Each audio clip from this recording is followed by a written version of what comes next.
backing these on.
Good morning, everyone. There we go. You can finally hear us now. You got confused about which button was the mute and which button was the unmute. Good morning and welcome to the Whilton Mill Kart Circuit for round 8 of the Whilton Mill Kart Club. My name is John Ratcliffe, and joining me alongside in the commentary box is, of course, Jack Oliphant. How are you doing today, mate? Oh, I'm absolutely brilliant. Yes, thank you very much. I've been looking forward to this one since we covered the round 7 here just a month ago, of course.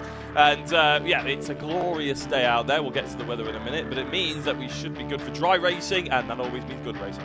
Definitely, definitely. It should be fantastic. As you say, it's lovely weather out there, so it should be brilliant. As you can see the circuit on your screen now, the Whilton Mill International Track, 1,200 metres in length, 12 corners for the drivers to negotiate, 26 feet of elevation, and that does prove a point, especially up to Christmas Corner, going uphill into the braking zone. It can be a great opportunity for manoeuvres. Now, this track's been established since 1991, a few years before my birth, but still a fantastic track nonetheless. As you can see, it's a little bit overcast, but at the moment it's nice and sunny, isn't it?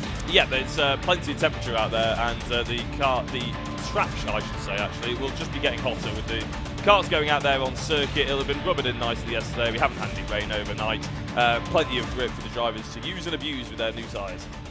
For sure, for sure. Like, we've had a couple of weekends this season that we've been to where it's been, I'd say, a bit too hot. Yes. It's been ridiculous this year. The temperature's starting to come down now as we enter a more sort of autumn time, but still nice and sunny, as we say. So, as you say, the track should be heating up throughout the day, getting more grip in the tyres, and some more sends into a couple of the corners. Yeah, which is what we come to see, really, isn't Definitely. it? And they always do tend to provide. We're never really disappointed with the standard of racing here at the Whilton Mill Kart Club.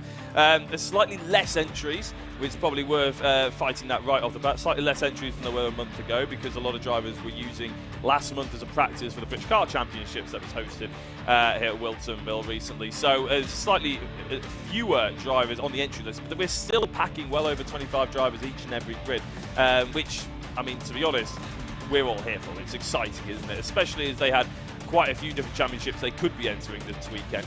And you guys have got quite a few different championships you could be watching this weekend, yet you choose to sit here and watch the Whilton Mill Kart Club with us. And John, that's a big honour, isn't it? Yeah, I was going to say, I think that's the best choice that you could make. The Absolutely. best choice that you've made today is sticking with us here at the Whilton Mill Kart Club. Because as you said, there's lots going on Alpha Live. Feel free to go and check out the other ones, but make sure you come back here and join us, because today's racing is going to be epic. I can feel it. Absolutely. You can see, I think this is Heat 1 about to get underway. We have had a plethora of practices. The senior maxes have just finished their practice session, which means we should be going on to the main heats. Now, if you're new to the Whilton Mill Kart Club or the broadcasting, well, just a little bit of a heads up, we will be calling this Heat 2, even though it's the first heat of the day, because on Saturday they had their Heat 1 after practices and qualifying as well. So, yeah, we're going into Heat 2, but it is the first race of the day. A little bit confusing, but hopefully everyone will get used to it as we go through. Exactly, yeah. I'm sure a lot of people have been with us for many rounds of Whilton Mill Kart Club and know what's going on, but yeah, just in case you didn't know, that's what we're doing. But we're going to go straight into the stinger for our first heat of the day, which is, of course, going to be the Junior Max.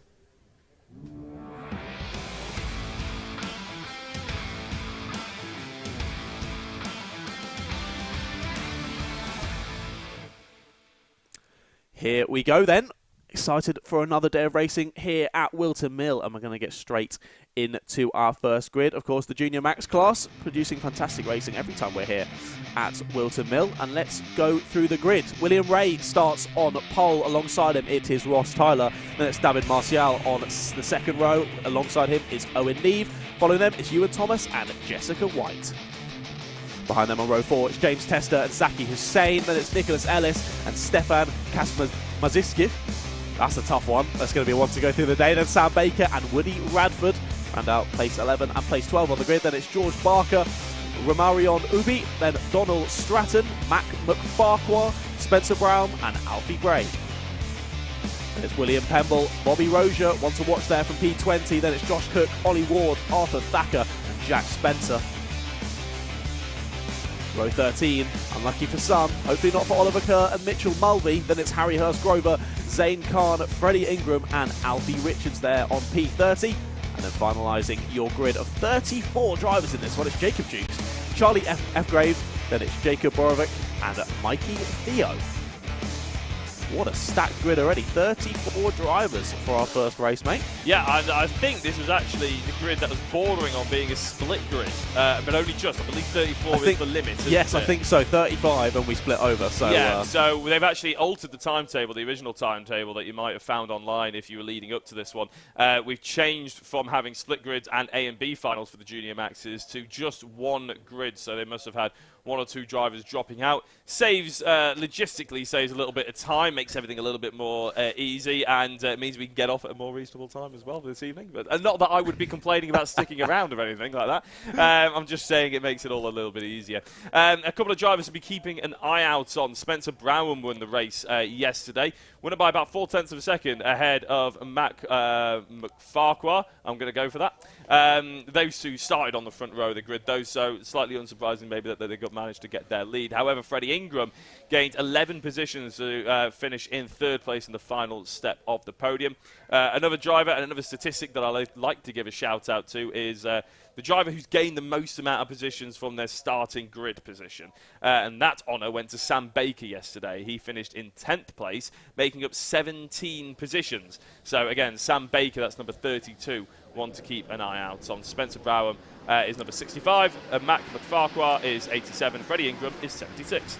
Yeah, lots of people to watch out for this one. And let's check it. Oh, there's already a crash. Already 4, maybe even 5 karts involved. A couple of spins out there. We were saying it's going to be a little bit cold to begin with out on circuit. It will be warming up through the day, but still pretty chilly. There's a couple of karts already with some issues there. We've got the 2-2-2 off. That is, of course, Oliver Kerr with him as well. That's the 14.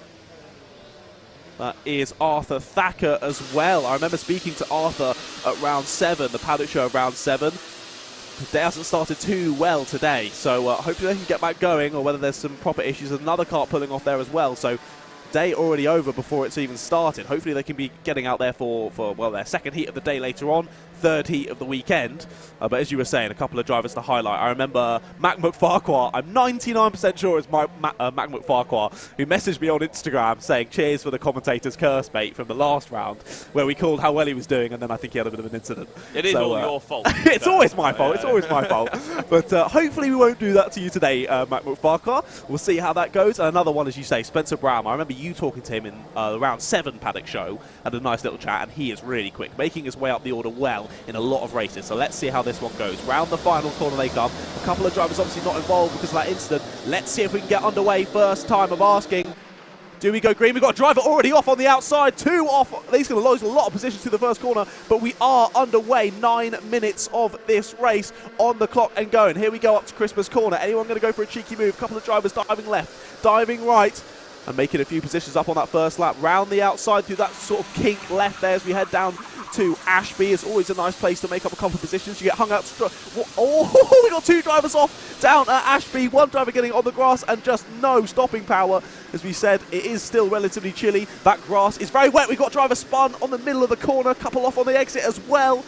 Oh my goodness, it's all kicking off, isn't it? Yeah, it's been a little bit of a disaster for some of these drivers to start the day like this. Of course, not starting the weekend, but number 20 and number 49 certainly getting their elbows out. There's 20 of Nicola Ellis, and I'm not entirely sure where we're actually. We can see now. It's a bit difficult, isn't it, really, with karting, to see everybody when the sun is hitting the karts like it is.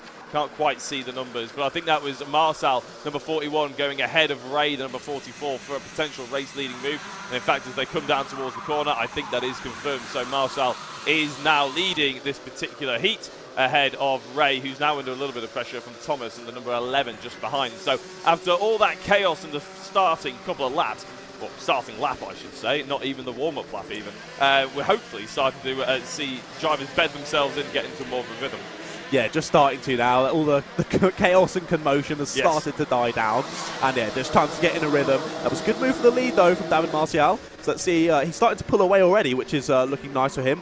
And yeah, I think it's just been off this start. If you've kept it on the black stuff, you've probably made up a few positions. Sadly, we did see, as you were chatting, Stefan Katzmuzik, I think that's how you pronounce it. We did see him pulled off, getting out of his car. Hopefully he can restart, but dropped it down the order quite considerably. But we continue to watch this top 4 battle. Yeah, Sam Baker, who just set the fastest lap of the race, just slotted their way past Jessica White as well to 32 and 37 as the 127 ends up flying off the track. And I think that's James Tester. Well, he was certainly testing the limits there, wasn't he, of the grip and inertia from the dewy grass. We know it's dewy because we were doing the Paddock show, walked across it earlier on, didn't we? Yeah, my shoes are still a bit wet from that, so yeah, definitely don't really ending up on the green stuff because yeah, it's going to be tough to slow down. I'm glad you made that Tester joke, because if you didn't, I was going to make it. Somebody had to, didn't they? Definitely. Somebody had to out there. Zaki Hussein has got past you and Thomas. Obviously got past Jessica White, like we mentioned before. So we'll very quickly do a bit of a rundown until they obviously change all again, or potentially the top 10. David Martial is leading this race. William Ray is in 2nd place. Zaki Hussein in 3rd. Ewan Thomas in 4th. 5th, Sam Baker. 6th, Jessica White. 7th, Owen Neve. 8th, Spencer Browham. 9th is Woody Radford. And 10th is Bobby Rosier. So that is the rundown of the top 10. But they are threatening to change. I mean, look at this battle. Is this the battle of the 131 for 3rd position? Oh, it's a big lunge up the inside through the boot. And that's forced number 11 of Ewan Thomas down behind Jessica White, actually. Sam Baker, I mentioned him at the start, getting 17 positions yesterday, but he's not messing about here today either. Yeah, Jessica White tried to follow through there, didn't she? Not quite getting the waft off of the boot there to take it. Might have it into Christmas corner here, but no, it's actually going to get re-overtaken by the number 11 there. Goes side by side, going to try and squeeze Jessica out, but that's not going to work. Jessica White manages to keep the position there, but moving up through the field nicely. Now, someone I definitely want to chat about is Jacob Jukes. I'm pretty sure he started down, indeed, in 31st position, already up to P11. 20 places gained for Jacob Jukes, and nearly in the top 10. Yeah, there'll definitely be a driver that will be shouting out potentially for Heat 3 and the final if those sort of statistics are to be kept up. We've got a contact warning flag from Nicola Ennis as well. Nicholas Ellis in 13th place for number 20 card. So just a warning for the time being, no action to be taken just yet. Spencer Brown gets past Owen Neve on that particular lap. And it looks like the 77 and 63 are actually still going side by side. That's Romarium Ubi, I believe, and George Barker. Yeah, that's always an interesting one, isn't it, going side by side through Oblivion. Takes a lot of courage. Ambitious, isn't it? Ambitious, yeah, I think that's probably the right word. But yeah, one driver ended up relinquishing the position as probably his best, because yeah, going side by side then through Fine Lady can often end up someone getting squeezed out onto the grass on the outside, and that barrier comes up quite fast. It does. It's a little bit scary, isn't it? But you want to be making sure that you've got respect for not only your other driver, but for yourself as well. You don't want to write your kart off on the first race. Yeah, first race of the day. Your mechanic probably isn't going to be too happy about that. No, I've done that a fair few times in my racing career, unfortunately, and felt the wrath of the mechanic as I drove back into the pit lane. Just the death stare he gives you is awful. Anyway, the 11 of Ewan Thomas been I wouldn't say in the wars, but definitely in the thick of the action, overtaking on William Raider, who once upon a time did lead this race and now is slumped down into 6th place. Indeed, yeah, had a decent start, didn't he? I mean, being at the front there sort of kept him out of trouble, but as the race has set in, possibly not quite having the same pace as the guys just ahead of him, but sticking with them nicely and keeping much involved with the battle. And we're already over halfway through this one. It's gone pretty quickly, hasn't it? It has indeed, but that's Junior Max Racing for you. That's very true. It just absolutely fly by. Now, you may well notice that although there are a lot of cars, we do quite often have split grids here for Junior Max. As I mentioned it at the start, well, there is the British Kart Championships that's going on at Clay Pigeon, and they have somewhat nicked a lot of our drivers here this weekend, haven't they? So, yeah, they're hosting the Honda Cadets, I believe, and then any kind of Rotax Max class you can think of, they're pretty much at Clay Pigeon this weekend. So it does give a lot of drivers a chance to shine that maybe they necessarily didn't get on the podium before because of the standard of some of the other races. But today here, they've got an opportunity, and they're certainly catching our attention. Oh yeah, for sure. It's always great to highlight some of the drivers that we might not usually see, and yeah, the grids, as we mentioned, slightly different from last time out for round 7. A little bit of a love tap there from Jessica White as it goes through the boot. Just having a nice little battle, trying to move her way through, currently in 4th place. And this is still your leading battle. There's not really anyone pulling away, is there? They're all sticking very nicely close together and just waiting for the perfect move to strike. Jacob Jukes there finally moves up into the top 10, a 45.64, fastest lap of the race from Mr. Jukes. So we'll continue watching him fly through the order. However, there is a slight gap from Spencer Brown in 7th down to Bobby Rozier in 8th. So possibly not going to be able to move up a few more positions than 8th position, but we'll continue to watch. So I think we did see a move from Jacob in the background there, so we'll continue to watch as he follows round to end this lap. These 4 continue to battle at the front. A little bit of a check over the shoulder from David there in 1st, just seeing where Zaki Hussein is on the track and if he needs to go defensive. Not quite yet, but only 2 minutes to go. I was going to say, David Martel did actually have quite a substantial lead at one point, I would say. It's not unfair to say it was substantial. And Zaki Hussein, on the last couple of laps, maybe not necessarily on that lap there, but that's because he's already caught up to the back of him. But there were about 2 or 3 tenths he was taking out of him each and every time they crossed the start-finish line. As I said, now he's caught up to the back of him. And these two start fighting. We could say a 5, potentially 7-way battle for the race lead. A minute and a half to go. I wouldn't put it past them. I'm sure Zaki Hussein won't want to be held up. He'll want to get past and do the business himself. Definitely, definitely. He wants to make sure he does it quickly and cleanly. However, at the right moment where it doesn't hold them both up and allow, as you say, those other guys to catch and go for it. But there we see it. Into the boot he goes. And following through, it's the number 2. They make a little bit of contact on exit. Moves up into 2nd place, goes for 32. Nice little move there and manages to keep out of trouble just enough. But there you go. It all changes at the front. Zaki Hussein actually got a track limit warning as well halfway around that lap. Now, he wouldn't have seen it, but he has just abused track limits 2 corners in a row as well to make that move. So he might be in a little bit of trouble. I'm not going to say anything for the stewards, but I'm just reporting what I'm seeing. And there could be an absolutely amazing cutback for the 32 is Sam Baker. He could end up winning this race potentially. Look at how they're going. This is a 7-kart battle. And actually, Baker loses out, I believe that was, to the 37 of Jessica White, who we mentioned quite a few times already so far today. Well, she's up to 2nd place now behind Zaki Hussein. Doesn't look like he's necessarily got all the pace to pull away from these drivers just for the time being. And look at the amount of curb that's being taken by Sam Baker to get himself back up into 2nd. He's taking no prisoners today, and I'm sure that's a bit of a warning to the likes of Zaki Hussein, who's currently leading. Yeah, look at this. Spencer Brown and William Ray now getting involved in the back. Spencer Brown, a nice little move around the outside at the boot. Leader doesn't feel like he needs to defend. Nearly gets sideswiped by 2nd place. They're just getting squeezed in this corner by Jessica White there in 3rd. But all following each other through, and this is absolutely chaotic. I did not expect this from our first heat of the day, but the drivers aren't messing around, are they? No, I'm not sure we were actually awake enough for this particular opening round, but they're definitely waking us up for the time being. And what I want to point out is the amount of space that Zaki Hussein was able to gain just by going and taking Christmas Corner by the natural racing line. Jessica White and Sam Baker holding each other up, something chronic right now, but this is going to be going on to the final lap of the race. This is the penultimate, and as Zaki crosses the start-finish line, we are on to the final lap. So we might start seeing a few desperate moves, shall we say. Remember, though, drivers, this is only a heat. This isn't the final. You can easily finish your weekend, but you can't win it. That is an unreal move. That hasn't just hasn't been able to be pulled off there by Ewan Thomas.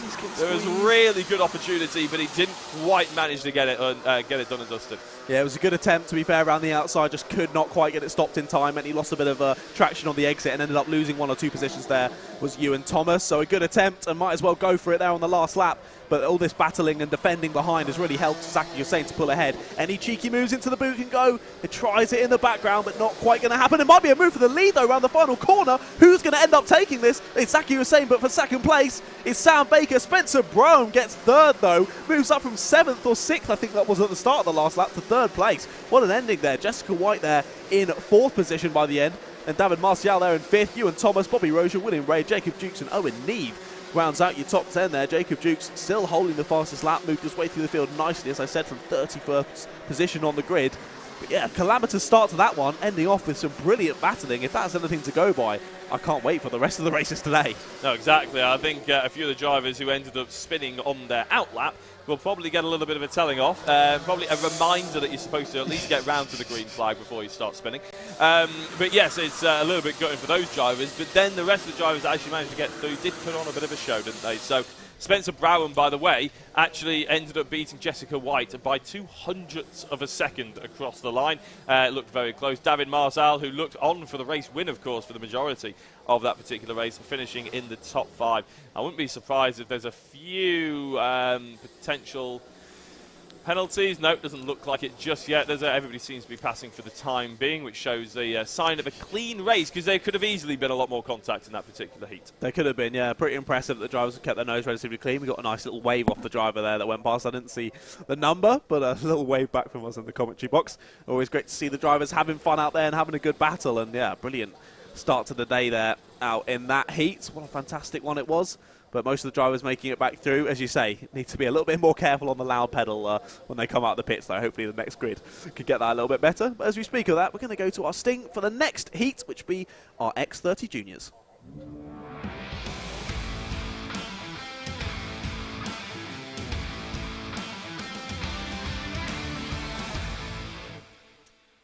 So the X30 Juniors, as John just said, we're hoping we'll be able to at least get round to the green flag before they start racing. Hopefully, anyway. Fingers are firmly crossed. But here is how they line up. On pole position is Sam Branston. Alongside him on the front row is Riley Bishop. Row 2 sees Archie Heron and Harrison Leach, with row 3 being Henry Rollins-Hart and Jake Bell. Row 4, Kira Harris and Leo Brown. Row 5, Freddie Lloyd and Jack Collins. Row 6, David McIntyre and Hayden Bailey. Row 7, Henry Gregory and Mika Taylor. Row 8, Zach Green and Jaden Gregg. Row 9, Kian Leon Gamiao and Oliver Harris. I'm going to have to be reminded how to say Gamiao. They always put it in the comments. Row 10, Macaulay Guy and George Quartermain. Row 11 is Dovaz Deglau and William Forber. Row 12, Eddie Dimbleby, Eddie Dimbleby, and Kieran Hamdi.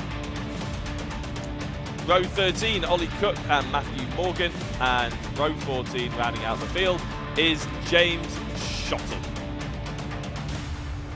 Apologies if we do butcher any names. We are trying to have to read them up pretty quickly, and we will get used to them over the course of the day. There are an awful lot of drivers here today. We can't remember every single one of them. No, exactly. And we have very British tongues. So absolutely. Anything that isn't Samuel or John or anything, we're a bit stuck. A bit tough. But we're giving it our best go. So if we do get it wrong, please give us the benefit of the doubt and just let us know how we say it correctly in the little live chat there. That'd be very much appreciated. Let's have a look at the live chat. As I say that, Terry Elliam got in there first. Good morning, y'all, from Tennessee, USA. Of course, I can assume that is Lucas Ellingham's dad. We'll be seeing him later in the X30 Seniors, this being the X30 Juniors, the slightly younger class, and Lucas Ellingham the X30 Seniors being Lucas Ellingham and then everyone else. So it's always brilliant to see Lucas out on track there, absolutely tearing it up. Then Emma says, good luck to Harry Hurst-Grover in the Junior Rotax and all the lads from X-Kart. So I assume we'll be seeing him out in this one. Then Macy Creed says, hello there, Macy. Then Michael Burke, evening all, 6:50 p.m. in Bathurst, Australia. So we've got worldwide audience here, some from USA, some from Australia. Fantastic to see. Of course, Double Dash Motorsport Media in the chat. That'll be Andrew Mather. Say good morning, John. I'm sure he says good morning to you as well. No, he doesn't know you well enough. I don't want to. I don't want to say hello. He doesn't want to say hello. Oh, there's a bit of commentary being here.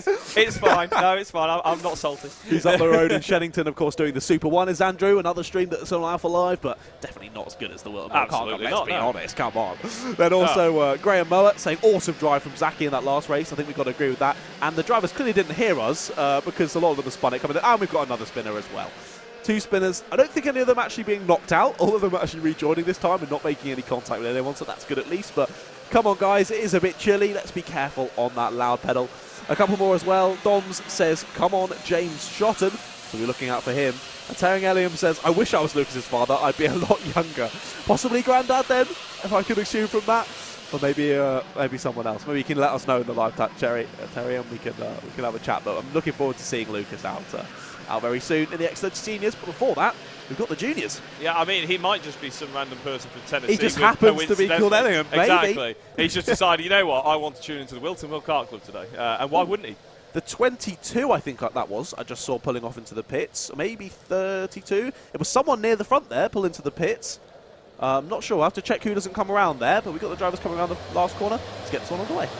Yeah, and I wouldn't be surprised if we're false starting, to be honest, but it looks like we are racing, aren't we? So I think Sam Branston has held on to the race lead, but he runs a little bit wide, and Henry Rowland Hart, well, he didn't have a roll. Sorry, he did have a rolling start. It looks like he's gotten into the race lead as well. Look through Christmas, there's a big hit from the back end of him, though, and there's a spinner for the number 35, and there's a couple more incidents just behind him with the 27. That is the William Forber, the 27, a novice plate. You can tell they're novices by the colouring of the number plate, and I can't remember now off the top of my head after all that happened who the actual initial spinner was at Christmas. It was your pole sitter, 35, Sam Branston.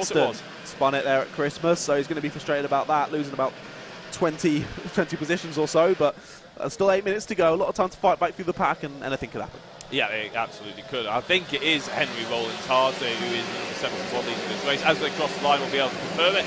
No, actually, I'm wrong. It's Archie Heron moving up 2 positions. Henry Rowland Hart is actually in the same position he started the race in, which is 2nd place. David McIntyre has moved up 4 places and is in 3rd. That's number 83. Leo Brown is in 4th, and top 5 is rounding out by Mika Taylor. Number 53 looking rather aggressive there. Zach Green on Jack Collins. It was a great move from Zach Green there, up into Christmas corner. Really, really decisive on the brakes there. Made the move stick very, very nicely. I've just seen following through as well, I believe that was Jaden Gregg going through on Jack Collins as well. So a couple of positions lost on the early part of this second lap for Jack. But we go back to the front here. Drivers already battling hard and trying to pull out away there to 71 at the front of your screen. And there's your leader now coming through the final corner as well. Archie Heron already beginning to build a slightly substantial lead here. Only 7/10 of a second, but that's a lot in karting. I was going to say, realistically, it's visibly a lot bigger than we normally see, isn't it? And I think that's where you've got to go off half the time. Oh, it's a good move there up the inside of Christmas corner. Pretty textbook, I would say, by David McIntyre on Henry Rowland Hart. And yeah, no sort of big dramas or anything about it. As Rowland Hart actually, I think, is getting taken advantage of here a little bit. And Leo Brown goes through as they try to go 3 wide through the infield. It's not always necessarily the most advisable thing, and Mika Taylor ends up coming off worse. Yes, the driver on the outside there is always going to get bullied off. He initially started to go for the move, went to the outside, didn't realise the driver behind was going to the inside after him, and just got unlucky with where he was placed. Of course, then lost the momentum and got re-overtaken, and we saw that with Rowland Hart as well. He got overtaken by, you've got a spinner as well at the boot. I have to pick up who that was, but yeah, Rowland Hart seeing the negative side of momentum there, get my words out, and drops a few positions on that one. Another textbook move up into Christmas corner, 33 down the inside of 83. That's Leo Brown stealing 2nd place away from David McIntyre. I think the spinner was actually Mika Taylor, who I mentioned not but 3 corners previously. So number 48 has dropped down into 14th position, as you mentioned. Leo Brown going through on David McIntyre. Leo Brown, not the fastest driver out there on circuit. Freddie Lloyd holds that at the moment with a 46.2.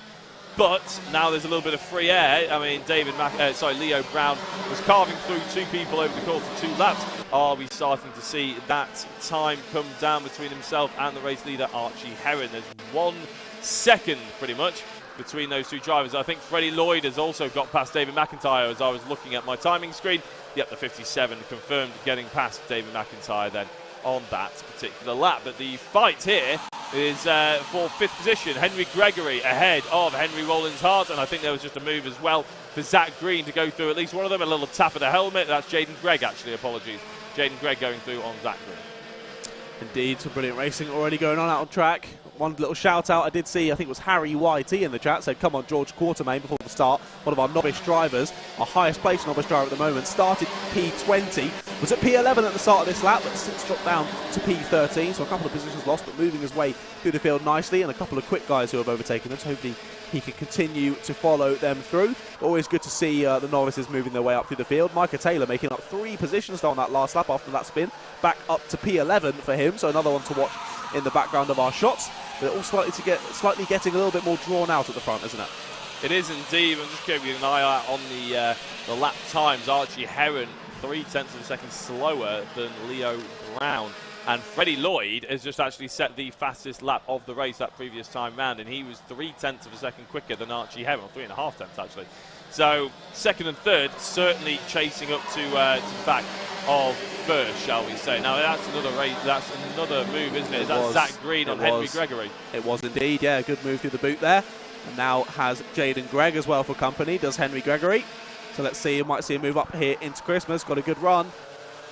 Not going to have a look just this time around. We do see a move in the background though, that'll be Kian Leon Gamiao, I think that's how he pronounced it.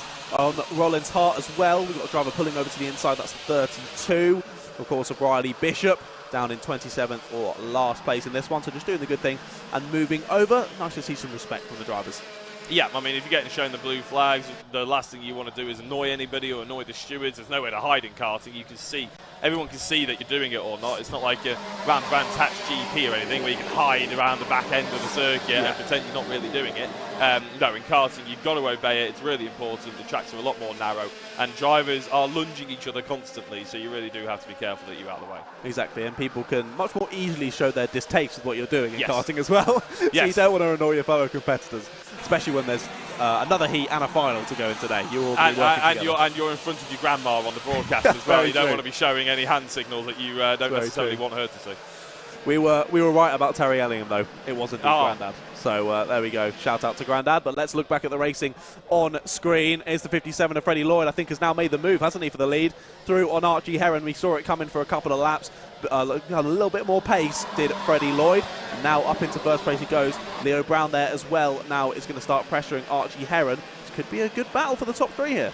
Massive amount of drifting, shall we say, from Freddie Lloyd there. He's really throwing everything at his rear tyres and asking them to do God's work, really, at this point. He's absolutely desperate for that rear end to just about hold on as they go through oblivion in the first couple of corners in general, really. But he seems to be quick with it, so as long as his tyres don't degrade rapidly over the course of today, he could be really one of the front runners come the end of the finals later on this afternoon. Leo Brown is the next driver who will probably be eyeing up Archie Heron's second place. Not been close enough just yet. There's still 2 minutes to go, plus, of course, that extra lap. So there's every opportunity, but there's a nice gaggle of karts here. I believe this is the 5th place. It is indeed. We saw Jaden Gregg go for a move earlier on the lap at Ashby on Henry Gregory. I think he's got past David McIntyre as well. He has indeed.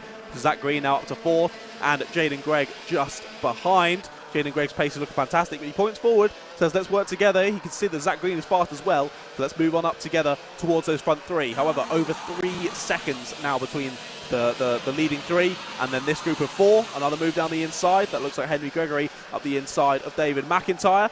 So those battling will allow for Green and Gregg to begin to pull away from these two. But do they have enough time to catch those front 3? I'm not so sure unless they really start battling. Yeah, I think they're doing the right thing, aren't they? They're trying to work together, especially the likes of Green and Gregg. But McIntyre and Gregory seem to be more focused on falling over each other at the moment. And to be fair, if they don't think they've got the overall pace to catch up for the front lot, then you would be battling for the best position that you can get. All the points are important because they base the final off the amount of points that you gain in the heats, don't they? Exactly. Well, of course. And, there's still championship points up for grabs in the heats. They're about half the amount that are worth it for the final, but they're still all very important. to the point where I think it's actually more advantageous to win every single heat and lose the final than it is to win the final and lose every single heat, for instance. I think so. Yeah, so it's still every point matters here at Whilton Kart Club. Indeed, it all matters, and every position matters, as you say, getting ready for that final, getting all the points that you can get, but also that battling between Gregory and McIntyre, if they continue that, could allow for the likes of Gamiao, Collins, and that in the lower end of the top 10 to catch back up. Rollins' Hart has fallen slightly down to P10 now after a great start, but held on well and kept it on the black stuff, and just as I say that, drops now out of the top 10. Micah Taylor back up into 10th place. And here we see a couple of drivers going around the final corner. That's the 64 and the 63. Slightly further down the order, that's one of our novices, Matthew Morgan, being followed by Oliver Harris there.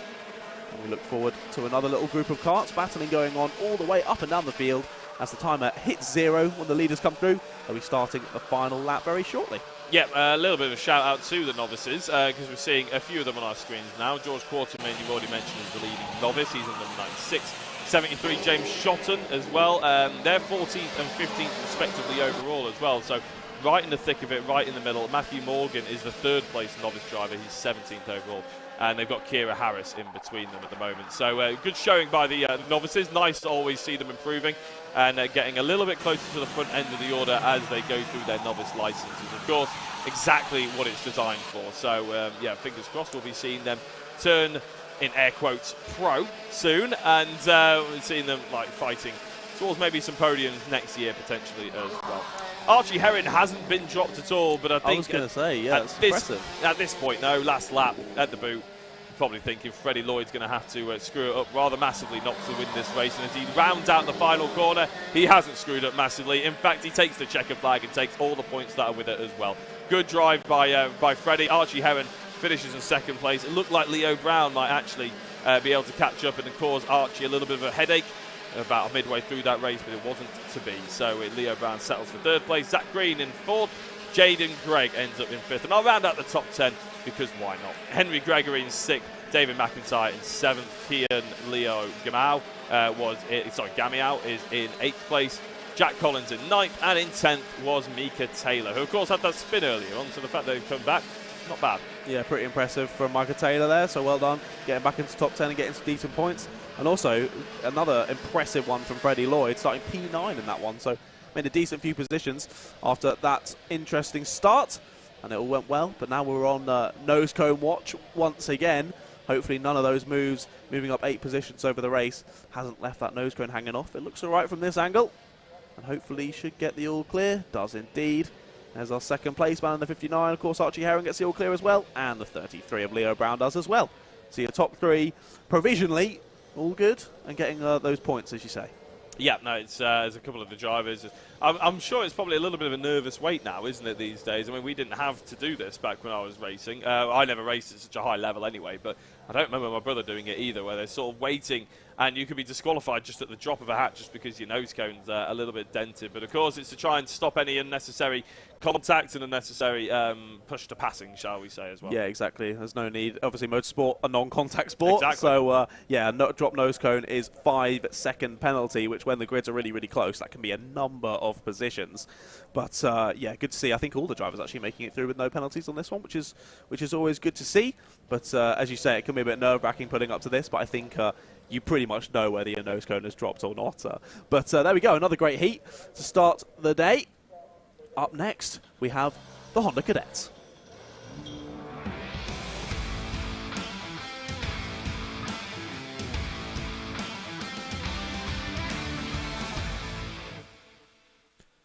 Here we go then. It's Slipstream City here for the Honda Cadets. Their first heat of the day, heat 2 of the weekend, of course. Samir Pool lines up on pole position alongside. It's Alfie Mew.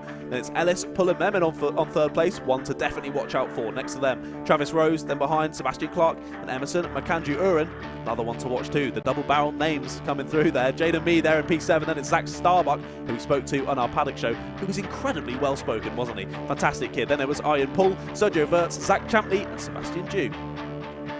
Behind them is Kian Bernard, Teddy Cooper, Benjamin Lawn, Abdurrahman, Sheikh. Then it's Lewis Gilbert and Will Archer.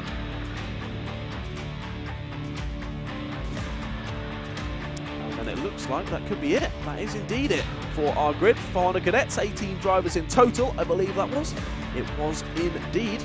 So, as I say, it's going to be Slipstream City, so 18 drivers we could see in a single pack for the whole of this sort of 9 minutes of racing. So, we'll see how this one goes. Yeah, one of those grids that have been ransacked because they're probably down in Clay Pigeon. Yes, I think so. Which is a bit of a shame because but the Honda Cadets, normally very good race, and I'm sure it will be very good racing regardless. We've got a few names that you've already mentioned out there as well. I think we spoke to Zach Starbuck. I think, did you speak to Jaden Mead as well?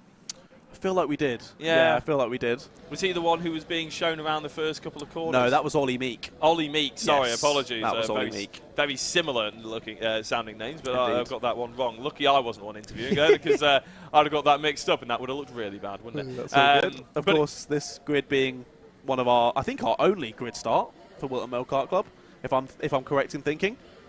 IAME Cadets? Possibly might be a grid start as well. You might be correct. We'll have to wait and see as they restart again. Oh, but no, I was correct. Right. Honda Cadets are the only grid start for this one. IAME Cadets being a rolling start, and of course every other grid being as well. And in my ear saying the rare time that the commentator's correct. I think that is certainly the case, at least for us. Well, a broken clock is right twice a day, isn't it? That's very true. I suppose. Well, I take heart in that anyway. So as a 5-second board is lifted up, of course, Samir Paul and Alfie Mew are on pole position. Now get ready to see the bouncing. That's not porpoising. That is just how they get away in the cadets here at the Whilton Mill Kart Club. And it looks like a decent start by the, I think that is Samir Paul in the number 90. We didn't quite catch his number, but there we go. Everybody going towards the white line, apart from one lone brave driver towards the outside. It looks like a little bit of loading was initiated there into the first corner as there's a spin for the number 68. That's a shame because my number is number 68. That's Sebastian Dew. That's somehow a commentator's curse in some way. Yeah, the fact that it's your number. Yeah, exactly. Number 68 there being a little bit had off. And unfortunately span off as well. Number 33 now, is that 33? Emerson McAndrew Uren up to second place already. Started in 5th. Now that would be fairly impressive. It's again, a little bit difficult to always see the numbers as the sun is sort of in specific parts. But as you can see, oh, there's a spinner! Oh, and that's unfortunate there, really. One of the drivers, number 46, didn't have anything wrong with it, anything wrong with his line or anything there, just got unfortunate. That was Ellis Pullen Memon, unfortunately, who got caught up in that. I didn't actually see who the actual first driver who span was. No, we didn't notice that, but yeah. I think it was Samir Paul, actually. Oh, I think so. So you've got your pole and your second place starters involved in a crash there on the first lap. So big upset there on only the first lap of this heat. But yeah, one to shout out being Emerson McAndrew Uren, now up into P2, fastest lap of the race, 57.50. Is on a charge in this championship. Last round in round 7, got a P6, a P2, a P1, and a P1. So definitely one to watch as Ellis Pullen Memon involved in that incident at the boot on lap 1, now getting a mechanical flag as well. So clearly something breaking during that impact. It was quite a hefty impact, wasn't it? So quite understandable, but going to have to pull in the pits, and the race will be over for them. I think, however, we've had a change for the lead. Emerson McAndrew Uren now up into first place, and that is Alfie Mew down to P2. Yeah, I have to say it was a good move, but I think no matter what happens for Emerson McAndrew Uren through the rest of this day, I'm going to give him the best dress that I've seen so far. That helmet is absolute sauce right there. It's absolutely wicked, I think. Very nicely done indeed. Of course, a lot of the drivers do like to custom paint their helmets, but I'm a big fan of that one. Number 65 just making his way through, Kian Bernard on, I think, Sergio Wirtz, who has just lost yet another position, slipping down from 6th into 8th in about a lap and a half, unfortunately. Emerson McAndrew Uren then leading the way. Alfie Mew in second place, not being dropped, but you could say they're arguably dropping Zach Starbuck. But Zach has just put in the fastest lap of the race, and by about 0.3 of a second as well. So the third place driver could be well on his way to fighting for a race lead sooner rather than later. Jaden Mead is going to try and follow suit as well, and then the rest of the drivers are going to see if they can sort the rest out themselves. Zach Champney going past Travis Rose, and I think Kian Bernard also got past Travis Rose to make up 2 positions on that lap. Here comes Alfie Mew for the race lead on Emerson McAndrew Uren. We'll wait and see whether that move was pulled off, because currently we're seeing Zach Champney being overtaken by Kian Bernard. Yeah, some good moves there into Christmas Corner.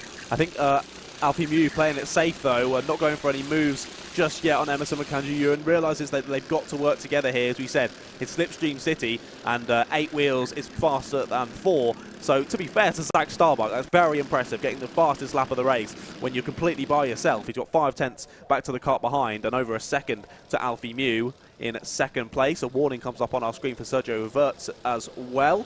So not sure exactly what that's for, but just got to make sure he keeps his nose clean for the rest of this one. But yeah, as I say, impressive from Zach Starbuck to still be catching those leaders.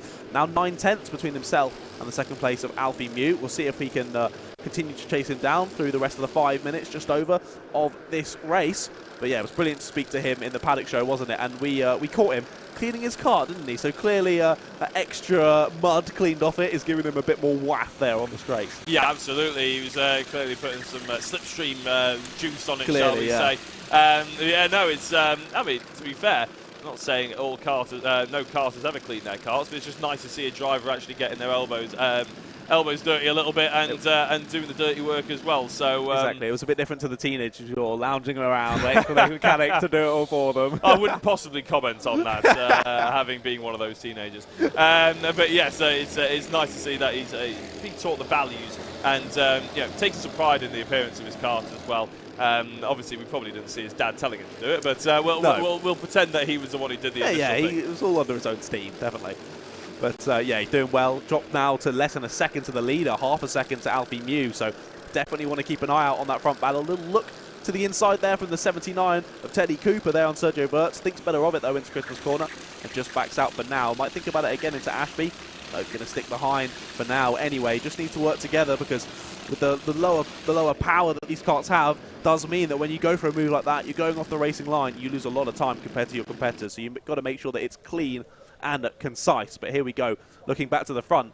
Is that Zach Starbuck? It is already nearly caught up to the back of Alfie Mew there. He's just slightly starting to drop off the rear end of Emerson McAndrew-Uren, but Zach Starbuck sets fastest lap after fastest lap, a 53.3 last lap, nearly an almost identical one, a 300ths of a second different there on that lap for Zach Starbuck. And look at him, already on the rear end of Alfie Mew. Could he go for it here into Christmas corner? He is indeed, down the inside and up into second place. Yeah, I don't think Alfie Mew really expected him to be that close. Maybe he had a bit of a glance as they went into the boot. He was about 4 or 5 kart lengths back.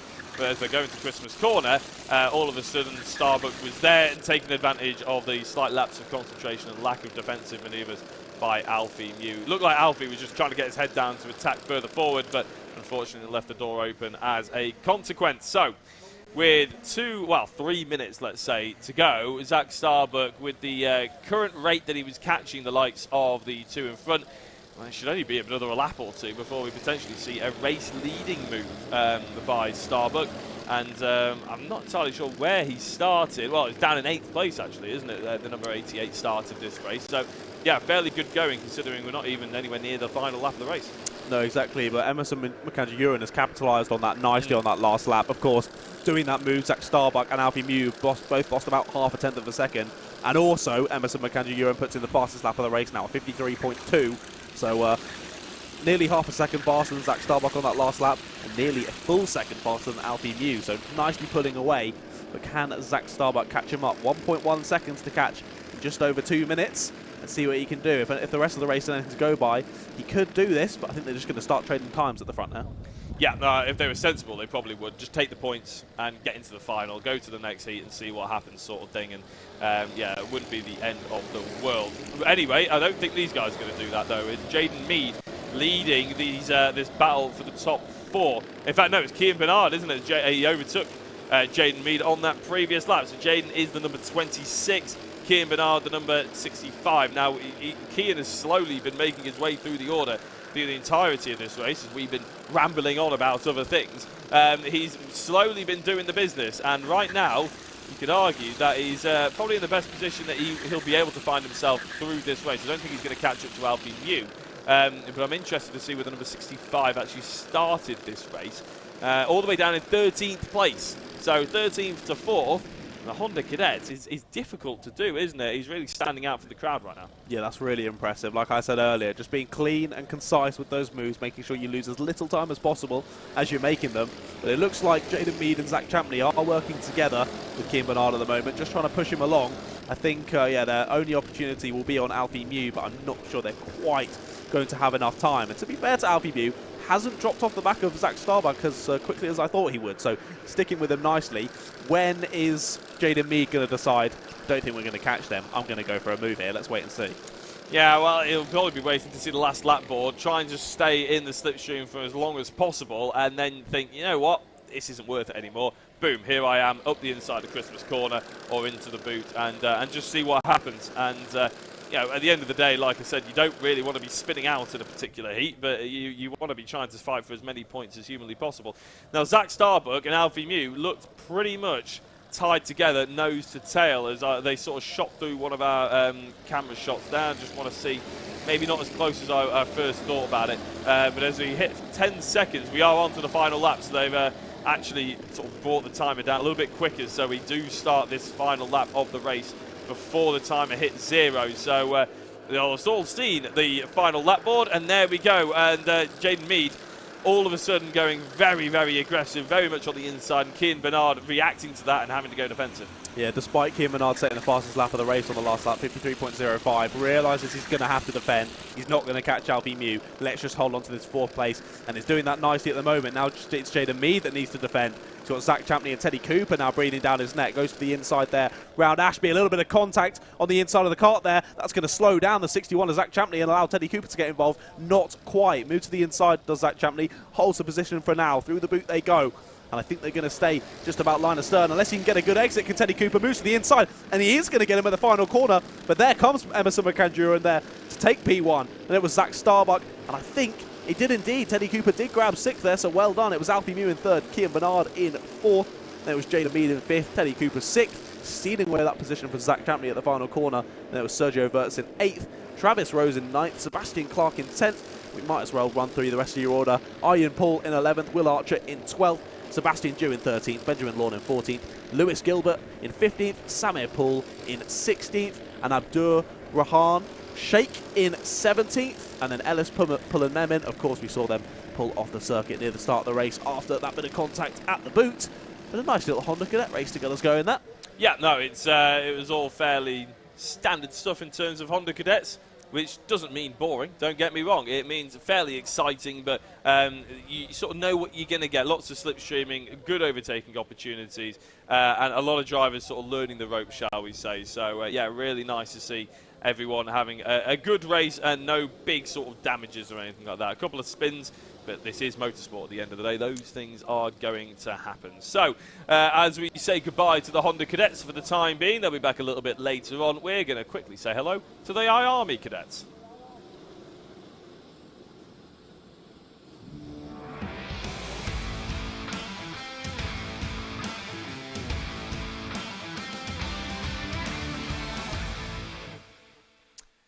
So, the IAME Cadets then for heat number 2. We can see on the front row Austin Gibson lines up alongside Cody Lepoterel.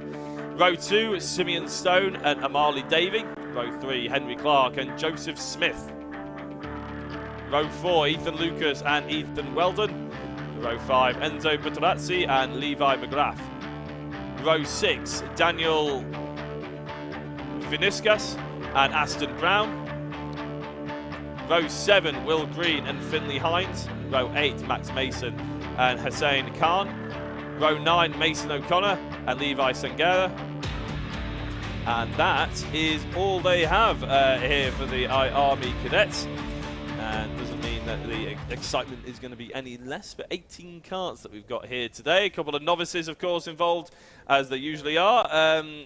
Hasnain Khan and Mason O'Connor, number 17 and 89, are 2 drivers that are in the novice category for this particular one. You can actually see Mason O'Connor's Tony kart on the left-hand side there, and even a Petronas Mercedes-themed kart for Daniel V. Now, who's that? That's Daniel Vinis. I'm going to say, help me out if I'm wrong. Wisniauskas? Wisniewski? We're going to go for that one. In a Petronas Mercedes-themed kart. And, very nice. Yeah, I like the sort Definitely of idea a good colour combination. Trying to catch the eye of a certain Toto Wolff, I imagine. Probably trying to get his way up to Formula 1 these days, which a lot of these drivers end up, that is their ambition a lot of the time, isn't it? When you jump into karting, you want to try and make it as a racing driver. Formula 1 is the obvious go-to in terms of an ambition. Of course, yeah, it's always going to be the top level and everyone wants to get there. And only a select handful will have the talent and the luck to get there. You need a lot of both. So,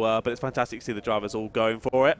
Now, I did want to say as well, the fact that we're saying that 18 karts is a small grid just shows how ridiculous that Whilton Mill Kart Club usually is. I know, exactly. I mean, we're spoilt most of the time, aren't we, here at Whilton Mill? And, so it's really exciting to have a few of these drivers. Such a big grid still, even though there are big championships elsewhere. Of course, there's a British Kart Championship.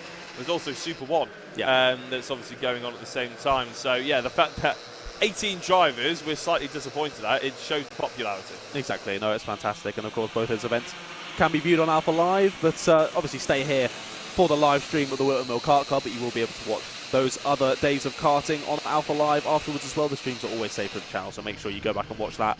Now, Ollie Bailey says in the chat, when is Senior Rotax? Our first Senior Max heat of the day will be, scheduled in at 11:15, but as Motorsport Magpie in the chat says, I think we are just a couple of minutes behind schedule, so maybe more like sort of 11:20. But, of course, if you've not been watching Whilton Mill Kart Club before, we run through these heats pretty quickly, so just keep watching, and there's going to be racing galore throughout the day. Absolutely, yeah, and as the drivers are rounding out the final corner, the number 52, it looks like, is that going to be a big jump start? Yeah, no, we're going to have to go round again. It's not entirely surprising, I would say. Yeah, they came around the corner at maybe 80% pace. Yes, so. yeah, so especially some of them, where some of them were only going about 30. So Austin Gibson ended up jumping that start and probably being a little bit unfair to the rest of the opposition. So, yeah, a big thank you to anybody who's getting involved in the YouTube chat. It's an absolute pleasure to have you down. Hopefully you stick around for the day. There are about 140, 150 people watching at the moment. So we realise there's a lot of things going on, not just on Alpha Live, although that is where we'd like to keep your eyes pinned. Obviously. There's a lot of motorsport going on, British Touring Car Championships and Formula 1 and many other sports on this bank holiday weekend. But we appreciate the fact that you guys are tuning in to the Whilton Mill Kart Club. Hopefully we keep your attention nice and pinned. Even if you muted us too, you can just see, you can still watch the racing. We won't be insulted, That'll be understandable, yeah. Just a quick shout as well. Real Deal 68 says, when is Minimax? That's scheduled in at 10:45 this morning. So only a couple more races to go until that one. But here they come across the line again. Are we going to get another jump start? Yes, we are. Let's try it for third time lucky. Chaps and chapettes go round for another warm-up lap. They're just trying to get extra heat in their tyres, aren't they, mate? Yeah, exactly that. I mean, at least these guys haven't spanned so far. Coming out the pit lane. True. I mean, they're definitely going to commentator's curse. Someone's definitely going to spin it now. Yeah, but I imagine so. But I have thought of a theory that lets a few of those drivers off. And we saw when we were going round on our paddock walk that there were a lot of new tyres going out on circuit. And when new tyres are new, they are very, very slippery. You have to scrub them in, basically. It's why you see Formula 1 drivers wheels spinning out of their pit box when they get the brand new tyres on. They're all shiny. And they're all shiny. They're extremely slippery. So it is a bit of a case of maybe that sort of caught a few drivers out. Exactly. We've got the marshal at the front just telling the front, the leading two, slow down down this final section. For the love of God, please slow down. We don't want to do this again. They're not really following his his call to action. The leaders finally slow up. Round the final corner they go. Let's see if this one can get underway for the third time of asking. I think they were probably going to let them go regardless of how they went into that particular corner, but they have let them go, and it is Austin Gibson who holds the race lead, at least through the first two corners. Cody Lepaterel and Joseph Smith are very interested in trying to dispossess him of that race lead, but it hasn't happened just yet as they go into Christmas corner for the first time. Looks like everybody else has kept it clean, but the top three are definitely stars of the show for the time being. I believe in second place is still Cody, trying to fight it out with third place Joseph Smith, who's had enough already and decided he wants to try and take the initiative and get into second place and chase down the race leader. But that has meant that Austin Gibson, our current race leader, has gotten a massive gap out of the front. Yeah, impressive there, just nicely pulling away and making the most of the guys battling behind. It's an interesting line through the first couple of corners there for Levi Sangera. Just didn't even bother going for the kink before Christmas. just went straight across the grass. Isn't really the most ideal line. Definitely lost a bit of time, and that grass is still nicely moist. So, as you say, slippery tyres are going to get even slippier when you go across that grass. Yeah, it's definitely not going to be a constructive way of warming your tyres up, shall we say. Oh, nice little move there by the number 20. That's Endo Butterazzi. A really interesting way that came about with Will Green trying to attack Ethan Lucas. Decided to pull out of it, and Enzo just saw the opportunity and thought, you know what, I'm an opportunist. Here we go. Nice opportunistic move. And that's always how it happens in IAME Cadet. They always follow so closely. The pace is so close between them that you've got to be opportunistic like that. And when an opportunity arises, you go for it. Absolutely, yeah. It teaches you a lot to go up the motorsport ladder as well, because realistically, you can follow someone for laps on laps on laps, but then realistically, sometimes the best opportunities are those instinctive moves. Speaking of laps and laps on laps, the 65 of Joseph Smith, apologies, is right on the tail of the 52 Austin Gibson, but hasn't been able to pry the door open just yet. Lots of pressure being applied, but Austin Gibson doesn't really feel like he needs to defend just yet. Maybe he's confident in his ability to get to the apex and carry enough momentum, or even get the switch back if he needs to. And it was exactly the same in the first corner as we previously saw. It was Smith going for the move on Gibson, decided to pull out, and opportunistically Henry Clark went down the inside. However, I think that's now changed again. Different change at the front, and that is indeed Henry Clark now up to the lead. So a brilliant lap for him there, from third to first in only a few corners. And then we've got 65 of Smith still in second there. Look at that move. He came from nowhere, didn't he? Completely off camera. The 54, Will Green, sends it up into third place he goes. Yeah, I was focusing on my timing screen. All of a sudden, like a fly going across your vision, he just appears out of nowhere as if like a blur. And, gets himself into third. Now there's a little bit of a helpful manoeuvre, shall we say, to encourage the number 82, Henry Clark, off onto the outside of turn number 2. Joseph Smith then takes the lead. As I said, like a bit of encouragement, shall we say, to be moving himself off. That's the political word. It's the political way, it's the polite way of saying it, shall we say. And, I think Will Green's actually gotten his way up ahead of Smith. Yeah, that's the 54 now into second place. So these four drivers certainly putting themselves about a bit. Yeah, producing great battling already, and we're only a few minutes into this one.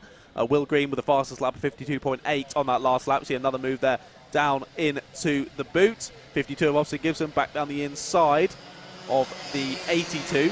So Henry Clark from first to fourth in one lap. It just shows how the momentum can switch. Was moving forward nicely, now just starting to drop back. Still applying lots of pressure to the 52 of Austin Gibson there, but now they've just slightly fallen off into two pairs of two now. Little check over the shoulder from the 54, Will Green, just seeing how much he needs to think about the driver behind, but not too much. A nice little gap now produced, and can just focus ahead to Joseph Smith.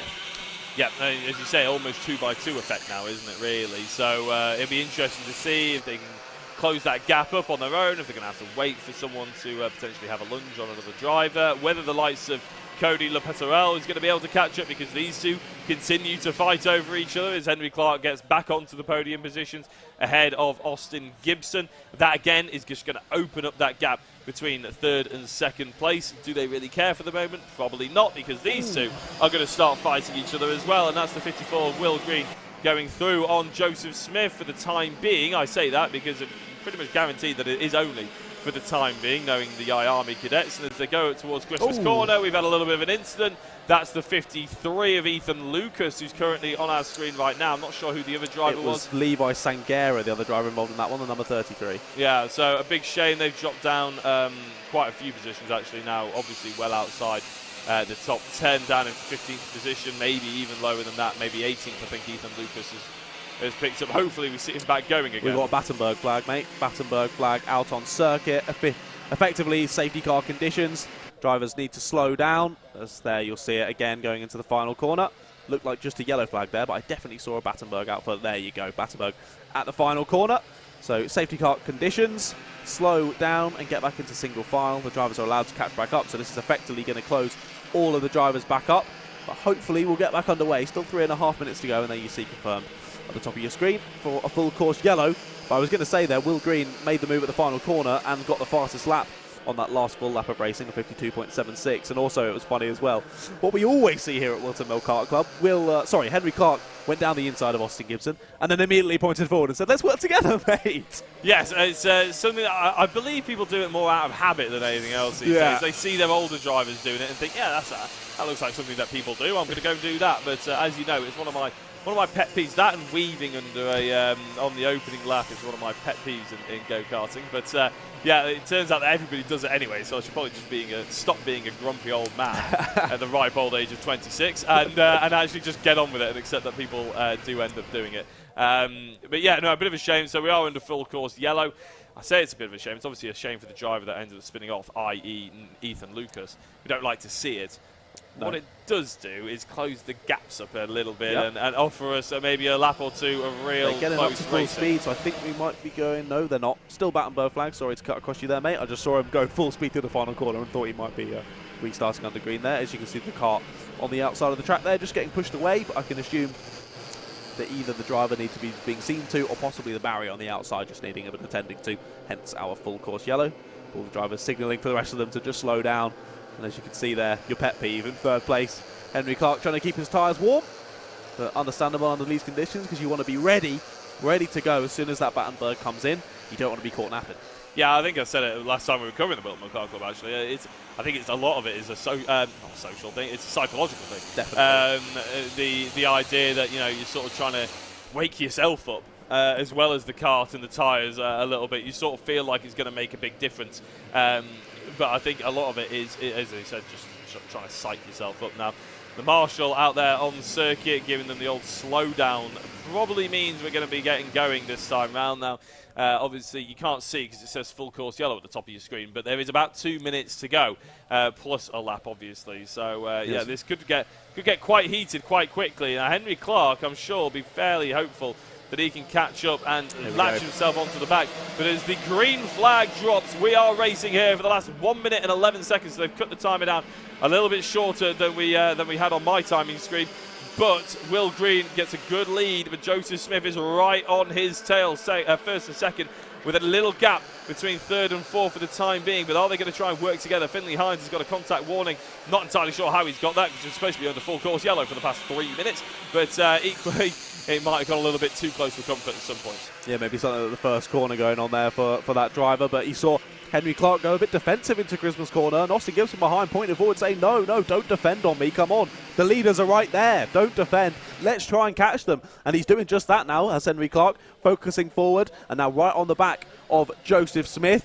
Will Green still managing to hold the lead, and as we say, we've just seen the timer jump up back to a minute there, so slightly different in between our timing screens and on the stream as it drops down again to 19 seconds. So let's continue to watch this, but I think 2 more laps to go as this little battle behind is heating up nicely as well. I think we've got 6th place downwards, isn't that? Ethan Weldon leading that pack, followed by Cody, Finley, Hines and Levi McGrath there, down to 9th place. And behind then, Hasnan Khan in P10, your leading novice at the moment. Not leading Norris, he's in Formula 1 later. He probably won't be leading either from his qualifying position. Yeah, possibly either. Not. Yeah, but no spoilers in the YouTube chat, ladies and gentlemen. Please, no spoilers. No spoilers, got it on record. No one's going to thank you for spoiling the Formula 1. You will get banned. You will get banned, yeah. No, I'll get Luke on it. But yeah, no, it's a good drive by the top 4. There we go, he is confirmed. Banning anybody for Formula 1 chat on the in the YouTube. This is the penultimate lap of the race. It's been confirmed, our lap timers.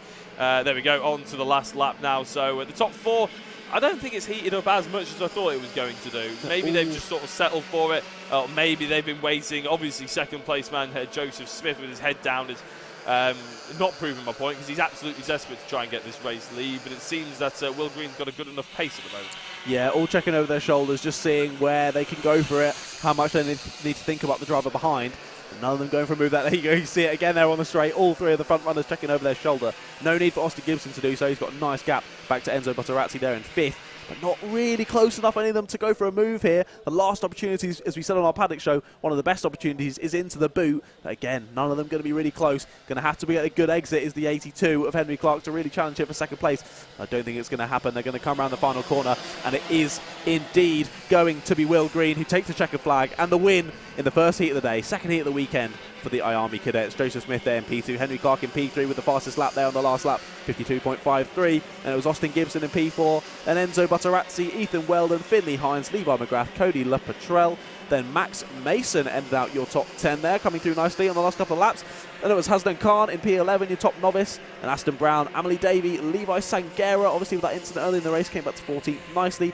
And Daniel Wisniauskas in 15th, Mason O'Connor in 16th, Simeon Stone, and Ethan Lucas rounded like your 18 runners in that one. So some nice slipstream and some good racing, but didn't quite heat up there after the Battenberg that maybe we had hoped, but still a good race nonetheless. Yeah, and actually I was just looking at the Heat 1, so the heat from yesterday for the IAME cadets.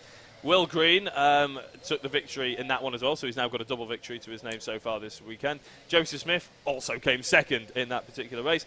Now, Austin Gibson got a podium. He came third. He came fourth in that particular race that we just watched. Henry Clark came fourth yesterday and third today. So those four drivers really are the stars of the field in this IAME cadets. So no surprise that we see them right at the sharp end of the order. And I imagine, as long as they keep it clean, we're going to be seeing them continuing in that vein of form through the rest of this afternoon. So, as the IAMEs and the Honda cadets have both passed on our screens, we're now going to jump back to some max action, but this time specifically the mini maxes.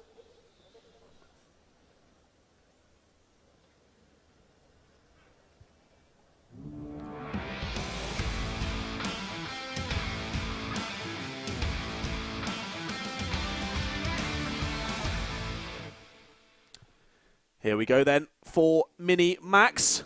Another brilliant class here at the Whilton Mill Kart Club. Always produces good racing. Let's see how the grid lines up. You've got Lucas Blanford there on pole alongside Charlie Neve. Then it's Luca Brooks and Ethan Carney, followed by Oliver Smith and Oliver Meek. Oliver Meek, of course, who I spoke to in the Paddock show. Had a great little chat to. Starts there in 6th place. Then it's Michael Dalton and Ben Horner. Cameron Edmonds and Macy Greed rounds out the top 10.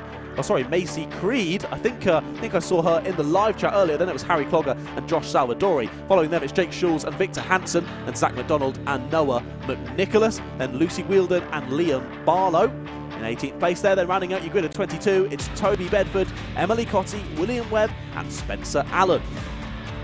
So I think I'm right in saying that I saw her in the live chat earlier, Maisie Creed. Going to go back and have a little check. I'm 99% sure it was her. It was indeed. Maisie Creed, Kart Racing 22, said hello at the start of the stream. So hello, Maisie.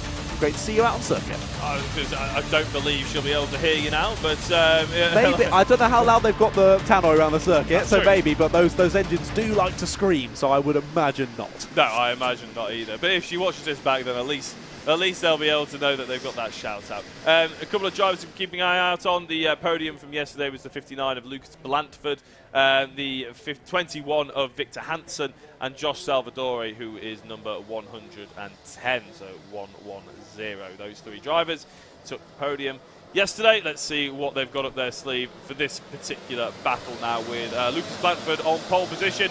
You have to be a brave person not to give him the favourite title, that's for sure. And he leads through the first couple of corners and already has a nice little gap between himself and the 75 of Luca Brooks, who goes very sideways through the first couple of corners, ruins a little bit of momentum and might lose second place as a consequence. Charlie Neve goes up the inside. Not sure if he was able to manage to hold on to it or not. No, he wasn't for the time being. So Luca Brooks holds on to that one. I think that Ethan Carney from 5th position and Michael Dalton is right in the thick of it as well.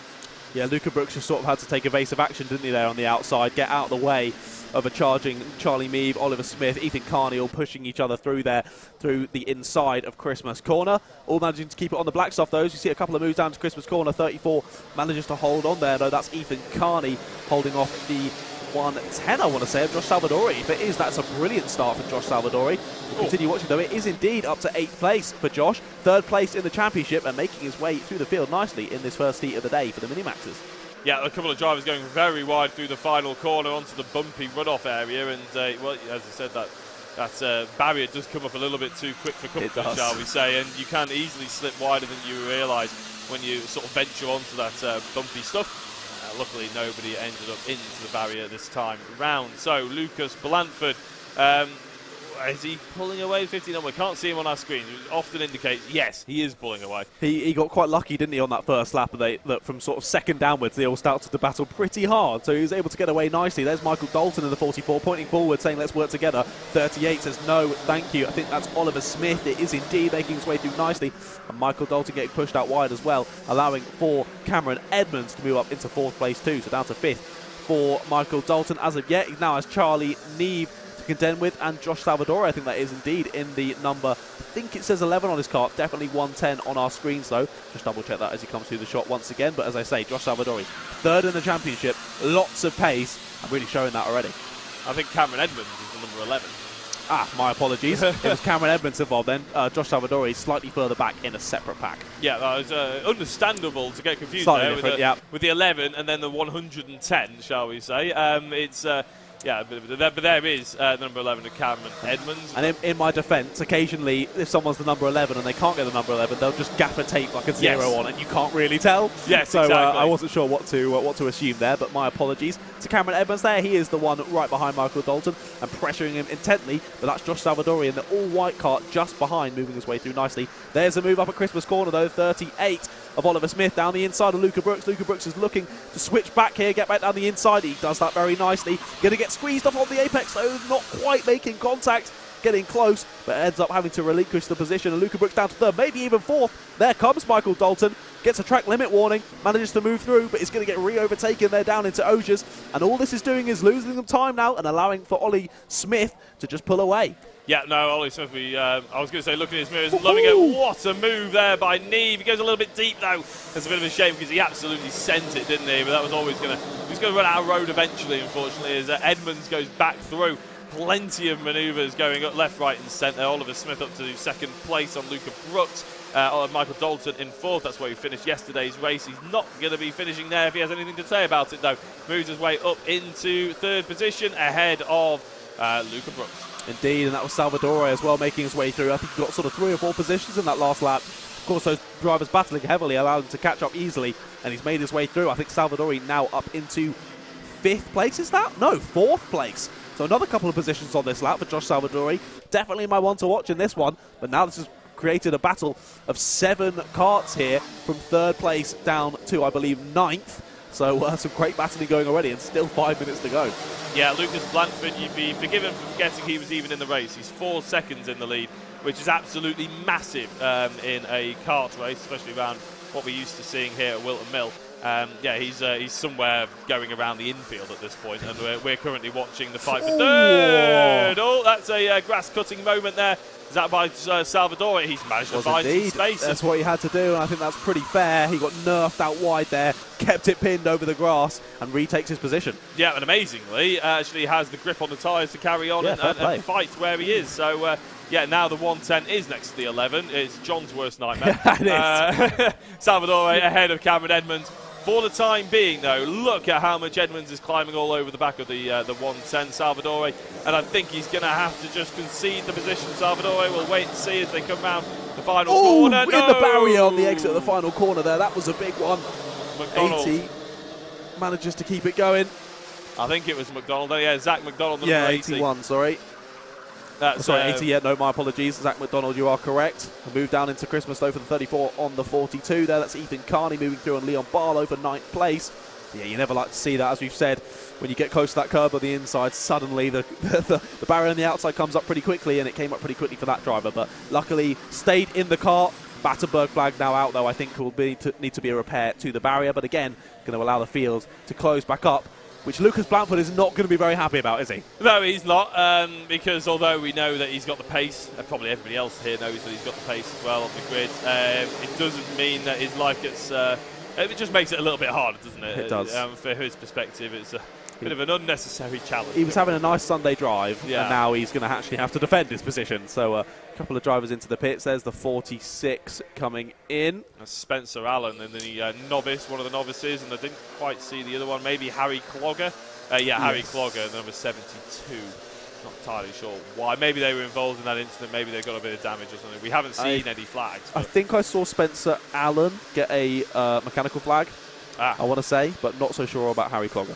No, well, maybe as I said, they were just involved in a part of an incident, or maybe an incident that we didn't even see out there on circuit, which is entirely possible as well, of course, because although Alpha Live and their camera team do an absolutely brilliant job at capturing as much of the action as humanly possible, we can't have eyes on every single one of the 22 drivers constantly. It would be cool one day to maybe have GoPros on every single one of them, get some on boards, but now I'm just putting pressure on Luke and the Alpha Live team. You are. See, we've had this conversation, and we've done it before. We've had live GoPros for drivers. However, the thing is, it always seemed to curse them, for one, because you'd put a GoPro on them and they'd crash out on like the first couple of corners. And secondly, of course, it's not too much. When you put a proper GoPro on, that is adding a decent bit of weight, a few kilos to the car, and it can definitely affect the balance of the car and the setup for sure. So drivers weren't too happy about putting it on, and also getting live feed from a GoPro can be a little bit choppy. So we thought maybe not for the best, but maybe in sort of 5 or 10 years or so, when the technology gets better and lighter, maybe that can be an opportunity for Alpha Live. I was going to say, I remember when I first started, I first got a GoPro, I thought, oh, but this would be really cool, stick it in the car and everything like that, and somebody asked me, oh, can you live stream it whilst you go around somewhere like Silverstone? And you're not technically allowed anything in your pocket, but I kept my phone in my pocket underneath my overalls and everything like that. Oh, we're going green. I'll admit to my misdoings another time then. Thought we were going to be carrying on for another lap or so, but Lucas Blanford will be carrying on in the race lead for the time being, with Oliver Smith in second place, but trying to pile a little bit of pressure on. That's the first time we've seen Lucas Blanford. Well, it's the first time we've seen him, actually, let alone doing anything defensive since the opening lap. With a minute to go, he might have a little bit of a headache here. Yeah, sadly for him, it was 4 seconds when the Battenberg flag came out, the gap between himself and second place. Across the line that time, it was 400ths of a second. So bit of a difference. A little bit of a difference. Going to be frustrated about that, but still holding his place nicely, going a little bit defensive into Christmas corner, but yeah, holding it well. Michael Dalton there, sitting behind in third. He's definitely going to be thinking about making that move on Oliver Smith sooner rather than later. And of course, do not forget about Josh Salvadore. Already made a move on Luca Brooks on that first lap after the Battenberg flag. 30 seconds to go, so I think we're going to get 2 more laps of the track here, as I say, up to 4th place for Josh Salvadore, and there he is. Now the 75 of Luca Brooks slightly fallen off of these front 4, now into defensive mode. He's got the 11 of Edmonds behind, as the 11 of Edmonds is now in front. Sends a move at Christmas corner now, and the 60 of Charlie Neve, that all over his rear end as well. I think that battle's going to be hotting up throughout this, and they're going to drop further and further away from the top 4. 2 going down the inside there as well, down at Ashby. Can't see the numbers as well. The 21 is getting involved. That's Victor Hansen there in 10th place at the start of this lap. Don't think he is anymore, though. Goes for a move down the inside of Charlie Neve there into Osiers. But here we look back to the front. That's the 59 of Blanford, being followed by the 38 of Oliver Smith. I think 25 seconds on the clock, but I think we'll probably go on to the final lap this time around. Oliver Smith is giving Lucas Blanford probably a bit of a dull headache at this point. Not necessarily a migraine. I don't think it's going to be quite that intense, but he's certainly giving him something to think about. Josh Salvadore into 3rd place. Not quite close enough to make any kind of real impact in the battle for the top 2, unless they start fighting. I think it's going to be a big lunge, though, if Oliver Smith really wants to really make any kind of impact on Blanford's race. Yeah, no, I think so too. I think Josh Salvadore should be very happy with that 3rd place there. But look behind, in 4th place battle, that's Michael Dalton going very defensive now, has slightly fallen off Josh Salvadore. Clearly the overtake from Salvadore lost him a bit of time, and now having to defend heavily against Edmonds as he is. Goes to the inside, 75 gets nerfed out wide by the 34. That's Carney down the inside of Brooks. Brooks losing another position, was on the battle for 2nd place at one point during this one. It looks like Oliver Smith just not quite able to get the exit through the final corner there, and it will be Blanford who does take the win after a 4-second lead, just holds on to it after that Battenberg flag. So kind of race of 2 halves there for Blanford, but doing it nicely and securing the win. As we said, Oliver Smith there in 2nd place. Josh Salvadore, a lovely race through there to 3rd. That's going to help him in the championship battle, because obviously Blanford is in the lead of the battle. Salvadore there in 3rd place in the championship and in that race too. Michael Dalton ended up 4th, and it was Cameron Edmonds, Ethan Carney, Luca Brooks, Victor Hansen, Charlie Neve and Liam Barlow rounding out your top 10. Then it was the first of our 3 novice drivers there that finished. 4 novice drivers. One that did not finish. It was Toby Bedford in 11th and William Webb. 2 novices there in 11th and 12th, then Ben Hornet, Jake Schules and Lucy Whilton. Then there was Emily Cotty, another one of our novices, in 16th. Then Oliver Meek, not having his best race there. He said he didn't have a great Heat 1 yesterday, had a bit of a breakdown, a bit of a mechanical failure, and again not quite going his way in the 2nd heat for the Minimaxes. Then it was Noah McNicholas in 18th, and Maisie Creed saying hello in the live chat there in 19th. Then it was Harry Clogger, who didn't finish, neither did Spencer Allen, and neither did Zach McDonald. And there you go, a little yes sign from Josh Salvadore there. Moved his way through the field nicely and should be very proud of that 3rd place. Yeah, there's absolutely no reason why he won't be beaming from ear to ear. That's a second, third place, if that makes any kind of sense, of the weekend Speaking for him. of riddles now. Yeah, I know. It's he's come third twice, is what I probably should say, isn't it? Yeah, okay. But he's come third twice so far this weekend. The 42. Is there going to be a penalty? It's a nose cone penalty for Leon Barlow. That'll be 5 seconds for him. Of course, after the Battenberg flag, they all closed up lots. Same for the 93 as well. So that'll be 5 seconds added on to that time. It goes to about 9-10 seconds, so that's got to drop them all the way to the back of the field. So that'll be 18th and 19th positions for those two drivers. Yeah, no, that's a bit gutting for them, isn't it? But as they go through and probably share their disbelief at unfortunately what's happened, we're going to focus a little bit further forward, and we're going to go to the X30 seniors.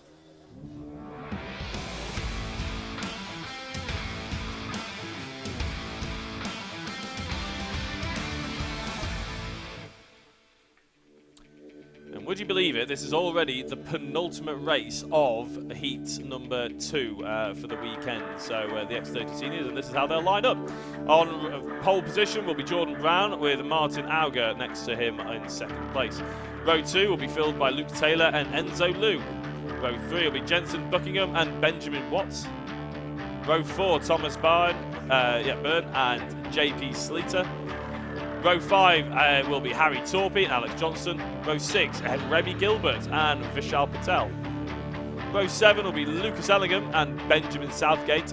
Row 8 and rounding out the field will be Marcus Smith and William Smith.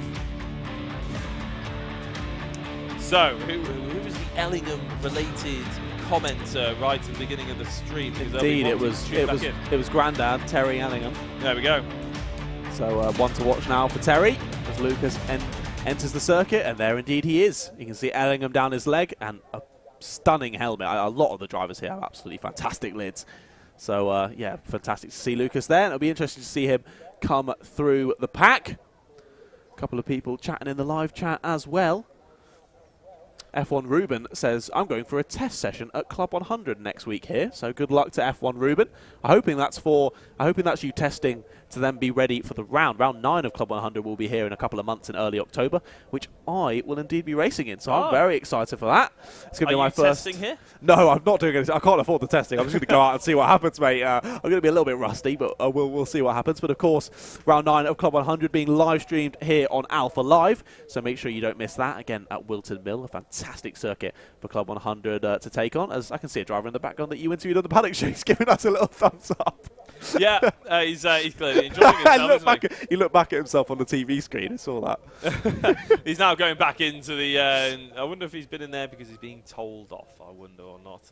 Wouldn't like to speculate so far today, but yeah, no, it's plenty of stuff that's going on Alpha Live, isn't there? I mean, there's all kinds of motorsport, of course. I believe tomorrow they've even got the Civic Cups and the TCRs, and obviously plenty of karting. They've got motocross going on. I believe the motocross is actually today as well. So. Yeah, if you are enjoying basically motorsport, you will enjoy Alpha Live as a YouTube channel. So please do subscribe and like and follow along to anything that you want to do, or comment, or even if just sit there silently judging the commentators. We're okay with that. That's understandable. You're helping our viewing figures, even if you do that. So it's all good in the hood. We're getting lots more waves as well from the main building. Yeah, exactly. People sticking their head out and giving us a wave. Well, as they should. I mean, we like to give a little bit of interaction. We like people to give us the interaction. There's somebody wave. Hey, there he is. Give us a big wave there for the. I don't know who he is, but he's clearly enjoying himself, whatever he's doing. He goes back inside to celebrate. Yeah. Oh, good stuff. A living legend. Yeah, good stuff, good stuff. But yeah, there's plenty of people here who obviously run all the stuff from the office and behind the scenes. A big thank you. We always have to say a big thank you to all of our Orange Army, the marshals that are doing the rounds on all the marshal posts and doing a fantastic job at recovering, and they've been quite busy so far today, haven't they, helping karts be recovered and obviously get the Battenberg flags out, green flags out, and all this sort of safety and well-being that they're having to do as well. So big thank you to the Orange Army, as they're all volunteers up and down the country, whether it be karting or sort of car racing or anything like that as well. So big thank you. So I thought that until I was at British Kart Champs and I was told that the karting ones are actually paid. Really? Yes. I'm not. I think that's for all karting. It definitely is for British Kart Champs that they are paid. The marshals are. It's only apparently car racing that they were volunteers, as I believe that was the 66 pulling over there. That's Benjamin Watts. Race is over before it can even get underway. So the marshals indeed going to be out there clearing that away from the circuit so we can get underway. But yeah, I do believe that they are paid in karting. I've been told a lie all of these years, you know. I've been thinking they've been giving up their time for free. No, we still appreciate them regardless, of course. So as number 66, that is Benjamin Watts, isn't it? Unfortunately gets towed away. Yeah, not the way that they'd be hoping. I mean, it depends on how quickly they get the kart out of the way. It depends how slowly these guys go on their rolling start, but we'd like to see them start racing straight away, of course. Exactly, yeah. I think they should be fine, able to clear it pretty quickly. I always thought it was a bit mental that marshals aren't paid, to be honest. Oh, yeah, they're so completely necessary for everything. I think they're one of the most worthy of a paycheck at the end of this, and it's always brilliant to have them here and get things cleared away and get going, because at the end of the day, we love to see brilliant racing, but the drivers having fun and being safe is the main thing. Absolutely. So with Martin Auger on pole position, will he get a good start? Jordan Brown, I believe, crossed the lines first, and we are racing. There is no there's no going round again, shall we say. There's no false start flags being thrown around at all. Massive lock-up and a nice move at the inside by the 174 Luke Taylor, but I think he's going to lose out on that one. Jordan Brown coming back at him as one of the drivers tries to come back on the circuit, spins, causes a couple of other drivers to have a bit of an off as well in sympathy. And there's even a driver coming on the left-hand side. So that's the 77 Enzo Liu. He was on the front row in the 16 of William Smith, our only novice driver in this particular X30 senior heat. And there is a driver off the outside of the Ashby. Yeah, Ashby. I was just trying to see if they could see it at all, but not for the time being. I want to say it was Martin Auger, but we'll wait and see him come through, just because his start was so poor. It looked like he had no waft at all in that kart, so maybe just pulling over and realising a technical fault. Nope, Martin Auger there now in P11. Just didn't get a great start then, did Martin? Dropped back a few positions there, just going up the straight. Seems to get swamped a little bit, so not sure if that was something mechanical or maybe just got caught napping, but down to P11. A couple of people pulling off. It was Thomas Byrne and William Smith now out of the race. William Smith pulling into the pits, and it was Thomas Byrne who had pulled up alongside the track at Ashby. Harry Torpey's gone from 9th place all the way up into 3rd over the course of the last lap and a half. I actually did have to go on my laptop to double check that was actually him, but it is, as the 174 Luke Taylor now does go into the race lead, and Harry Torpey lunges up the inside of Luke Taylor, who loses 2 positions over the space of about 10 feet, and it looks like potentially another one with Jensen Buckingham very interested in trying to take that last podium spot away from what is now floundering Jordan Brown. He might be able to get it back together, but as they go towards Christmas Corner, there's a big look up the inside. There's a big lunge up the inside as well by Jensen Buckingham, who gets the right position from him, and now will try and chase forward to the back of the likes of Harry Torpey and Luke Taylor. Indeed, Lucas Ellingham, you can see there in 5th place, now just starting to get involved. But yeah, Harry Torpey moving his way through the field does not surprise me at all.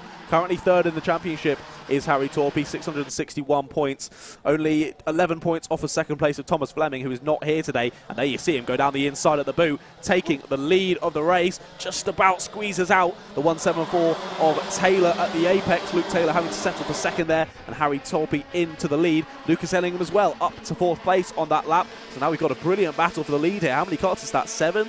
And almost 8 karts now.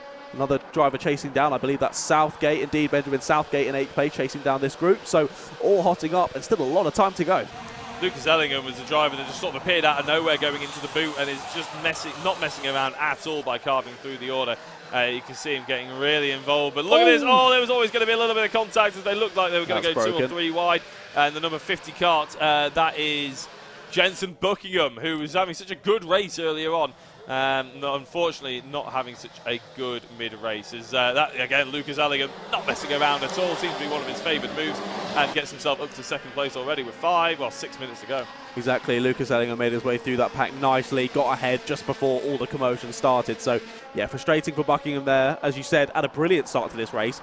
Some good moves, moved his way up to battling at the front, but yeah, just 3 into 1 doesn't go, a bit of contact, and you saw one kart just got fired across, the other one made contact with his front right wheel and immediately broke the track rod. So not going to be continuing, and as you can see there in the background, his kart is pulled off of the circuit. The 23 getting overtaken there, that's JP Sleater, I believe, down the 48, making another move as well. That's Johnston up a couple of positions.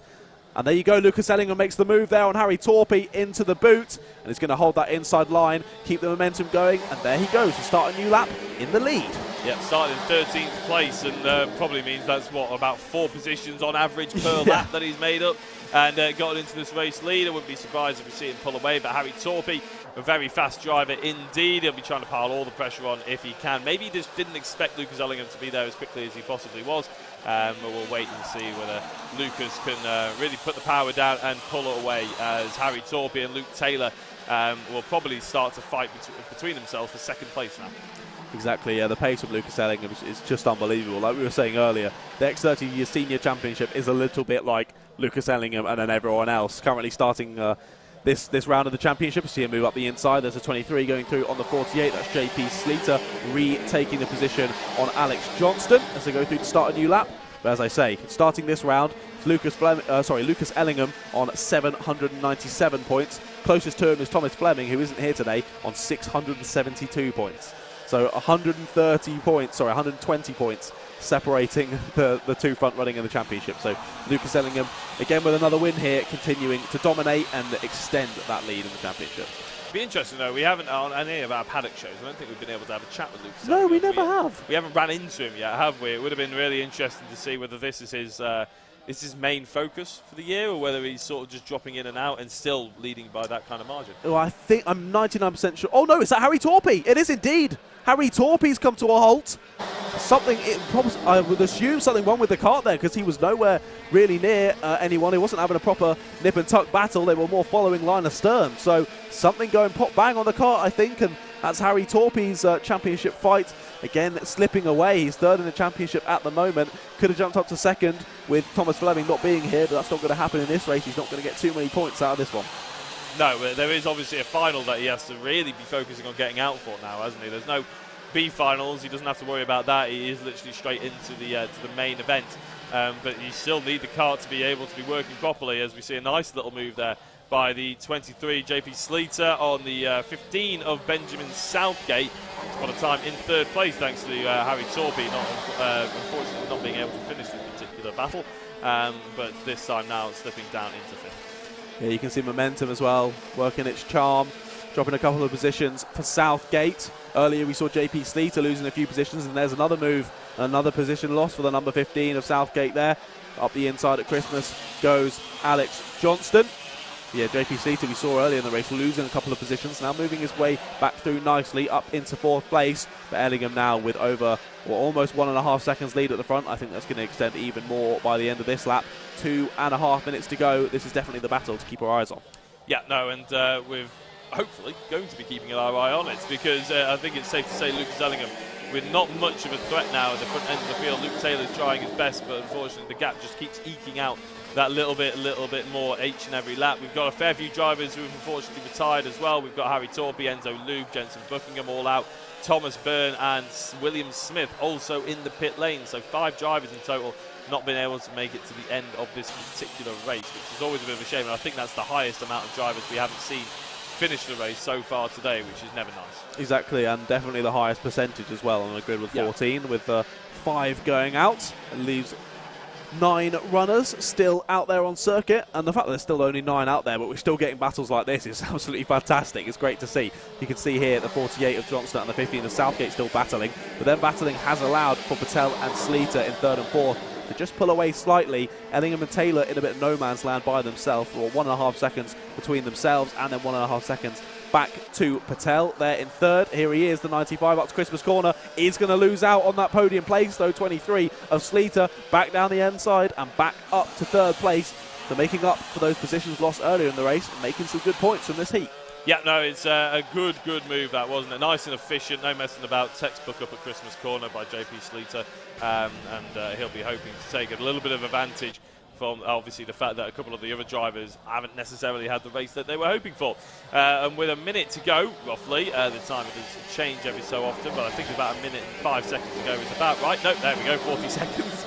A little bit confusing, but we can see that there is a change for that podium position now. The rest of it seems to have settled itself down just a touch, but like you were saying before, John, potentially this one here between Southgate and Johnston is the main battle out on circuit, and Southgate does make that move to go up the inside and take 5th position away from Johnston for the time being.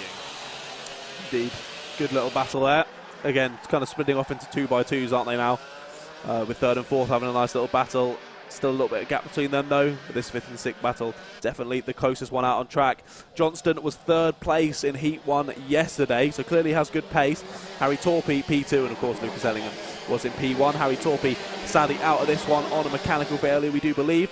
But Lucas Ellingham enters the last lap. You can see the marshal there holding out the last lap number plate as they go round for one more lap of this beautiful Whilton Mill circuit. Luke Taylor hasn't really been dropped as much as potentially we all thought he would by Luke Ellingham, and in fact on that previous lap he was actually about a tenth, maybe 2/10 quicker than Ellingham. So you know, the gap, he's not invulnerable. Is Lucas Ellingham? There is potential if you can catch him on the wrong day, maybe that the likes of Luke Taylor and obviously Torpey will be able to give him a little bit more of a fight, but it wasn't quite to be this time round. But it has been an absolute brilliant drive by Lucas Ellingham. Not take anything away. He takes the checkered flag. He takes the race victory. He came from 13th on the grid to do it as well. Very, very good drive by Ellingham. He'll be having good confidence, good momentum going into the final couple of heats and final. Definitely, definitely. However, I'm going to disagree with you there. I don't think he has any chink in his armour. I think he was saving his tyres at the end there because he realised he had such a big lead. There's no need to waste these tyres, chucking it in and holding it on the ragged edge because he started lapping nearly a second slower than his fastest lap. I don't think that's on lack of pace. I think that's on saving the tyres, in my opinion. I was trying to give the rest of the field a little bit of something to hold on to, but yeah, you're probably right, I'll be honest. Yeah. But speaking of the rest of the field, Luke Taylor ended up in 2nd, JP Sleater was in 3rd, 4th, Vishal Patel, 5th, Benjamin Southgate, 6th, Alex Johnston, 7th, Remy Gilbert, 8th, Jordan Brown, 9th, Martin Auger, 10th, Harry Torpey, but obviously he DNF'd. We'll read out the other drivers who ended up DNF as well. Enzo Liu, Jensen Buckingham, and I believe in the pit lane finished Thomas Byrne and William Smith. So, yeah, a few too many drivers probably not really finishing the race, which is a bit of a shame, but hopefully we'll see them out a little later on. And as Lucas Ellingham pulls up into the pits, he obviously has to do the normal checks, make sure that he hasn't got anything wrong with his front nose cone or anything else. Doesn't look like he does from our camera angle anyway. That was quite funny because they used to have little speed bumps there on the entrance to the pit lane there where you had to really turn left, right, left to try and miss them because they were proper high. And I just saw Lucas Ellingham do that. Even they've been taken away now. He still did it just on instinct, not really thinking about it. Still went left, right, left as he came into the pits there. So maybe he's warming his tyres up for next time. Keeping them warm, yeah, keeping them warm. But I think all drivers passing through there with no penalties, so that's always good. Yeah, that's what we like to see. It means a nice clean race as well, of course. So as that was the X30 Seniors, we round out the Heat 2 with one final race. It's the Senior Maxes.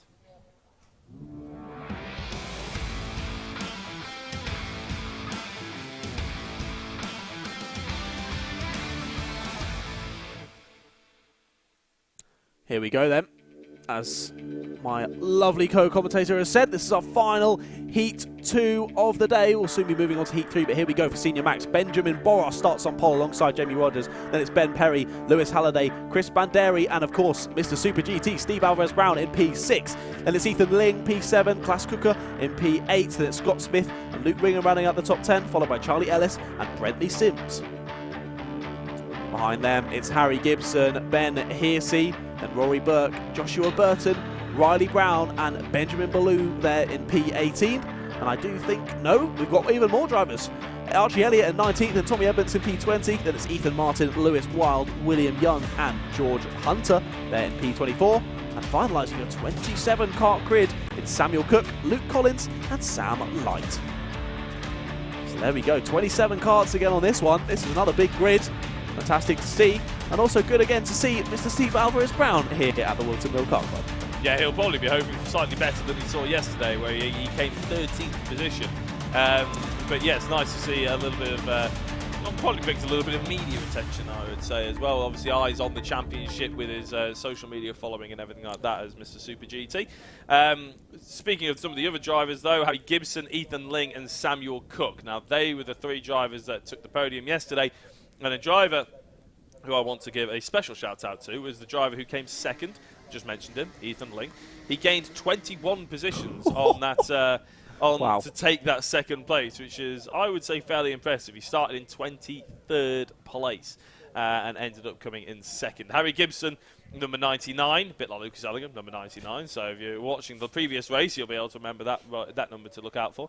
76 is Ethan Ling. 66 is Samuel Cook. And if you want to be keeping an eye out for Steve Alvarez-Brown, then he is number 91. And, well, you should be able to remember just about where he started. It's about 7th place, I believe it is, for that race. Another driver to shout out is Lewis Halliday.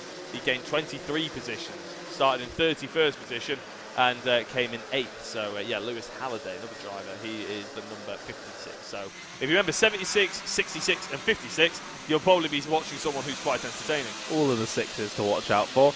We got Dalton Hayward. Hello, Dalton Hayward in chat. I've definitely commentated over you a few times. A very, very quick driver. Says, when is the Junior Max? Now, you've missed out on the Heat 2 of the Junior Max, which was the first heat of the day. But lucky for you, it's straight after this heat number 2. For the Senior Maxes, we'll have Heat 3 for the Junior Maxes. So make sure you stick around, Dalton. They are soon to come after this one. Everybody deciding to do their best fish impression and trying to warm up their tyres there as the yellow flags get waved in their face. 59 of Jamie Rogers, who will, of course, be on pole position. Benjamin Boros in the 86 alongside him in second place as they all pinch their fuel pipes now just to try and not let any more fuel so the carts don't seize or anything like that. They'll be rounding out the final corner. They'll be waiting just a couple of seconds as the poleman gets them underway, and it is a good start there by what I believe is the poleman, and Benjamin Boros in the 86 machine. Good start up to Christmas corner and is absolutely under no threat whatsoever. Can take the normal racing line, but that is, well, you can't say that about the rest of the field, put it that way, as they go too wide almost entirely through the Christmas corner, and they're trying to sort themselves out. Who's going to be the last of the late breakers? Who's going to be sorting themselves out into Ashby's? Luckily, everybody holds out and keeps it clean. Indeed, yeah, I was going to say no contact. There was a little bit down into Ashby as well, but that was more sort of the concertina effect of drivers just squeezing each other through that tight right-hander, but all keeping on the black stuff for now. I do see one driver that's dropped back a little bit, maybe a spin out of the camera shot that we saw, but certainly one driver just losing it. A cheeky move up the inside there for the 37, squeezes out the other driver to the outside there, moves through. That's Benjamin Ballou on Mr. Brown. That's Riley Brown there, so they're both in 11th and 12th now respectively. A couple of drivers moving to the inside at Christmas corner. Down the inside goes the 84 on the 32. That's Chris Banderi on Ben Perry, moving up into P5 for Chris Banderi. Good move there by a lot of drivers, to be honest. There's an awful lot of movement here that's going on. It's actually quite hard to keep up with. But on that previous lap, Charlie Ellis in the number 11 made up 6 positions and up to 4th place. Very, very impressive indeed. But Benjamin Boros, Lewis Halliday, Steve Alvarez-Brown are currently your top 3. Whether they can hold on to those positions, we'll have to wait and see. He cannot. Steve Alvarez-Brown already down to 4th place. I think yes. Ellis has now got him. We'll see it update as they come through. It hasn't on the timing screen, but I can definitely see it in real life. So, yeah, Steve Alvarez-Brown is definitely in 4th place there. Let's see, it's the 58 it looks like. I don't know if we have actually. Maybe that. Jamie Rogers has just jumped his way. Yes, possibly. Yes, you are right. So Jamie Rogers now up into 2nd, Halliday down into 3rd. As Orr dipping the rear left tyre on the grass there, entering Ashby, not recommended. The driver gets it fully sideways on entry. Pretty impressive to even hold that one together, and I think held on to their position, so fair play to that driver. As we see another couple of moves there going on through Osiers, and yeah, 27 karts in a senior max grid produces racing like this. Yeah, it's actually really hard to keep up with, isn't it? As the 54 looks interesting, trying to look at the inside. Where's this the battle for? It's quite a little bit further down actually, and as they come across the start-finish line, they're all chopping and changing anyway, so it's pretty much impossible. As there's a move for the race lead, though, we can definitely confirm that one. Jamie Rogers with the late lunge, a late movement across onto the apex of Christmas corner. Benjamin Boros caught by surprise there. That was so late, wasn't it? Boros was already pitched into the apex when he went for that move, but quickly saw Rogers on the inside, turned out the corner and gave him the racing room. So fair play to Boros there, just letting it go and realising I've still got 6 minutes in this race. There's no need to have an accident at this point in the race, but let's continue going. But yeah, keep an eye on Halliday. This little bit of battling has allowed him to catch up nicely, and Alvarez-Brown now has Ellis for company as well. It's nice to see Lewis Halliday's sort of driving style. He's a little bit calm. He's a lot calmer, isn't he, really? With his steering wheel, his inputs are a lot more precise and a lot less dramatic than the likes of Benjamin Boros and even Jamie Rogers up ahead of him. Everything you do in a go-kart really needs to be minimal to stop scrubbing speed off, and that's exactly what Halliday is doing, and that's maybe why he's got a little bit more pace about him than the two ahead of him, or it certainly seems that way regardless. And yeah, everybody else sort of trying to get their kart as sideways as possible. Lewis Halliday is getting a little bit sideways, but he's doing it in a very understated manner, which normally means you're going quite quickly. Quite often, if it looks boring, it's fast. Exactly. I remember when I was showing someone who hadn't really watched karting before, and I was showing them, I can't remember if it was Senior Max or Senior X30, but they were amazed. They were like, these guys don't even turn the wheel. It's ridiculous. Going down into Ashby, it's maybe, what, 110, 120 degree corner, and they maybe turn the wheel by about 5 centimetres. Yeah. It's ridiculous. The amount of force that gets put through their wrists, their shoulders, their neck, just taking those corners at such a fast pace. It's amazing. So it just shows the mental strength and the physical strength of these drivers out on track to be able to keep that pace lap after lap after lap.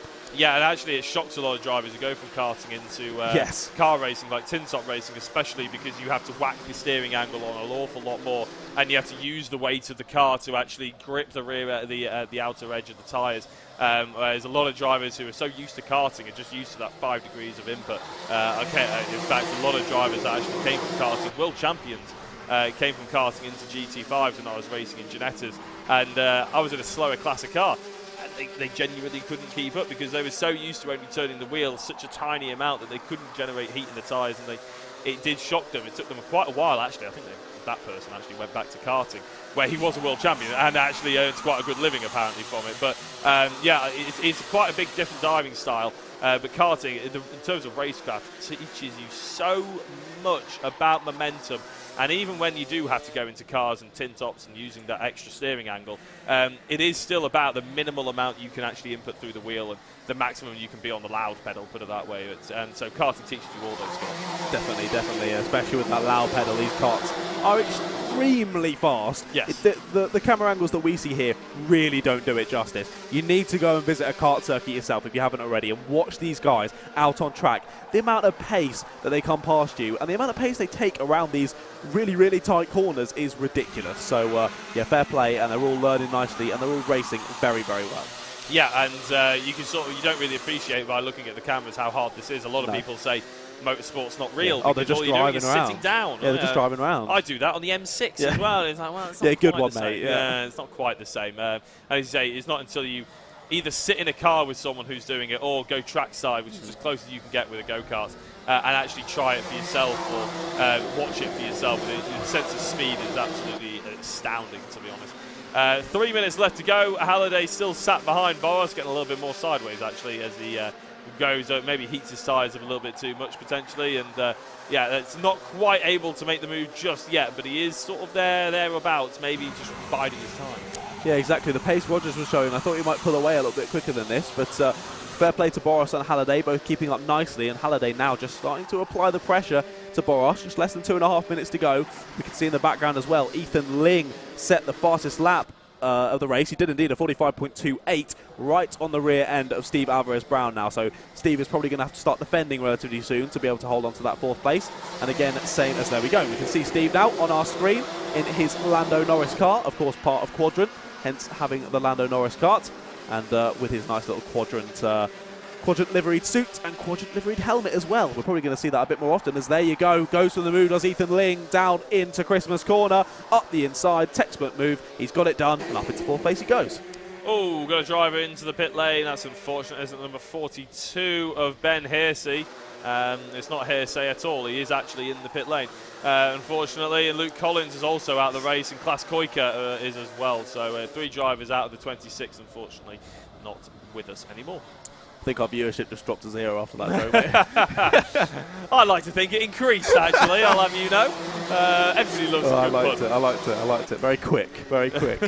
Almost as quick as these drivers out on circuit. There you go, confirmation on your timing. Ethan Ling up into 3rd place. I don't think that's correct, though, is it? Because we've got dropping down the order, Jamie Rogers. Well, we can see him on screen right now. He is not dropping down the order. He's there in 3rd place, isn't he? No, that's Halliday, and it's Boris, so he's in 1st place. My apologies. So our 1st place driver currently with a little bit of a timing issue, but I'm sure our friends in the timing booth will be sorting that out very, very quickly. But there indeed, you can see the 59 on your screen. Jamie Rogers dropped down to 23rd on the timing. Definitely still in 1st place. Yeah, no, he'll be hoping that gets fixed as they go through and actually put out the proper finishing results, which I'm sure it will. Track timers And timekeepers here at Whilton Mill are absolutely spectacular at what they do. Don't miss a thing, they don't, even if the transponders aren't working. So, yeah, it's obviously the transponders are helpful tools. They are definitely the preferred method of dealing with it all, because it'd be very nice to just press print at the end of it, and that's the race result. But they have to be sharp-eyed, keen-eyed, like they used to before transponders were a thing. Back when I started karting, oh, my brother started karting actually, when you had about 7 people in a small wooden box on the side of the track, basically marking down who's where and the time that they were doing as well. So a little bit harder work. It means we have to have less people, but technology does go wrong. Yes. Quite a lot of the time. Yes, it does. So, no, it's brilliant technology to have, as here we go. There's the last lap board coming out for Jamie Rogers. He's got a nice little lead out there. I think, yeah, just over half a second he has indeed out there in front. Benjamin Boris still in P2, then it's Lewis Halliday still in P3. Still applying the pressure. Lewis Halliday on that last lap, though, getting a little track limit warning, so does need to watch out for that. Slightly dropped off of the rear end of our P2 of Benjamin Boris. It doesn't look like any of them are going to be quite close enough to send a move. After clearing Steve Alvarez-Brown, Ethan Ling has created a nice little gap as well, about 0.4 to 0.5 of a second. But as I say, following through nicely, line astern are our top 5. And I think we're going to see Jamie Rogers, take the win here in the number 59. Hopefully it won't commentators curse him. Only one corner to go, and there he goes. Jamie Rogers round the final corner and takes the win here in Heat 2 of the Senior Max. Benjamin Boris there in P2, Lewis Halliday in P3, and there's Ethan Ling and Steve Alvarez-Brown coming across the line. Following them, Chris Banderi, Charlie Ellis. Oh, that was close at the end, wasn't it? Benjamin Ballou, Riley Brown and Scott Smith separated by about 1/10.5 between the 3 of those for 8th, 9th and 10th place. But Benjamin Ballou coming out on top between those 3. And there was Tommy Edmonds, Harry Gibson, Lewis Wild, George Hunter, Ben Perry, Ethan Martin, Samuel Cook, Rory Burke, Sam Light, Joshua Burton, Archie Elliott, William Young, Luke Ringham rounds out your 23 finishers. Then Ben Hearsey, Luke Collins and Klaus Kuka didn't quite get to the end of that one, but still a great race on the left with lots of karts involved and lots of battling. Yep, that was a good sort of advert for Senior Maxes, that one. It was nice and clean, yet concise and efficient, I would say, by quite a few drivers. So I don't think we'll be seeing any nose-cone penalties. Don't count me on that, but from the racing we saw, I think we should be okay. Yeah, and I mean, it's a good way to round out our Heat 2 as well. Definitely. So, yes, if anybody out there is new to the Whilton Mill Kart Club, I'm sure lots of people have watched it before, but we're calling it Heat 2 because that is what it is. Heat 1 was yesterday, Saturday afternoon, so don't worry, you haven't, if you've been watching the Senior Maxes, you haven't missed one already this morning. This was the first one that was broadcasted this weekend. They'll be back on a little later on, about 25 past 1, roughly. Normally, they don't actually... Oh, it's the number 11. Charlie Ellis from P7 there. Well, I mean, unfortunately, it's fact, isn't it? If the clip on the front end is slightly broken, then you're going to get a penalty, unfortunately. Still had a smile on his face, though, so that's the main thing. But yeah, 5-second penalty is going to drop him down a few positions there. It's going to be about 14th place, I think, for Charlie Ellis. Yeah, so big shame for him, really. Anyway, we'll move on to another Rotax Max class, but this time we're going to shoot back for Heat 3. It's the juniors.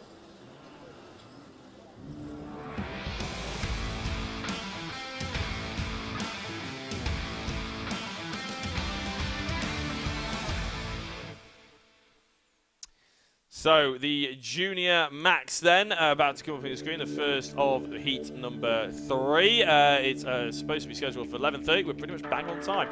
On row 1 and pole position will be Jacob Jukes. Second place will be Donald Stratton alongside him. Row 2 will be Alfie Richards and Romarian Ubi. Row 3 will be Freddie Ingram and George Barker.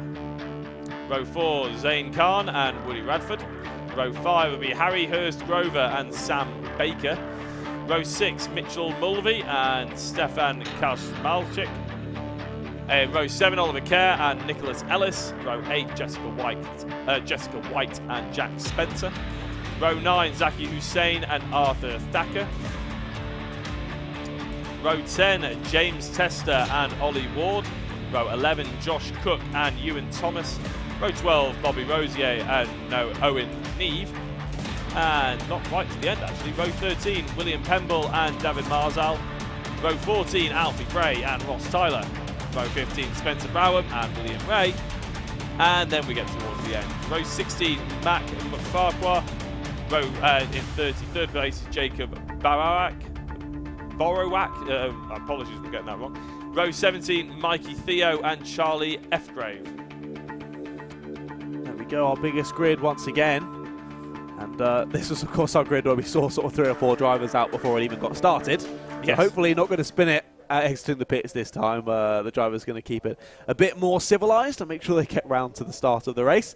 Now let's highlight what we saw earlier in Junior Max Heat 2. Sam Baker took the win with Spencer Brown in second and Jessica White in third. Sam Baker made up 10 places, Spencer making up 15. And also Jacob Jukes, I think you said he was starting either P1 or P2 in this one. He's P1 is Jacob. He made his way up 23 places in Heat 2 to finish in 8th place with a 45.64 fastest lap of the race as well. So if he can get a good start here, can Jacob Jukes, I think he could just pull away. Yeah, he's got a great opportunity. He must have flagged this race as a potential race victory for himself.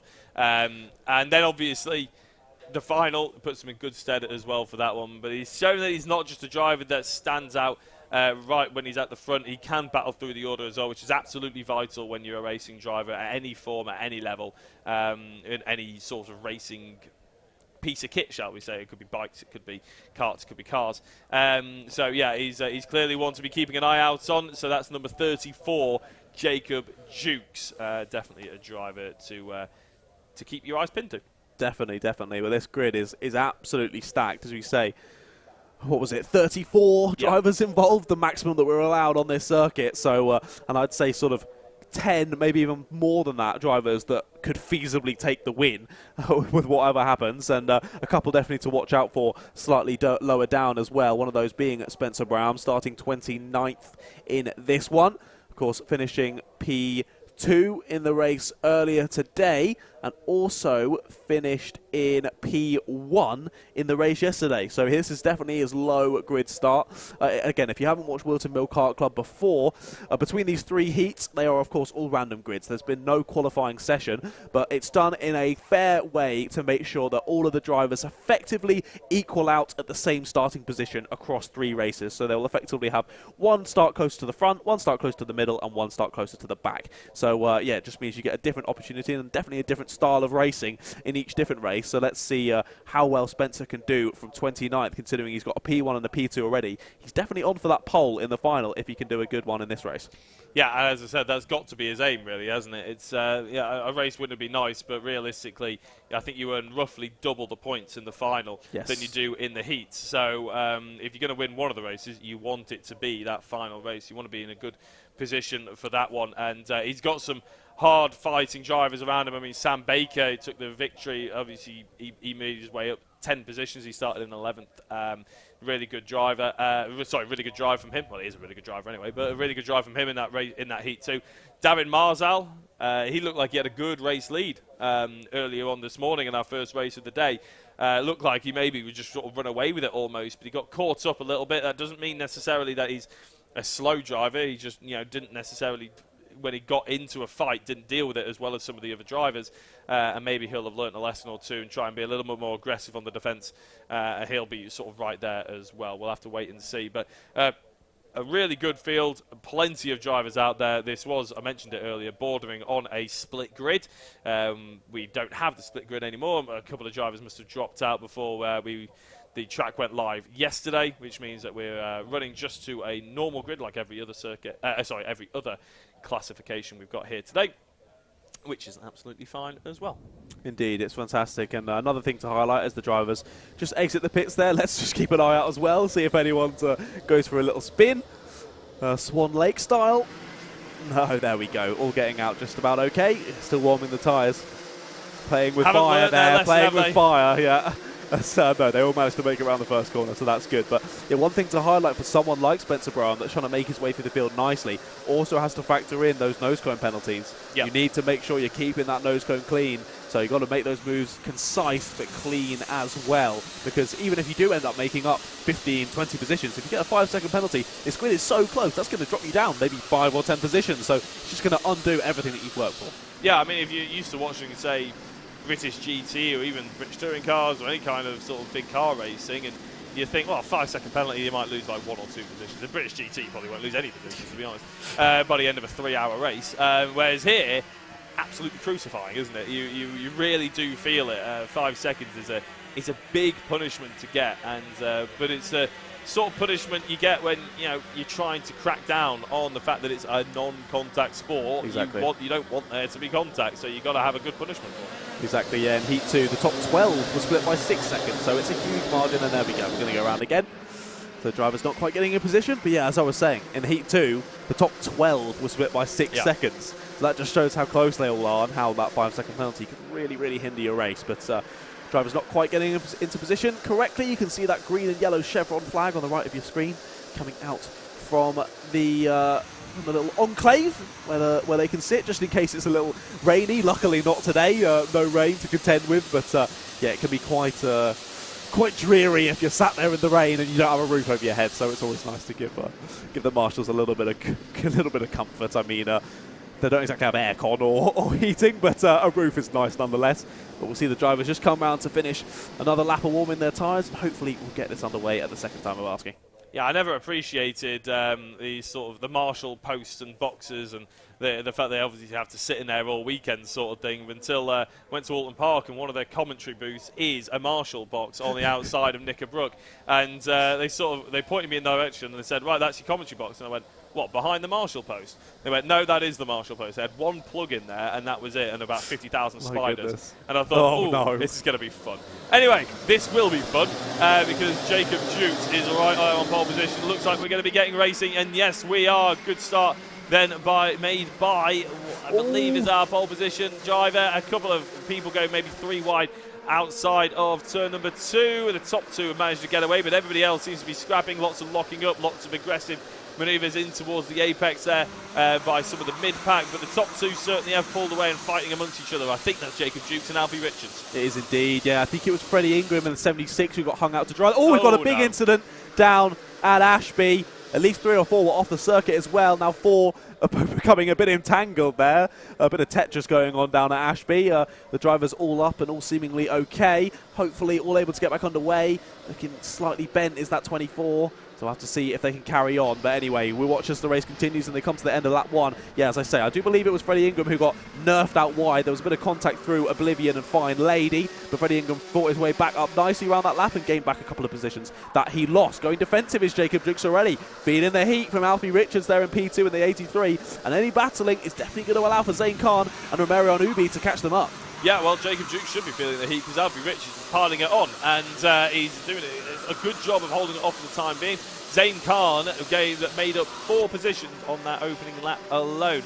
You're absolutely right. He's going to be right there in the thick of it as soon as an opportunity presents itself. A couple of drivers going through the infield nicely side by side. That's the 155 of Mitchell Mulvey. I think being overtaken potentially by Zaki Hussein in 131. I think keep an eye out and see how that one develops.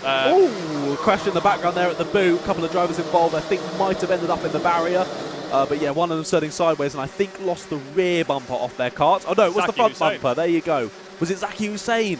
Gutted. He had a great race in the first heat of today. Second heat of the weekend. And there you go. You can see the 131 rejoining as well. That is Zaki Hussein. So that's Zaki Hussein. Now we've got the 42 off as well. Now lost his nose cone. Or lost her nose cone. Who is that? Is that one quite high up? 42. There you go. Stefan Kaczmarzyk. And there you can see the driver without his front nose cone. That's definitely going to be a nose cone penalty. I think that's more going to be a mechanical flag. We've got 2 karts out there now. The 86 now as well without a nose cone. Who is that?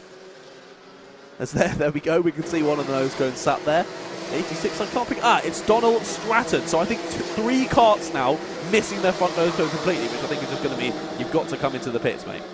Yeah, and we've already got James Tester in the pit lane, unfortunately. And Mikey Theo is out the race as well, and Jacob Borowak as well. So, yeah, 3 drivers, and soon to be an awful lot more. That looked like a bent rear axle, didn't it? Yes. Unfortunately, a bit of a bouncy boy. The 37, that is a 37. Which battle are we looking at here? I think that's Jessica White, isn't it? The 37? Oh, yes, the top 10. Battle for the top 10, of course, with 222. That's Jessica White getting past Oliver Kerr, actually, for 9th place. Indeed, she has, man, making her way through nicely, showing great pace. Has been up there in all of the rest of the finals. 3rd place this morning, I think also on the podium in Heat 1 yesterday. But here we look back to the front.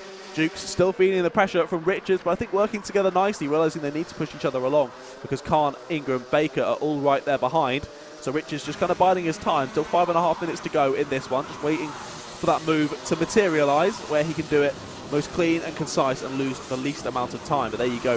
Still some nice gaps forming as well. There's a big gap from 6th and 7th between Ubi and Barker. About 2 seconds between those two. And a couple more seconds back to Jessica White in 8th, where their more battling commences. Here we look back to the 47 and the 76. This is Zane Khan, Freddie Ingham and Sam Baker for 3rd, 4th and 5th position.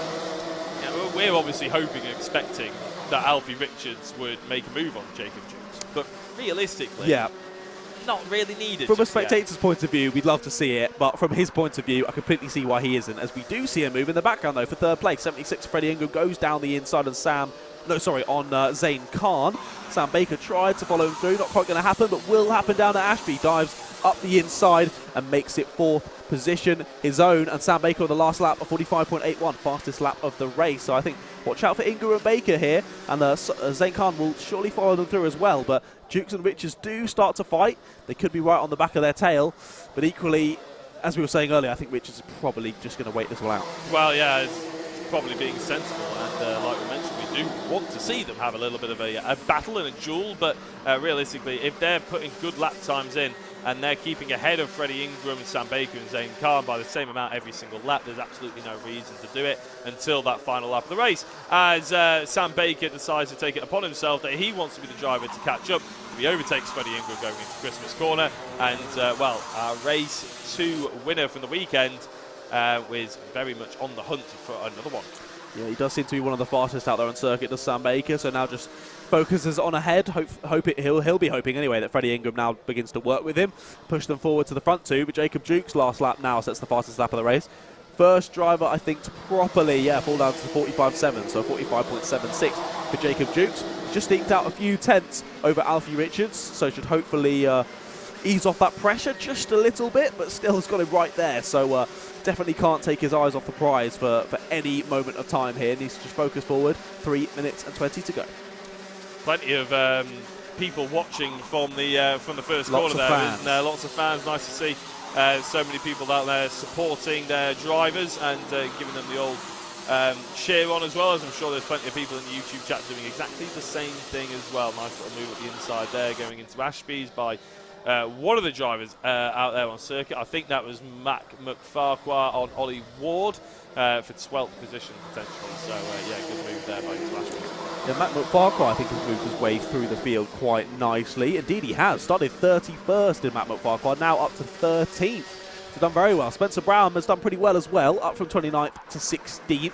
But we'll definitely be hoping he can move through a little bit faster than that through the last couple of minutes to try and secure that pole position for the final. It's going to be very close within himself. Jacob Jukes, Sam Baker, probably Ingram as well, maybe even White challenging for that pole. So it's going to be a really, really good final, I think.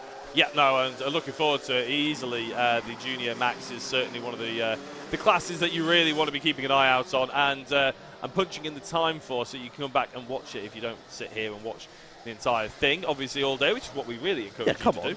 But if you do want to come back for the Junior Max final, then that will be on at about 20 to 3, depending on how quick lunch goes and if we have any red flags and anything like that. But 20 to 3 this afternoon is roughly when the Junior Max final will be on. So, yeah, no, and if this isn't enough to whet your appetite, then I don't know what will. No, for sure. And look at this. Richards now right back up to the rear end of Jukes. Only just over a minute and a half to go now, about a minute and 40 seconds. So Richards now really needs to be thinking about when he's going to be planning out that move. Need to think about it, be concise with it. Baker and Ingram still about 2 seconds off of this leading battle, but yeah, the amount of momentum that you lose when you start entering into a battle does really, really hinder them. So it needs to make sure it's clean and concise as they go to start a new lap. I think we'll probably have 2 more laps of this one, possibly 3. Yeah, well, again, Richards doesn't really need to do anything silly right now. The lap times that they're pushing in, Jacob Jukes and Alfie Richards are 45.8, 45.8 roughly. Sam Baker, again, 45.8. There's and Freddie Ingram, to be fair, there's literally about hundredths between them, not tenths of a second at all. So, yeah, as soon as the top 2 have a lunge at each other, they'll lose a second on that one lap, and all of a sudden they'll be into the clutches of a potential battle for third and fourth place, let alone first and second. So yeah, no need for it just for the time being. But us here in the commentary, we do wish that they would give a little bit extra, wouldn't you? It's a bit of a shame. If you're looking for the driver with the fastest lap of the race, though, you have to look all the way down to 15th position, because that is being held by William Ray in the number 44. Clearly not had the race that he was hoping for, and neither has Spencer Brown, because they are down in 15th and 14th. That's Matt McFarquhar. No, Matt McFarquhar's had an incident down at the boot. He gets himself back going again, but Matt McFarquhar from 31st, he was all the way up in 12th position, now dropping back down the order. That's gutted. I was going to highlight Matt McFarquhar and Spencer Brown and William Ray, saying how fantastically they were moving through the field, but with maybe 1 or 2 more laps to go, Matt McFarquhar's thrown it all away. I don't know if he had any assistance in that slowing down, but yeah, very frustrating. But here we go into the boot, and I think we'll be coming on to the last lap now. Yeah, and just one last note on that Matt McFarquhar thing. It wasn't a very, very tight bunch of drivers, so it arguably could have been his fault, it could have been another driver, it could have just been one of those racing incidents. As we said, they were very, very close to each other, unfortunately. Right, going into Christmas corner, Jukes is defending now. He knows there's an attack coming.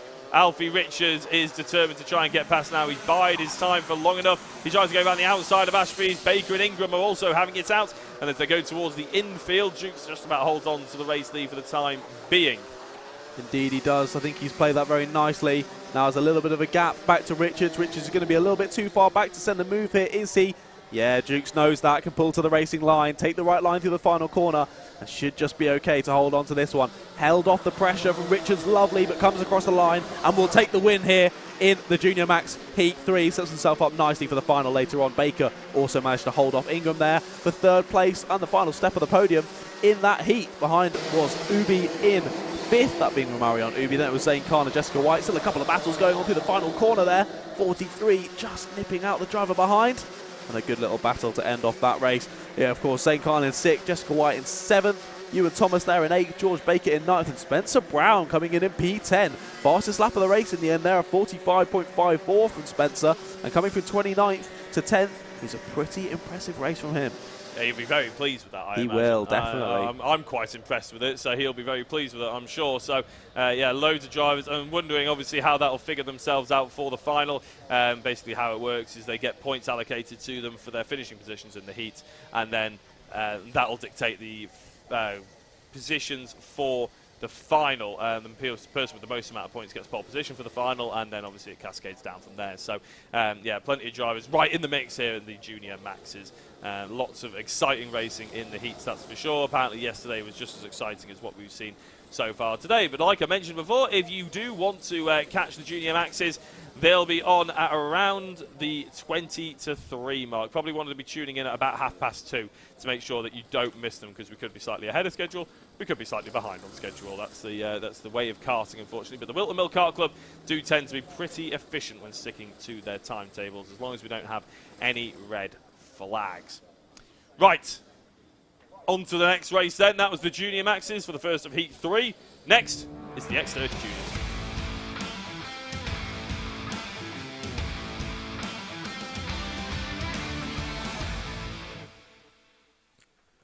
Indeed it is.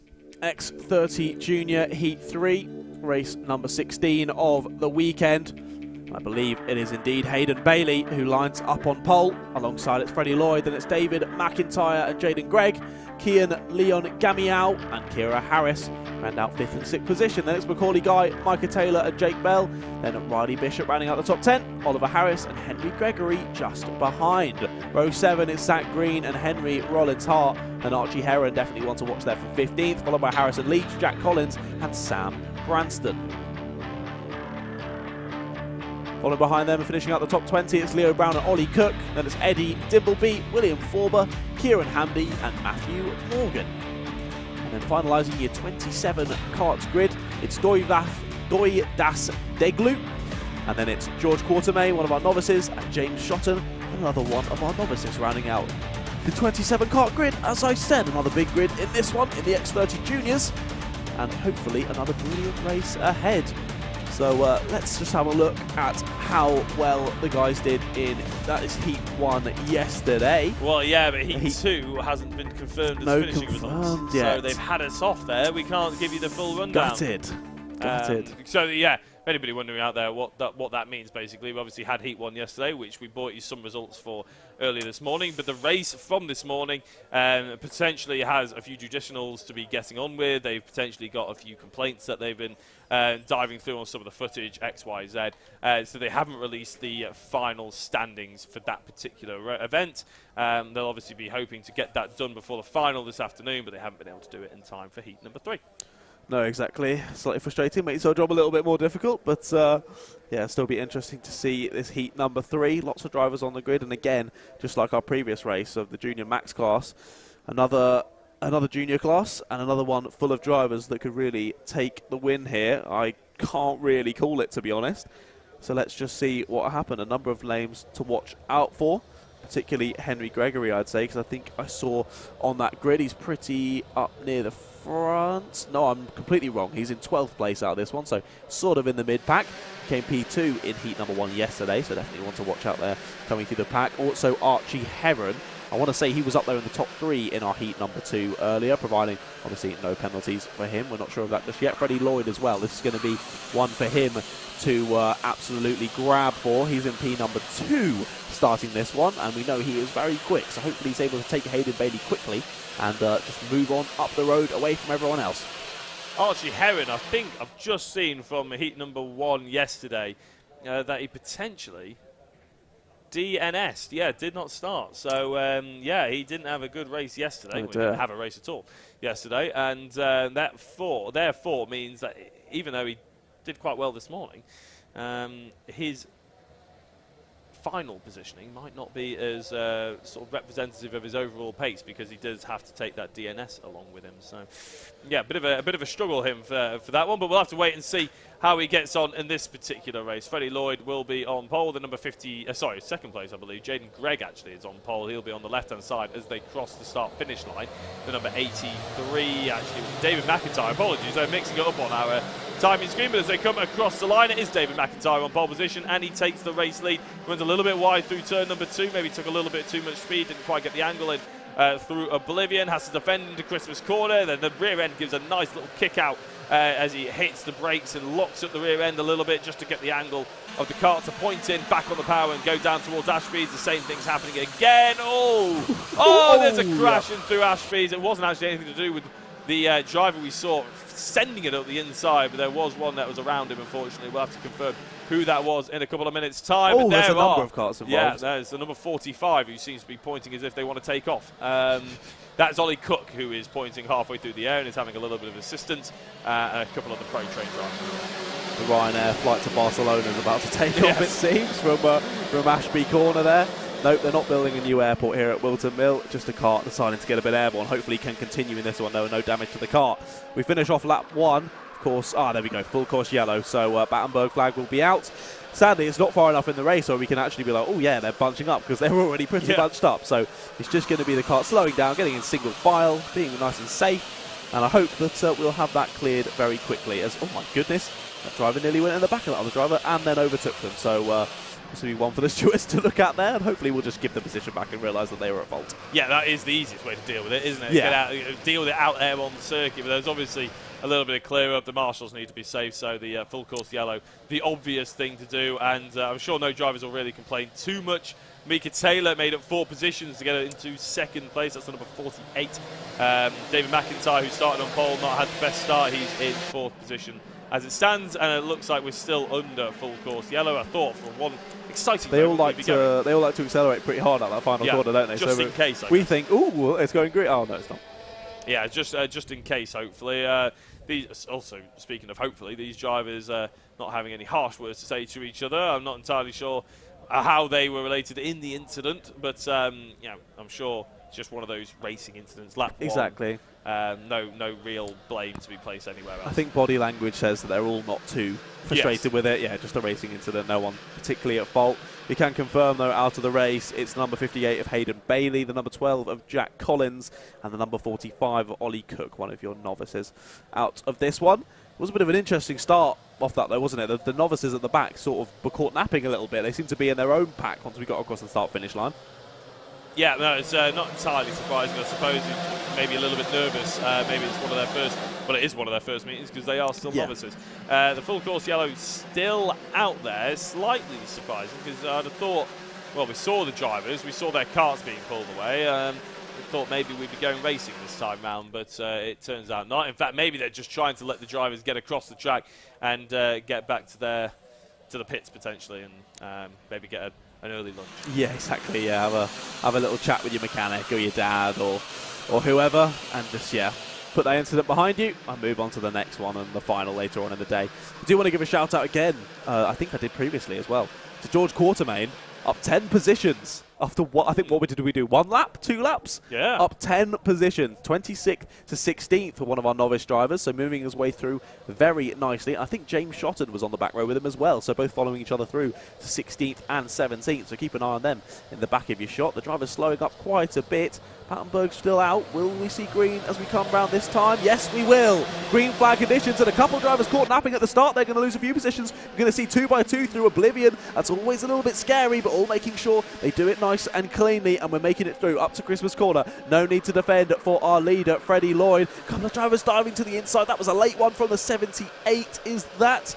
It is indeed, I believe, possibly 79. I think you might be right. Yeah, Harrison Leach there was in 12th place. I think getting a couple there, just diving to the inside and praying that his brakes will stop him in time. They did indeed, and up and through he goes. 32 loses the position there. That's Riley Bishop. I think lost another one there down into Osiers too. So as we finish another lap of this race, about 5 minutes to go. Ooh, a little bit of a poor entry there from the 48 of Micah Taylor. Gets checked up by the 34 of Jaden Gregg just behind.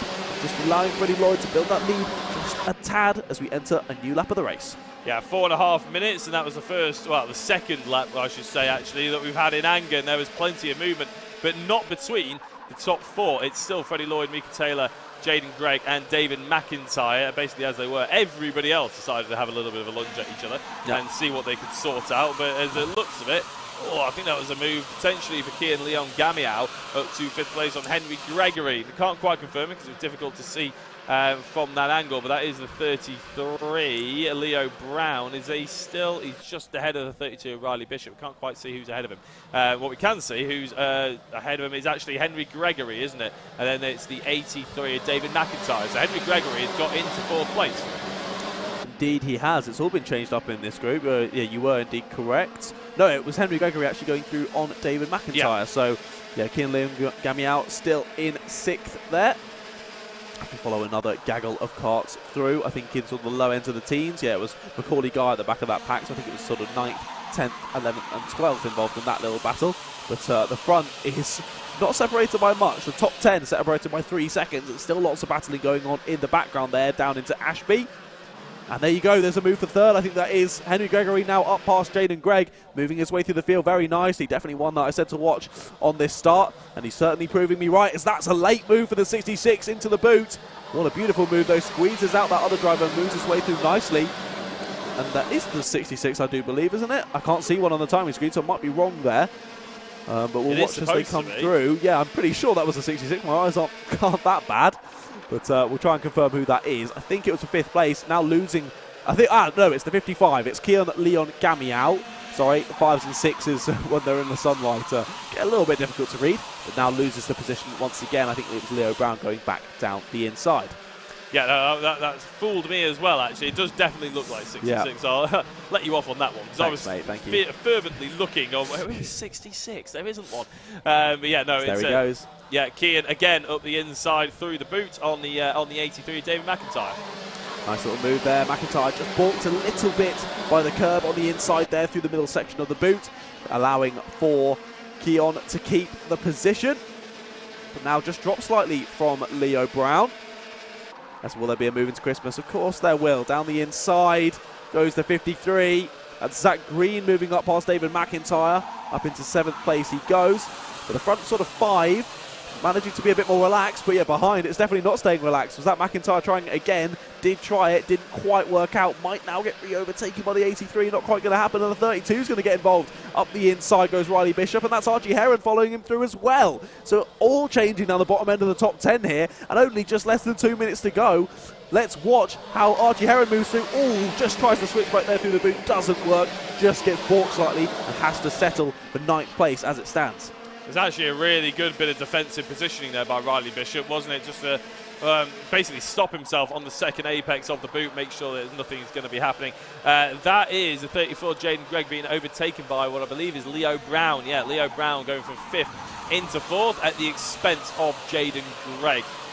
So yeah, those two swapping around for the moment, and looks like maybe Jaden Gregg, Leo Brown potentially got a little bit of pace about him. There's an opportunity maybe to catch up to the likes of Henry Gregory. Yeah, Henry Gregory just went down the inside of Micah Taylor for 2nd place there at Ogiers as well. Up to 2nd place he goes, but all this battling has allowed Freddie Lloyd to just continue to extend that lead. I think that looks like about 9/10 of a second now, just over a second even now. 1.07 seconds between Lloyd and Gregory. 30 seconds to go, so we can expect this lap and one more. It's going to take quite a miracle for Gregory to catch up that kind of gap in only a couple of laps, but I've seen crazier things happen in karting, so you never know, but let's keep watching this front battle in these four. They've really closed up because of that battling. Gregory now leading Taylor, leading Brown and leading Gregg.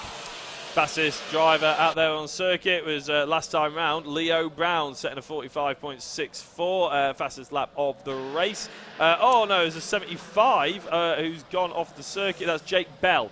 Jake Bell, who was running in 13th place, will no longer be running in 13th place. Unfortunately, will be DNFing from this particular battle. As we go on to the final lap of the race with Lloyd, Gregory, Brown and Taylor in that order, followed by Gregg in the number 34. Yeah, I feel so bad for Jake Bell. I mean, a mechanical failure is never nice, but on the last lap it's even worse. But there we see another change. I think that's for 3rd place. 48 and Micah Taylor going down the inside, and that's just allowed Henry Gregory to get away. So I think we can classify those 1st and 2nd now pretty much. Round the outside tries Jaden Gregg though on Leo Brown. Not quite going to work out this time. 33 stays in that 4th place for now anyway. Another little late lunge with the 34. That's probably going to balk him down this straight though, to be honest, and isn't going to allow for him to go to anything in the final corner. And these lot seem to be keeping the same on the final corner. However, a bit wide for the 48, and he's going to lose out. A mistake of his own, and goes final corner. That was close to the barrier. If that didn't hit the barrier, yeah, he hasn't come through there. Back onto the track he comes. And that was quite a big impact. I think luckily we didn't catch that on camera. And yeah, it's holding us back. That was a big impact for Leo Brown, I think that was, wasn't it? Yeah. That was a big... no, it was the 4... Micah Taylor, sorry, of course. Micah Taylor. Yeah, that was a big impact. Did something go with the tyre there or something? Because he went wide and it looked like he couldn't really hold it together, did he? And then he went round the next right-hander and again it just slid wide really aggressively. Yeah, to be honest, I'm not 100% sure because I didn't see his initial sort of snap. The initial snap was very odd. Really odd. Really violent. Snap to the outside. Just tried to hold it together. And then the same when he went round to the right corner. Turned it in. It just didn't really do that much. You don't see many punctures in karting. Yeah, that was really odd. Yeah, that sounds almost puncture-ish, but you don't see many in karting. Exactly. The only thing I could think was, did he drop a wheel off on the outside? He did after catching the snap. Oh, right. So, yeah, very odd. And then, yeah, just trying to hold the position through the final corner and then just lost it. I would say an alternative option would be the fact that maybe his tyre the rear wheel came off, but then he hit the barrier and it's still on. So that would have ripped it off if it was loose. Really odd. So, not sure what happened there. The 59's getting a penalty, though. That's Archie Heron. Had a great race up through the field to 7th place, but 5-second penalty. That's going to drop him down to about 12th. Through all that, did we actually read out the top 10? We didn't. Well, no, mate, go for it. I'll do that very quickly. Freddie Lloyd took the win. Henry Gregory was 2nd. Leo Brown was 3rd. Jaden Gregg was 4th. 5th was Zach Green. Kian Leon Gamiao was 6th. 7th, Archie Heron. 8th, David McIntyre. 9th, Riley Bishop. And 10th, Macaulay Guy. Now, we're not, unfortunately, going to be able to find out what happened to Micah Taylor at the end there. If anybody wants to stick it on the YouTube chat, please do let me know. But first of all, we're going to have to shoot forward because time is of the essence here. So we're going to go and have a look at the Honda Cadets.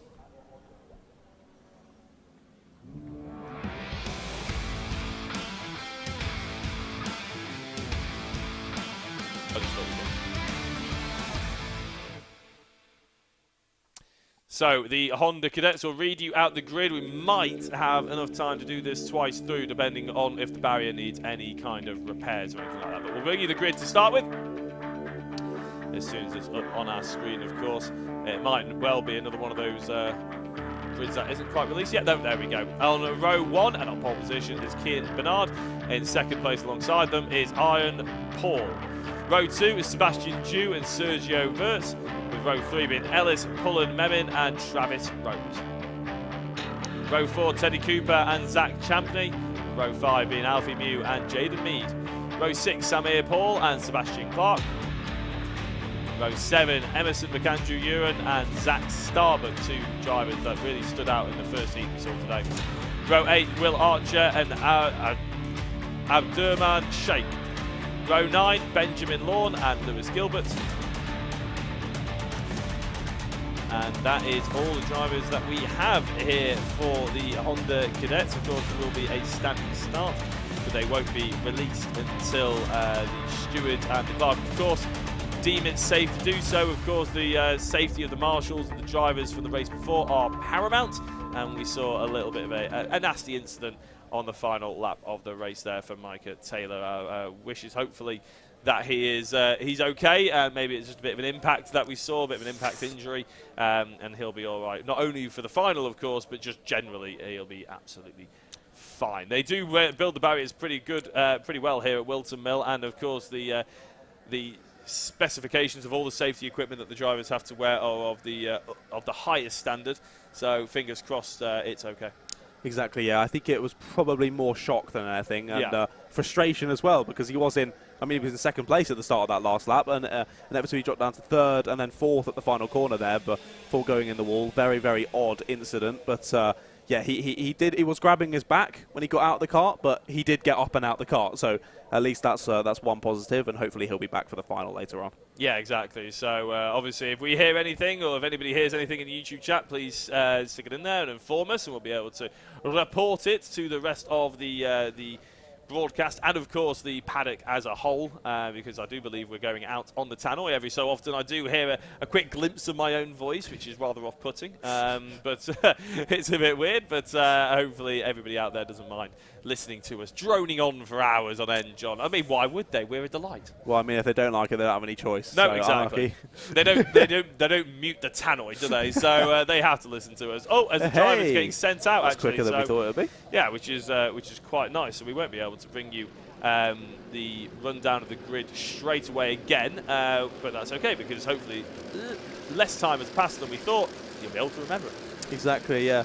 Let's have a look at Honda Cadet Heat 2 from slightly earlier on as well. Let's see how they did. I think it was Emerson McAndrew-Uren who took the win earlier today. Was indeed. And then Zach Starbuck P2 and Alfie Mew P3. So this should be interesting. Zach Starbuck moving up his way through the field nicely, starting in sort of the mid-pack in this one again. Emerson McAndrew-Uren nearer the back. And sorry, I was looking at Zach Champney. Sorry, Zach Starbuck is near the back as well. So definitely going to be an interesting one, this, seeing how well they can move up through the order. Of course, you said previously, slipstream matters so much. Those moves need to be clean and concise. So moving away from the back of the field to the front is arguably harder in a Honda Cadet than it is in something faster like Senior X30. Yeah, because it's all about momentum, and really the key is actually it's almost working in percentages. Let's say a kart can only do 20 miles an hour around a corner instead of 40. If you lose 2 miles an hour, which doesn't sound like that much, but that's actually 10% of your entire speed basically gone in an instant, and you can't. They don't have the engine to make that up down the straight, so you're constantly 10% down. Whereas if you're doing 40 miles an hour and you only do 2 miles an hour difference, obviously that's only 5%. So the differences are much greater when you lose the momentum here in the cadets. And fingers crossed, a lot of these drivers will be remembering that. They'll be processing that, and obviously they're on a long learning curve. These drivers are very young. They're around 10 years old, I believe, even younger, some of them. So, yeah, they may look small in the karts. Every racing driver looks pretty small, because most racing drivers are pretty small. These guys are particularly small for a reason. Well, they look small in those karts, and those karts are ridiculously small. Watch the Paddock show at lunchtime, and you'll see ours stood next to them, and we're sort of around 6 foot tall guys. They look absolutely tiny by us. But here we go. That was quick. Lights out already, and we're underway. Of course, it's difficult to get a false start when you're starting off of the grid, and that's a nice little move there through Fine Lady up the inside. A couple of drivers getting nerfed wide, but managing to keep it on the black stuff just about. Moving to the inside to defend is our P2 driver. Try and pick out the number as they come through the shots. I think it's the 57 of Sergio Wirtz there in P2, moving up a spot past Iron Paul. And I do believe it's Kian Bernard still in the lead. Another battle going on for third place as well.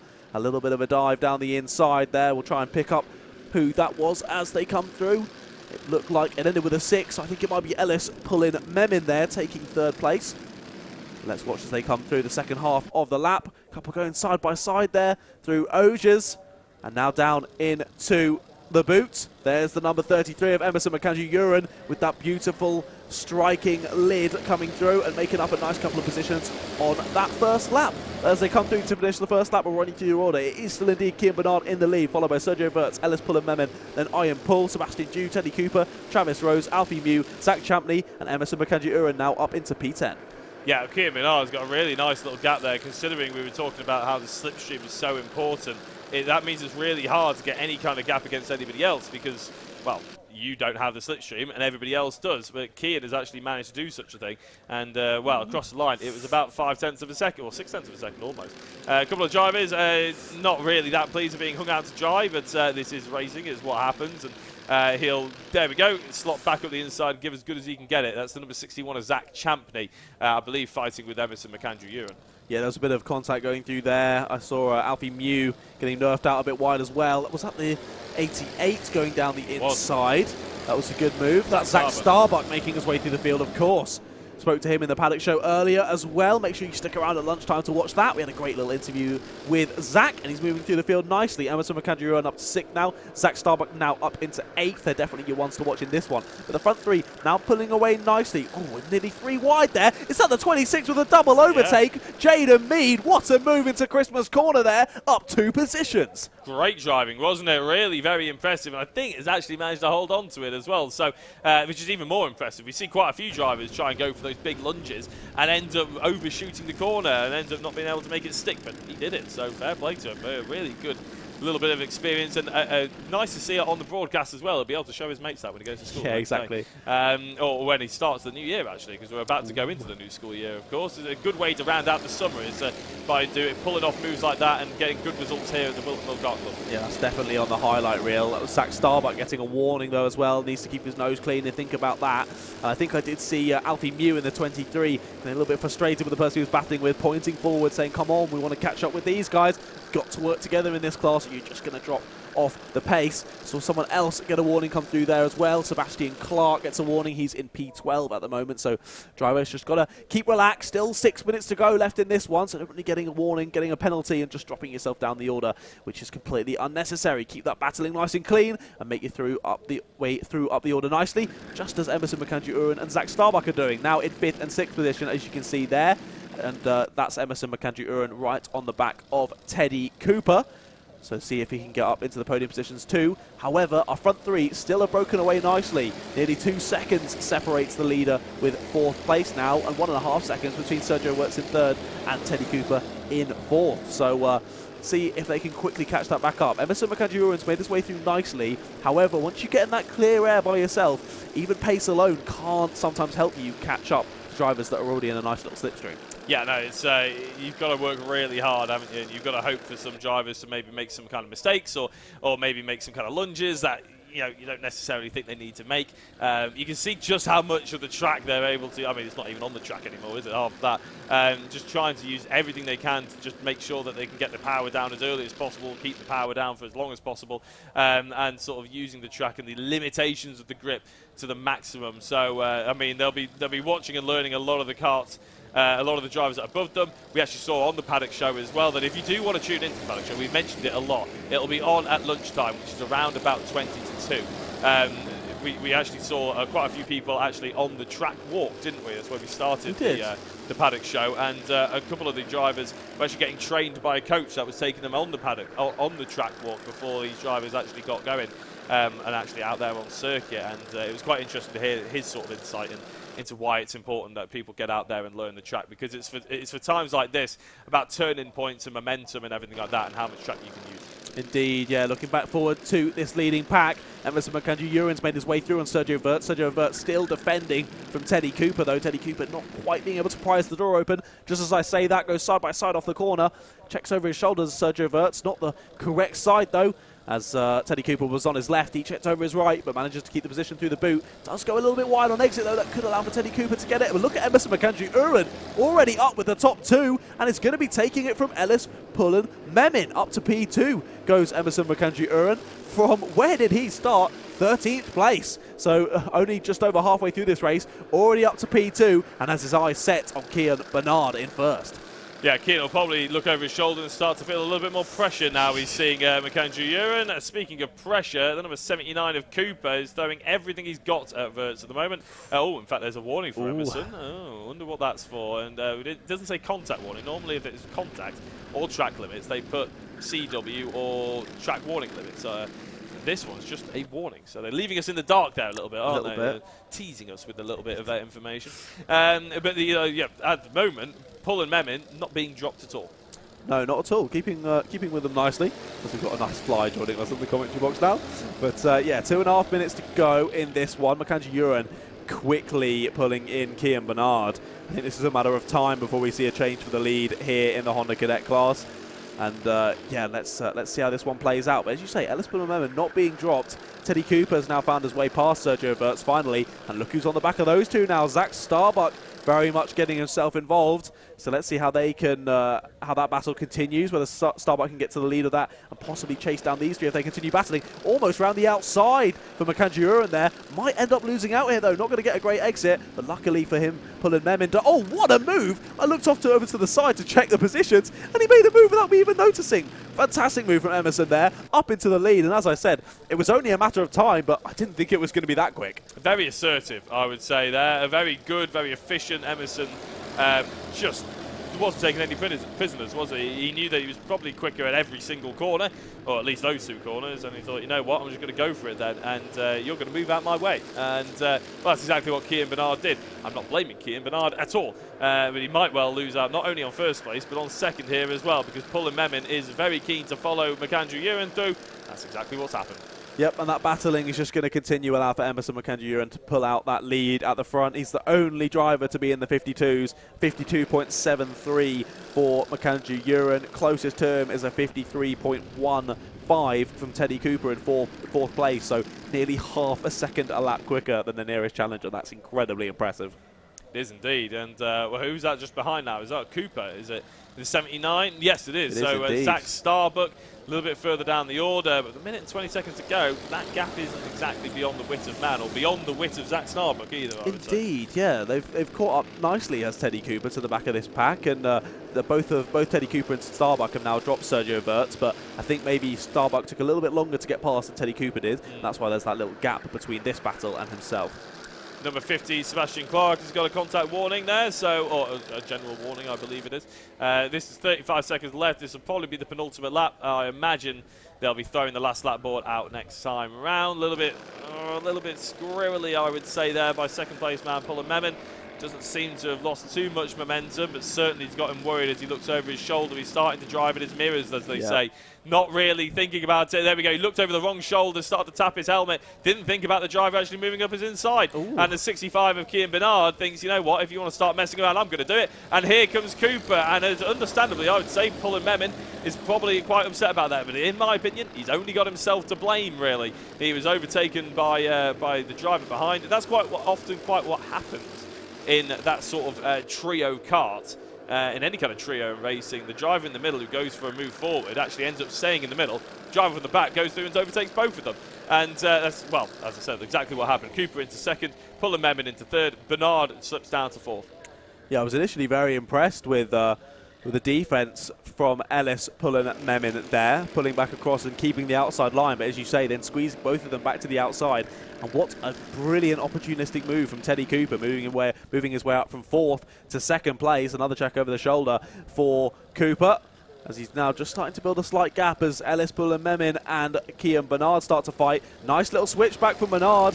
Pullen Memin's getting angry that they're not working together, but at the end of the day, they're about to go on to the last lap, so there's no working together anymore. Only one more lap of this Whilton Mill Kart circuit to go, and it's every man or woman for themselves. Yeah, but there's no reason for them to work together. They're not teammates necessarily, and Pullen Memin is learning that the hard way as he tries to go around the outside of Christmas Corner. That's not going to work. And look who's joined the party, Zach Starbuck. Pullen Memin still let's say, showing his discomfort that he's not been. Well, he's being sort of slotted down the order here, and unfortunately he's in his own head now. And yeah, not the ideal sort of thing that he wants to be showing.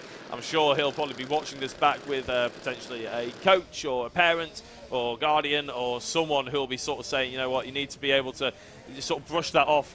One corner's gone, the next one's coming up, so you need to be able to make sure you're absolutely nailing the next corner. Don't worry about the drivers around you, just focus on yourself, because that is exactly what Emerson McAndrew Ewan has done, and that is what has given him another race victory here in the Honda Cadets at the Whilton Mill Kart Club for heat number 3, for round 8, of course. Teddy Cooper came home in 2nd place, 3rd was Cian Bernard, 4th was Zach Starbuck in the end, with 5th being Ellis, very unhappy, Ellis Pullen Memon. 6th, Sergio Verts, 7th, Alfie Mew, 8th, Jaden Mead, 9th, Zach Champney, 10th, Travis Rose. And I'll read out the entirety because there aren't that many of them. 11th, Samir Paul, Arjun Paul was in 12th, 13th, Sebastian Dew, 14th, Sebastian Clark, 15th was our lead novice driver, Will Archer, Benjamin Lawn was 16th, Lewis Gilbert was 17th, and I believe a non-finisher 9 laps down to number 99. Abdurman Sheikh. So yeah, it's I think generally in any sport, to be honest, what Ellis Pullen Memon has just learnt there is pretty vital. Is the fact that, especially when it's not a team sport, like karting isn't necessarily a team sport. You sort of have to just focus on what you're doing and not what everybody else is doing. In things like golf and other sports like that, you're playing against people, you're around people constantly, but you are focusing purely on yourself. And in karting, when you're out there actually on circuit, unless it's a team championship, that is what you have to do. Exactly. I was watching the KSI fight card last night. He fought a professional fighter last night. And the professional fighter, just continued complaining about being hit in the back of the head, in the back of the body. He got so in his own head about him feeling like he's being cheated out the win that he just completely mentally gave up on the fight. So yeah, that's one thing to pull across to Ellis Pullen Memon. As you said, once one corner is gone, even if you feel you've been a bit cheated, there's no point in dwelling on it. You're just going to continue falling back. So you've just got to focus forward to the next one. But I do believe we've already got the next race. IAME Cadets are now coming onto the track.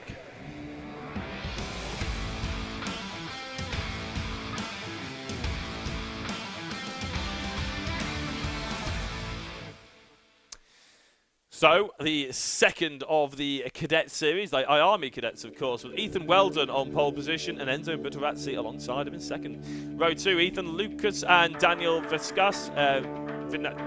Apologies, in 4th. Row 4, Aston Brown and 8th, Max Mason. Row 5, Will Green and Simeon Stone. Row 6, Amali Davey and Austin Gibson. Row 7, Joseph Smith and Levi McGrath. Row 8, Cody Lapatarel and Levi Segura. In row 9, Hussein Khan and Mason O'Connor. And that is it. Now, I've been told I had to be quick on that readout, and there's a good reason for it. They're almost out there, ready to get going, the IAME cadets. They snuck up on us a little bit there, but that's not to be complained about, really, there, because means we get racing a little bit quicker. We get more on-track action, which no one really complain about. So, in the number 98, Ethan Weldon will get us underway. He's on the left-hand side. He'll be on the inside going into turn number 1. But I don't think he's in the race lead into turn number 1. Second place, Enzo Butterazzi ended up taking the race lead. And, well, we are racing. There's no false start flag. So, Enzo has that race legitimate lead. And he looks like he's got a nice bit of spacing in between himself. Actually, he doesn't really. Actually, if you look forward, as the number 52 lunges his way up the inside. That is... I can't see who the number 52. Maybe it's Ethan Lucas, the number 53, actually. No, I think it's Austin Gibson with an absolutely brilliant start, moving quite a long way up the order. There is the number 53 I was gotten mistaken with before. Ethan Lucas, right in the thick of the action and actually being hung out to dry slightly by the number 54, who is Will Green. Again, another driver who started in 9th place and is thoroughly fighting to be in around the top 5. Really good racing as they go 3 wide through the boot. That's never advisable. And a big lunge at the inside of for the number 65, Joseph Smith, was what actually caused a lot of that. The 71 goes a little bit wide and very close to the barrier. Max Mason. Enzo Butterazzi does lead. Will Green has made up 6 positions. He's in 3rd place. Ethan Weldon is in 2nd. Indeed, it always scares us a little bit, doesn't it, when someone gets squeezed out wide on the exit of that last corner there, but keeping it out of the barrier. However, 53 there on exit gets bullied out of position there. Is that Ethan Lucas? It is indeed, dropping a few positions there to the back of this pack. That's a 65 diving down the inside. That is Joseph Smith, someone that we saw right up at the top of the order in the previous heat in the IAME cadet, so definitely one to watch. And he goes back down the inside again. 81 was already committed to the corner, had to turn out of it. That's Daniel Wisniauskas. Losing a position there. I did see on the start as well the 18 of Simeon. 3-1 into the boot. Goodness, that was close. 57 managed to hold it together just ahead of 81. Looks like, I think, is that Max Mason getting the switch back in the 71? It is indeed up and through a position.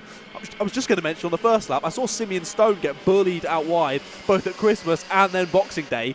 Lost a few positions, sort of 4 or 5, but I think he's fought his way back up nicely to 11th. Started in 10th, so fair play to him. There's another move down the inside for 54. That's Will Green now up into 2nd place on Ethan Weldon. So Ethan Weldon now down to 3rd, and now right on the back of Enzo Butterazzi is Will Green. Feels like they're rushing this race almost, isn't it? There's so much going on. I know I rushed through catch my breath. I rushed through the grid order a little bit, but it looks like they're rushing through the race. There's so much going on. Butterazzi is about to be overtaken here by Will Green, a charging Will Green, it has to be said. He's absolutely flying here. He's gone from 3rd into 1st over the course of this singular lap, and well, if his pace is anything to go by, he will probably try and pull out a nice little bit of a gap. But this is cadet racing, and that means that slipstream is very powerful indeed. Can Enzo Butterazzi take advantage of that? Look at that point forward, yeah. Will Green. Of course he's thinking that. He's got no one to chase. Yeah, he's in the lead. He's in the race lead. But if I was Enzo Butterazzi, I was thinking, well, no, I'm not having that. I'm going to go into the race lead as well. Not just letting you have it all your own way. Going to Ashby's, and again, looks like that maybe that gap's just starting to open up. Christmas Corner was probably the best opportunity for Enzo to have a bit of a reply, because as they go through the infield, looks like that gap is opening up. He has definitely extended that lead, hasn't he, Will Green? He's had a brilliant first few laps, up from P9 on the grid to P1, 8 positions in only a couple of laps. Is very, very impressive from Will Green. As you say, yeah, he pointed forward to work together. I think we could kind of, Enzo Butterazzi probably could have assumed that Will Green wanted to work together, because there's no one ahead of him. But yeah, Will Green didn't really need any assistance from Enzo Butterazzi. Already pulled out a 0.7 lead and a 52.4 fastest lap of the race from Will Green. Yeah, it's handy driving right now, isn't it, by Will, and he's probably hoping that nothing will stand in his way. I'm just going to have a quick look back and see it. They have released the results for the IAME Cadet Heat 2 that was earlier on. We didn't get to have a chat about it. Please do interrupt me if something goes on here, John. But Will Green did take the race victory, but only by 0.3 of a second ahead of Joseph Smith. He currently sits in 4th place. Henry Clark was in 3rd on that particular race as well. I can't actually see where Henry Clark is. Oh, no, he's in 6th. Yeah. Yeah, so those three, the top 3 from race number 1. Enzo Butterazzi actually ended up in 5th, so maybe he didn't quite have the pace to deal with Will Green. No, we'll continue watching that. Enzo Butterazzi, we've seen him a number of times here at Whilton Mill Kart Club, has decent pace. As Max Mason, the person that we're watching currently, he's heavily pressuring Finley Hines. He gets a warning, so maybe just a little bit too much contact or something else on the bloke that he is attacking. They follow each other again through Christmas Corner. They've got the 82 of Henry Clark just ahead of them in 6th place. He's set the fastest lap of the race on the last lap, a 52.36. So clearly starting to press on, but does have about 1.5 seconds within himself and Austin Gibson in 5th. So he is going to need to press on in these final 4 minutes of this one to start stealing away any more positions. Now, Max Mason has been very, very close to the back of Henry Clark, of Finley Hines for a number of laps now and hasn't decided to go for the move. Is he just working together with Henry to try and catch the back of Austin, Henry? Is he working together with Finley to try and catch Henry? Well, I can finally get my words out. My goodness. Well, I don't know. He's throwing a little bit of a hand up there, saying, I don't really know what to do here. And in my personal opinion, when you don't really know what to do about following someone, you just go past, see if you can go past them and have a fight between yourselves and see if you can get the pace. That's exactly what Smith has just done to Weldon. That's Joseph Smith, of course, on Ethan Weldon for 3rd place. Joseph Smith just deciding to take it upon himself to put himself into 3rd place and try and catch up to the likes of Enzo Butterazzi. He's given enough of an opportunity to Weldon, who hasn't proved that he's going to be able to have the pace to do that. And look at that, already the gap is starting to open up. And actually Weldon is already under threat from Austin Gibson as well, just behind. Yeah, just as you say that, he's going to go for the move down into the boot, and that looked relatively easy for the 52. 98 is going to try and switch it back, though. That was a nice switch back. Gets a good run off the corner, and will retake the position. inside for that final corner. Always works nicely. And back through he goes. So on your timing screen, no changes. But there is a change there into the first corner. That was a brilliant exit of the final corner for the 82 from Henry Clark. And was a couple of seconds off this battle, but even this slight amount of battling between Gibson and Weldon has allowed for Clark to get very much involved. Yeah, and he's enjoying it by the looks of it as well, because he's right in the thick of it. He's actually lining up yet another one. Oh, he sends it up the inside of the 98, Ethan Weldon. I don't know if there was a little bit of contact there or not. John, did you see it? There was a little bit of contact on the inside there. It was quite late. It certainly didn't nerf him out wide, but yeah, a little bit of contact to assist him through for sure. Bit of a push to pass, shall we say. Yeah, a bit of a touring car. Oh, move. we've got a move. Is that a move there? It is indeed. The 65 of Smith down the inside of Butterazzi. Going to try and get him back on exit, but nope. It's better of it. Just bumps him through the corner, and there was battling going on behind there as well. And look at that. Clark's made it his way through past those two and has left them for dead. Now it's Henry Clark chasing down Butterazzi and Smith, so I think we could see Clark on the podium here. Well, that would mean that we're basically repeating the same finishing results that we saw earlier this morning, with Will Green winning, Joseph Smith in second, and Henry Clark in third. Those three definitely are probably the three drivers to be keeping an eye out on, and actually Austin Gibson was in amongst them as well. He was in fourth place, and apart from that, there was about a 2 or 3 second gap. If Butterazzi drops to fifth and Gibson's up to fourth, the top 7 will be identical. Yes, it will. Yeah, it will. It took me a minute then. I had a double check. I just noticed that. I was like, wow. So, sure? Yeah, clearly the guys showing their pace, and no matter the random starting position, yeah, showing what they can do and moving through the field nicely up to the positions that maybe they should be in. Who says motorsport's not predictable? You'd probably have pretty good money if you put that on for the final, man. With a minute to go, it is Will Green leading, as we've mentioned quite a few times. We haven't seen him quite a substantial amount of time, and that's because he's got a 3.2 second gap ahead of Joseph Smith, who is himself only a couple of tenths away from Enzo Butterazzi, is Weldon, and the Austin Gibson. Well, Weldon a little bit ambitious, shall we say, probably a little bit there, but Henry Clark right onto the back of Butterazzi now. Is this a matter of time? Yes, it is. It's a matter of about 3 seconds after I say that, actually. Butterazzi gets a nice little cut back, though. Nice cut back there. Gets back to the apex for the infield. Going down towards the boot now. Clark very much showing his intention all over that white line, in fact. Butterazzi tries to close him off and actually manages to do such a thing. Going through the boot now, final couple of corners. Look at the gap that's already given to Smith, though. Joseph Smith is absolutely running away and laughing with this one. I imagine the time has ticked down to, well, they're actually going to give them their full race run, which hasn't always happened so far today, has it? But we're actually on time by the looks of it. So this will be the penultimate lap of the race, not the final lap as it stands. And really, the big battle is the one that's on your screen right now. It's Henry Clark in the 82 against Enzo Butterazzi in the 20. Indeed, let's see how this one continues to play out. I thought that slightly aggressive move over into the boot earlier on in that lap was very impressive in Butterazzi. Some great battling.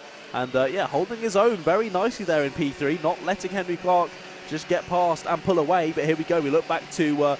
is this 6th, 7th and 8th? It is indeed. Ethan Weldon's been caught by Finney Hines and Max Mason. I was saying earlier in the race, only a minute or two in, Max Mason and Finney Hines, they're just going to work together the whole time. Well, they have done, and it's paid off. They've now caught up to our 6th place man, Ethan Weldon. Not quite able to get past yet, but they've got one more lap to try. Yep, and we'll keep an eye out in the background of our shots as well, because going into Christmas corner, Enzo Butterazzi looks over his shoulder, right, then left. He knows exactly what's going to happen. Oh, he came back across, but there was loads of space for it. A camera looked like it maybe was a little bit closer for comfort, but it just about managing to hold on to the position. Now Clark trying to go around the outside of Ashby's. It's a little bit ambitious. Oh, I was going to say there's a space on the inside. We've already seen that Clark's keen to try and use that move. He's seen a couple of the senior drivers doing earlier on in the day. But look at that. He goes a little bit wide as Butterazzi keeps his foot in it over the curb and over the apex. Looks over his right shoulder. There's nobody there because there's no space there. But that does mean Clark has the position now for third place. The checkered flag is waved in the face of Will Green for the second time today. Joseph Smith comes across the line to take second, just like they did this morning. And again, just like they did this morning, Clark comes home in third. Butterazzi this time in fourth. He's one better than Gibson, who finishes in fifth. Weldon in sixth. Mason in seventh. Hines was in eighth. Levi McGrath in ninth. And the top 10 rounded out by Simeon Stone. Well, Will Green was so good in that one that we barely even spoke about him. I know. After about halfway through the race, he was just the highest compliment, isn't it? When you don't actually mention your race leader. Yeah, that is pretty true. What did he win by? 3 seconds in the end there? Yeah, 3.6 seconds. In the IAME cadets, that is a hefty lead. It is indeed, yeah. He'll be pleased about that one, I'm sure, and it'll put him in really good stead for the final this afternoon as well, of course. So he'll probably be on pole position. I wouldn't like to. Yeah, I think we can probably assume fairly that. safe guess. Yeah, I think we can probably assume that. And another one to mention that I don't think, obviously, he didn't have too much battling. He did come through from, I think it was sort of 9th position on the grid, wasn't it? Somewhere slightly lower down. So made his way through nicely. Hasn't got a penalty. Even if he had got a nose cone penalty, he still would have come second. That's how far out ahead he was. So fair play, but no nose cone penalty for Will Green. Another win on the cards for him. And as we say, probably will mean a P1 start for the final, which is exactly where you want to be. It is indeed. Yeah, you can't get much better than that. And we'll see who gets the pole position for the final in the upcoming race as well, because it's the final heat of the Minimax.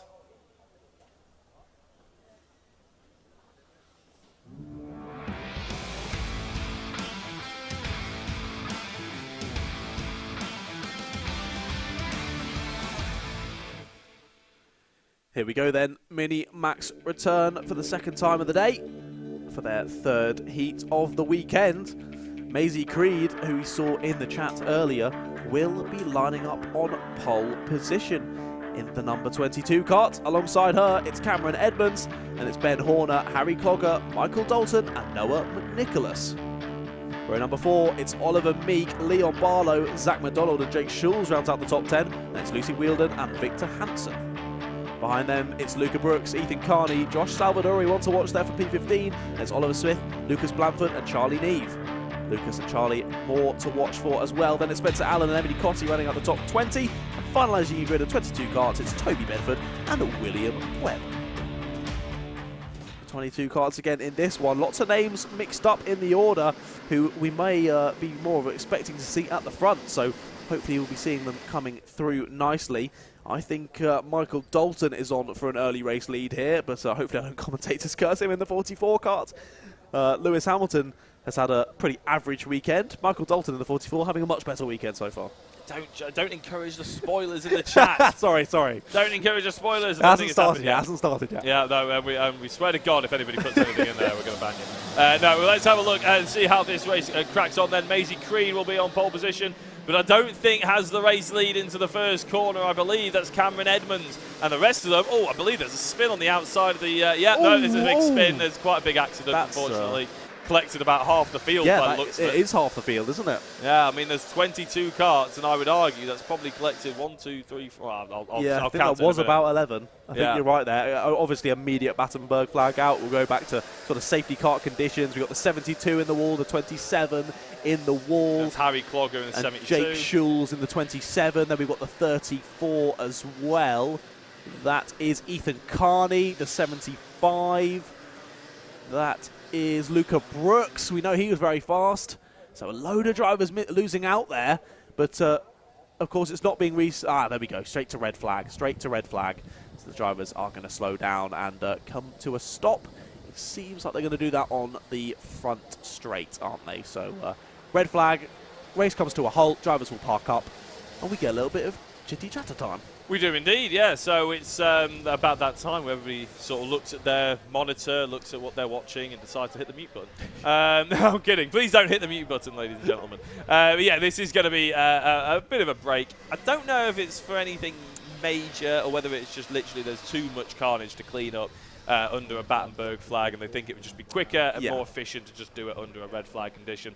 Luckily, we've seen already drivers sort of driving their way back down to the back of the grid. We're going to see them coming through the boot potentially. Oh yeah, there they are. I thought maybe going into the pit lane, but I don't think a red flag is thrown for many reasons. One of which is obviously because we need to get the ambulance out there, but it isn't always necessarily for that reason. It could just be the fact that it's just easier and quicker to get all the marshals over there, clear as much of it as possible, and see which karts can survive to do the actual race and line them back up on the grid. I wouldn't be surprised as well. Obviously, everybody's a bit higgledy-piggledy. You'd want them to probably get put back into their grid starting order. We hadn't even completed a lap, had we? So it's probably only fair. Yeah, I think you're probably right there. I mean, if you've made your way through that nicely and made up about 10 positions, you're probably not going to agree. But yeah, that's just how racing goes. And I think because they haven't completed a lap, they will just stick them back in the grid order. Speaking of which, if you look on the right-hand side of the 89 there, William Webb started dead last in the was one of the novices. He's in about 7th? Yeah, he's about 7th place, yeah. So he'll have been probably absolutely buzzing with that start. Probably managed to avoid it. I mean, there is an element of luck with avoiding those sort of incidents. Really, you're coming around those sort of corners, and we saw it on the track walk today. Our camera angles, obviously, Alpha Live do a brilliant job of capturing all the action, but it doesn't give you the sense of, you know, the on-board sense of these drivers. It looks like, you know, you can see loads when you're looking at it from the cameras, but actually, you can really only see the helmet of the driver in front of you, maybe 2 helmets of the drivers in front of you. You can't really see past that. So you're going through these corners effectively hoping and praying that the drivers ahead of you have managed to come out the other end of it absolutely fine. And obviously you try and look forward as much as you possibly can, but you don't want to be crashing into anyone. You already nose to tail with them. It's a difficult thing to do. Yeah, it is tough, and yeah, through the first corner of Oblivion, there's a barrier that extends down because there's a pole for the lights for when they race in the dark. So, of course, you've got to have some barriers in front of that and stop cars going straight across and then re-entering the track or taking out someone else. But yeah, I've seen an incident before. We got one driver getting up and out of the car, being seen to by the medical team. So hopefully they're all okay. It looks like the 56. I want to say. No, we've only got the 59, so I think I would assume that's Lucas Blanford. Yeah, there's a Lucas Blanford getting taken out. I know he was very quick earlier, so yeah, he won our previous race, so going to be sad to see him out of this one. But yeah, when I was here previously for British University's karting championship, we had someone getting an incident around the first corner on the exit of Oblivion and was stopped facing the wrong way right on the runoff where you run out to. And you cannot see him coming round. They've got the camera on him for Alpha Live, and you can hear the commentators saying, "Oh no, don't try and turn it round. Get out and move the car. Get out and move the car." You see someone come around the corner, bang! They make contact head on. The guy goes flying out the car. Luckily, he was okay. But yeah, that's what can happen to such a fast blind corner. Exactly, and it's the same with any kind of motorsport. I've been in that position. It's the scariest position to be in motorsport. And I was going around. If anybody's familiar with Snetterton. I was going around Agostini, which is one of the, it's sort of very much in the infield. It's the sharp end, but you see quite a lot of overtaking opportunities. And I span it in a Ginetta coming out of Agostini because I got a little bit keen. I saw the likes of like Michael Crease and Phil Ingham. Bit happy on the throttle pedal. Exactly, yeah. They went wide, I was in third, and I thought, oh, there's an opportunity here. I'll nip up the inside. Anyway, put my foot down. Obviously, that was the wrong decision. As we see some of the quad bikes. I'll take a break from my story. That is the other stuff that goes on at Whilton Mill. A lot of people think it's just a kart track. I think they do clay pigeon shooting. They do quad biking. Well, the official name is Whilton Mill Go-Karting and Outdoor Activities, I believe. So, yeah, lots of other things to do. You've got the quad bikes. You've got the crazy bugs for the kiddies as well. Which are great fun to watch. Every time I've been on that camera post where this cameraman is, always watching the crazy bugs is a good laugh. And as you say, there's a big clay pigeon shooting field as well. So lots to do, and yeah, bring the whole family down and just give everything a go. And of course, I will say as well, I always come here karting because the prices are so reasonable comparatively to other places. I will not name names because I don't think we can say that sort of thing on stream. But some other places' prices are ridiculous now. Whilton Mill keeps them at very, very reasonable prices, and that's why I always come back. Yeah, and it'll probably be because, I mean, I don't want to theorise or put words in their mouth, but because they have multiple income streams, like the obviously the quad biking, the mini bugs, and the clay pigeon shooting and stuff like that, it means they can keep the karting to a reasonable cost, which is why everybody loves coming here constantly. Not only is it a brilliant circuit, but like you said, it keeps karting cost effective, which is what we like to see. So yeah, if you're interested in karting or anything this weekend, you don't need to go to the British Kart Championship to get your fix of clay pigeon. You can always come here and shoot some as well, which is always nice as well. Exactly. Let's have a look at the live chat just quickly. We've got a couple of shout-outs. Harry Friel says, good luck to Owen Neve on your first race in the juniors. I think we saw him out earlier. I think he did pretty well. I think I saw him in the top 10 at one point, so well done to Owen Neve. Then Emma says, come on, HHG. And then also Chantel says, go on, Simeon, Mummy loves you with 3 kisses. So that's very lovely from Chantel. And yeah, we saw Simeon in the last one, I want to say. We did indeed. I believe he finished 10th, if my memory serves me right.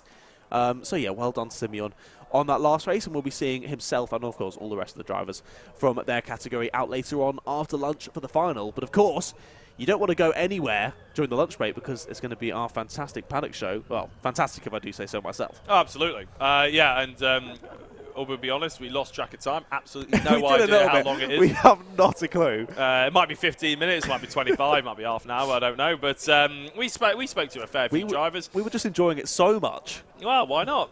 Just going around the paddock, chatting to a few people. We did a bit of the track walk, obviously, and it's quite often the reason why we did the track walk actually is one because we like to try and make the paddock show a little bit different every single time, but two, quite a lot of the time when you're walking through the paddock, we've done this 3 times, me and you, haven't we? The first time we did it when the driver's briefing was on, so there were no drivers to talk to. Yeah, that was good. Apart from dobbing the drivers in who hadn't gone to driver's briefing. Yes.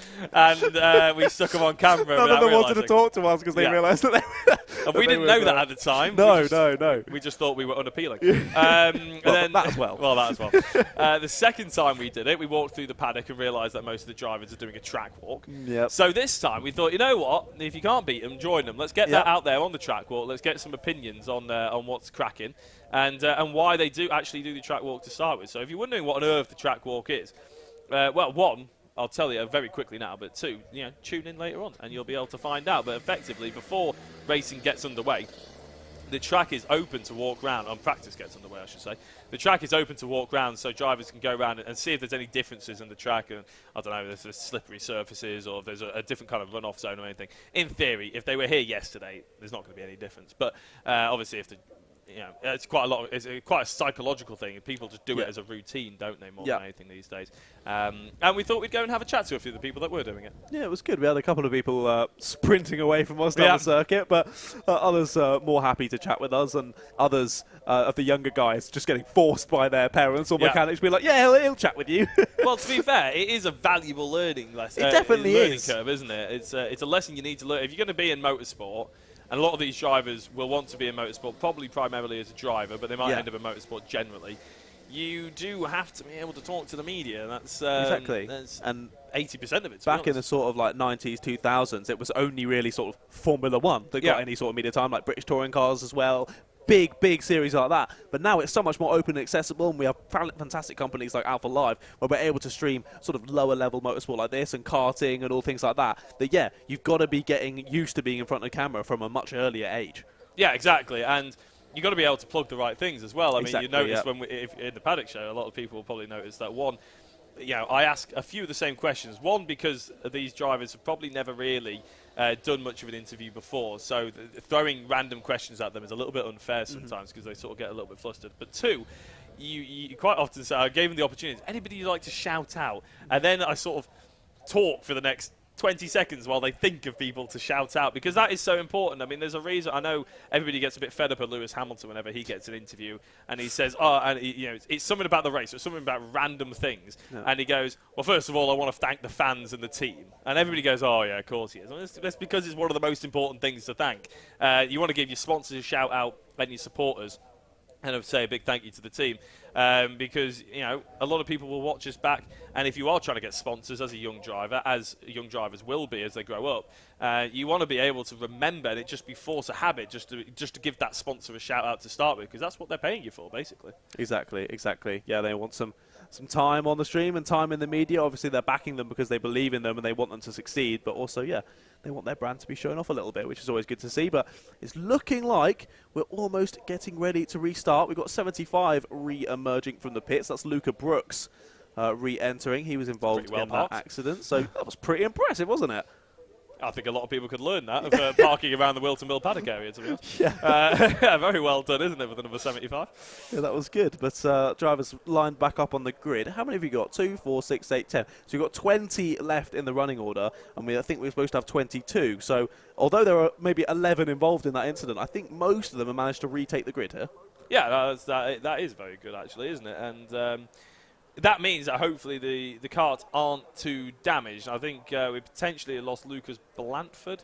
His car got carried over, didn't it? So, and obviously he was being taken to have a little bit of a chat to the medical team. Now the karts being... Yeah, of course. So we've got a rolling start. Yes, rolling start. It's not like It would have been interesting if they'd done the old standing start like the Honda cadets. Would have been inadvisable for the marshal to stand in the middle. That's like Fast and Furious style, where the lady stands in the middle and then drops the handkerchief and they all go. Yeah, I remember one person in Natska, he got told off for it quite a few times. We did a rolling start, and he would stand in the middle, slowing everybody down over the start-finish line. He would stand in the middle. Yeah, what? I know, it was silly. It was back before health and safety, obviously. Right, yeah. But, yeah, a bit of a foolish thing to do, and obviously no one does it these days because it would be absolutely ludicrous. Yes. It was absolutely ludicrous back in the day. You're asking for a broken ankle. Yes, exactly. Well, it doesn't happen anymore. Natska is very much up to code with it all, but that was back about 20, 25 years ago for them. Anyway, we're talking about the racing that we've got here today now, and just to remind for anybody out there who is potentially forgotten, Cameron Edmonds is on second place, I believe, actually. Yeah, it's Maisie Creed, sorry, my bad, on pole. There on the left-hand side of your screen, now on the right-hand side of your screen. Hopefully they'll get it underway first time of asking. They do indeed. Here we go through Oblivion, and the restart for Minimax is underway. I think she's managed to hold the lead this time, has Maisie. Up to Christmas Corner they go, indeed, in the 22. She's still there on the inside, trying around the outside, though. Oh, she's going to spin as Maisie takes avoiding action. There's another car in the background. That's the 38 getting on the grass. That's Oliver Smith losing a number of positions there, just trying to get out of the way of the spinning Maisie Creed. So not the best of starts from Maisie there, just getting a bit too deep on the brakes there, spinning it round and losing lots of positions, but through to the lead. Oh, there's a change for second as well, down into Osiers. I think that must be Noah McNicholas making a move. No, it's not. It's Michael Dalton coming through from 5th on the grid there, up into P2 on the number 11 of Cameron Edmonds.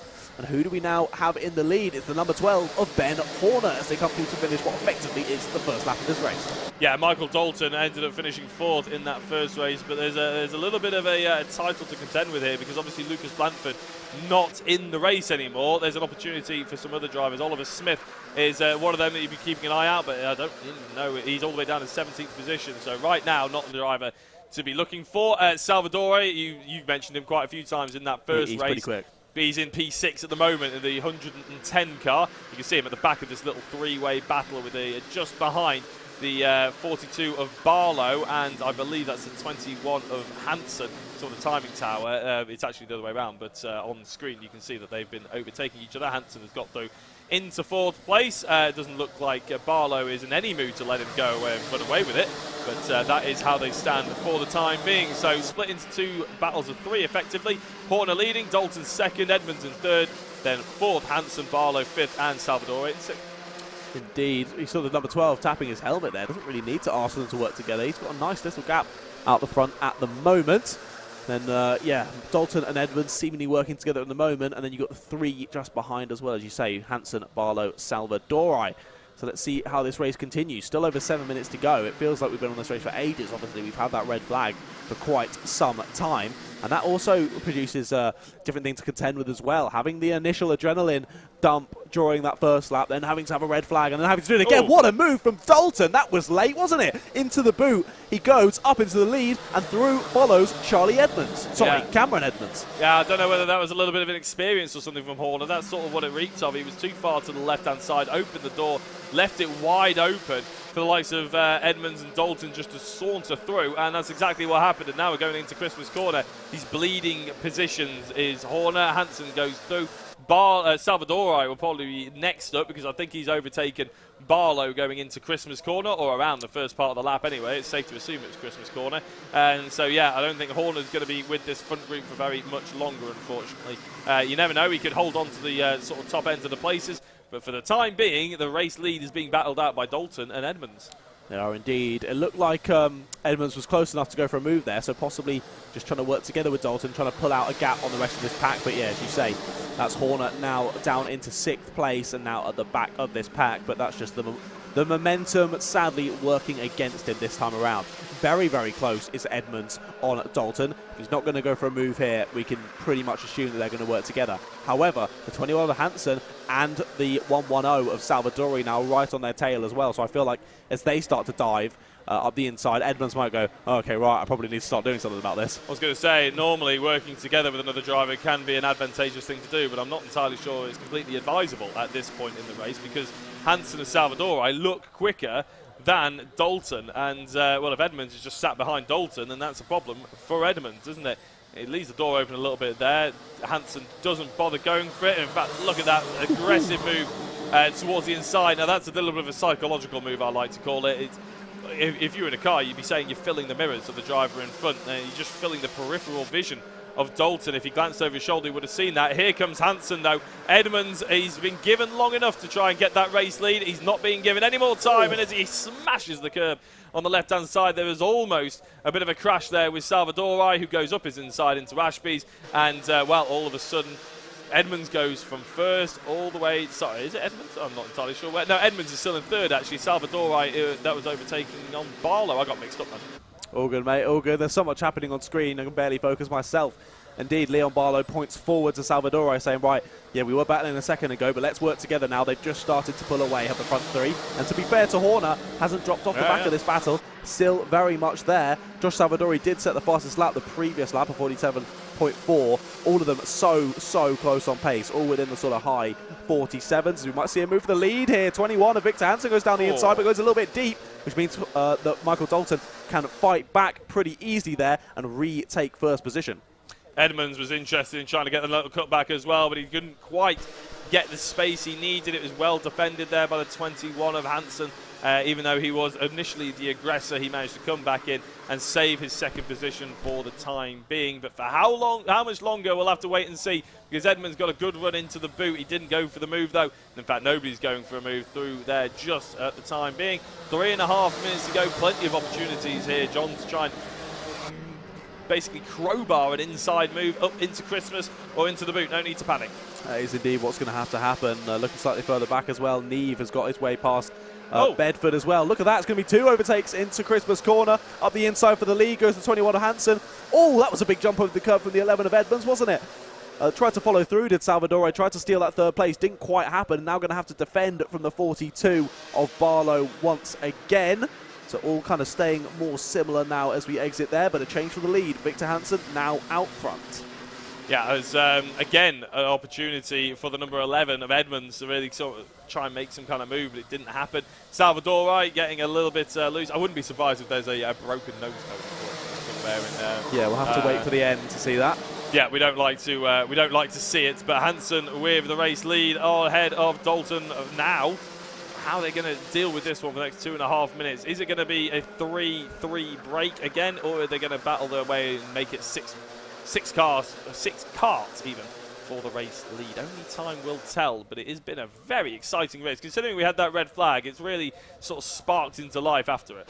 Yeah, this has been brilliantly exciting. It keeps sort of ebbing and flowing between these two groups. There seems to be a slight gap at the moment. There has been previously. Then they all close up again and it becomes a 6-way battle. Then there's a couple of moves and they all extend again. So, yeah, just less than 2 minutes to go in this one. Still lots of time to go for a move. Josh Salvadori thinks about it there through the boot. Could still get it on exit there, but does. Good move there on Cameron Edmonds. Moves up into third place, does Josh Salvadori. Now pressing forward to the front. Just Victor Hansen and Michael Dalton between him and the race win. Yeah, well, as I said quite a few times during this race, I think Cameron Edmonds has actually had plenty of opportunities to potentially make, you know, some kind of inroads, and he drops down to 6th just because he got overtaken by one particular driver.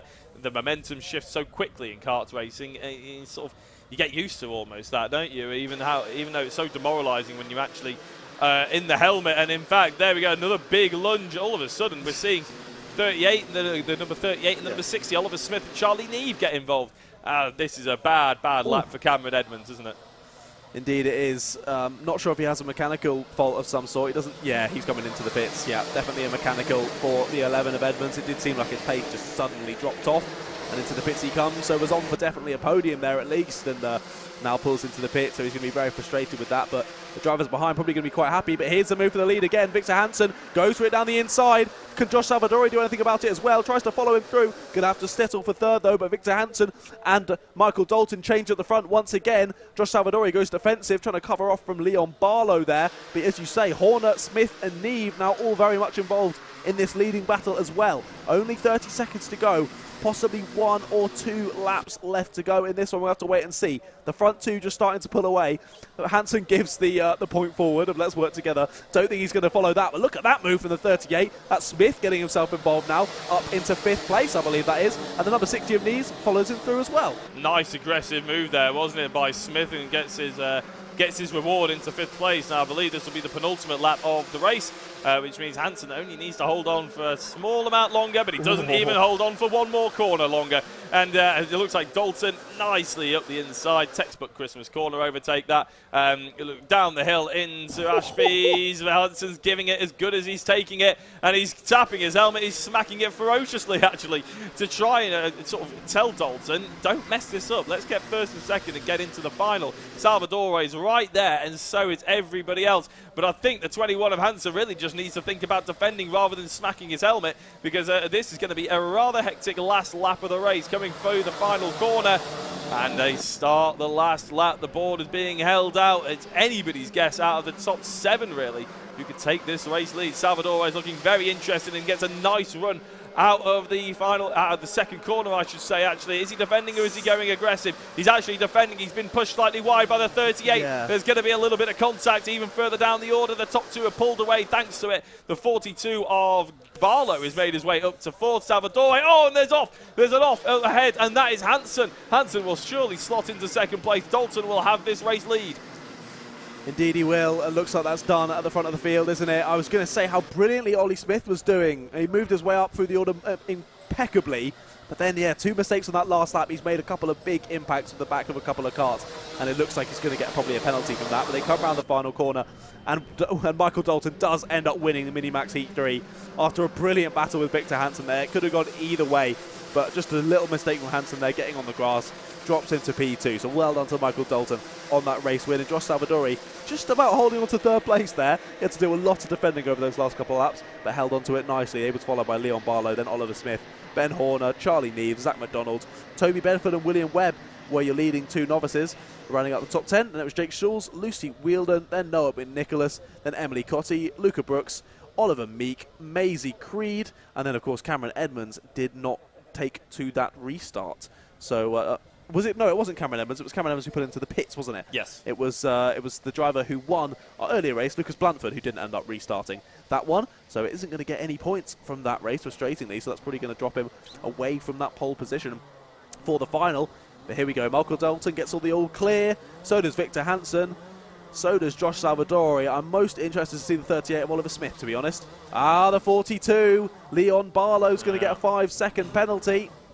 There was definitely going to be some drivers in there. There was so much battling in that. There surely had to be. Now, 38, I'm going to be extremely surprised if he doesn't get a penalty here. He doesn't. Wow, that's amazing. I saw him have a couple of relatively heavy impacts to the rear of a couple of karts in the last couple of laps there, but fair enough, doesn't get a penalty. So, well, there we go. Yeah, that's the Minimax is providing some absolutely amazing racing. That was really, I'd say that's probably the best race of the day so far. Probably, even though we had that red flag. Oh, the 93 has one Toby as well. Bedford, I think he got one in the first race as well, so not going to be too happy with that. But we're going to move on, and we're going to have a quick look at our X30 seniors.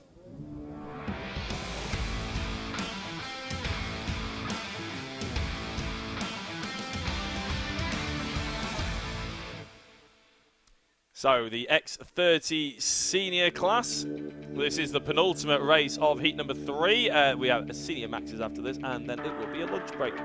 On pole position of the X30s, though, this is supposed to be X30s. Riley Brown on pole position, Benjamin Ballou in 2nd place, George Hunter in 3rd.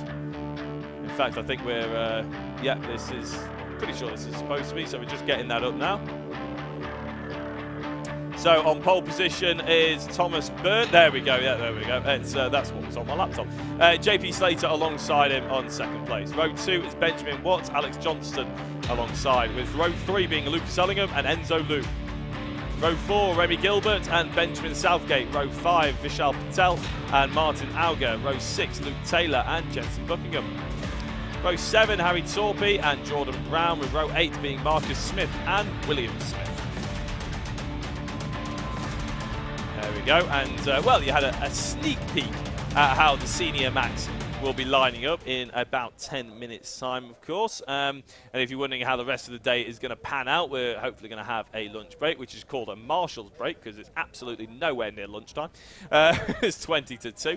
And then we'll be back about 40 minutes later for the finals, which instead of being 9 minutes plus a lap, they will be 12 minutes plus a lap because obviously there's a few more points on offer.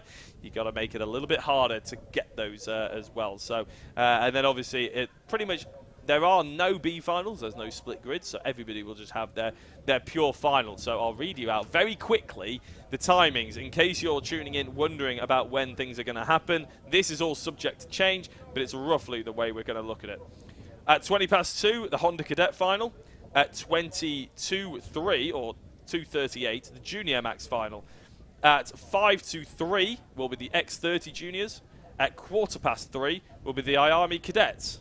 At 3:30 will be the Mini Maxes. And at 10 to 4 will be the X30 Seniors. And at 10 past 4, roughly, will be the Senior Maxes. So, yeah, you can find the timetable on the Whilton Mill Club website. You just... a very brief sort of outline there. As I said, all the finals in that order: Honda Cadet, Junior Max, X30 Junior, IAME Cadet, Mini Max, X30 Senior, and Senior Max.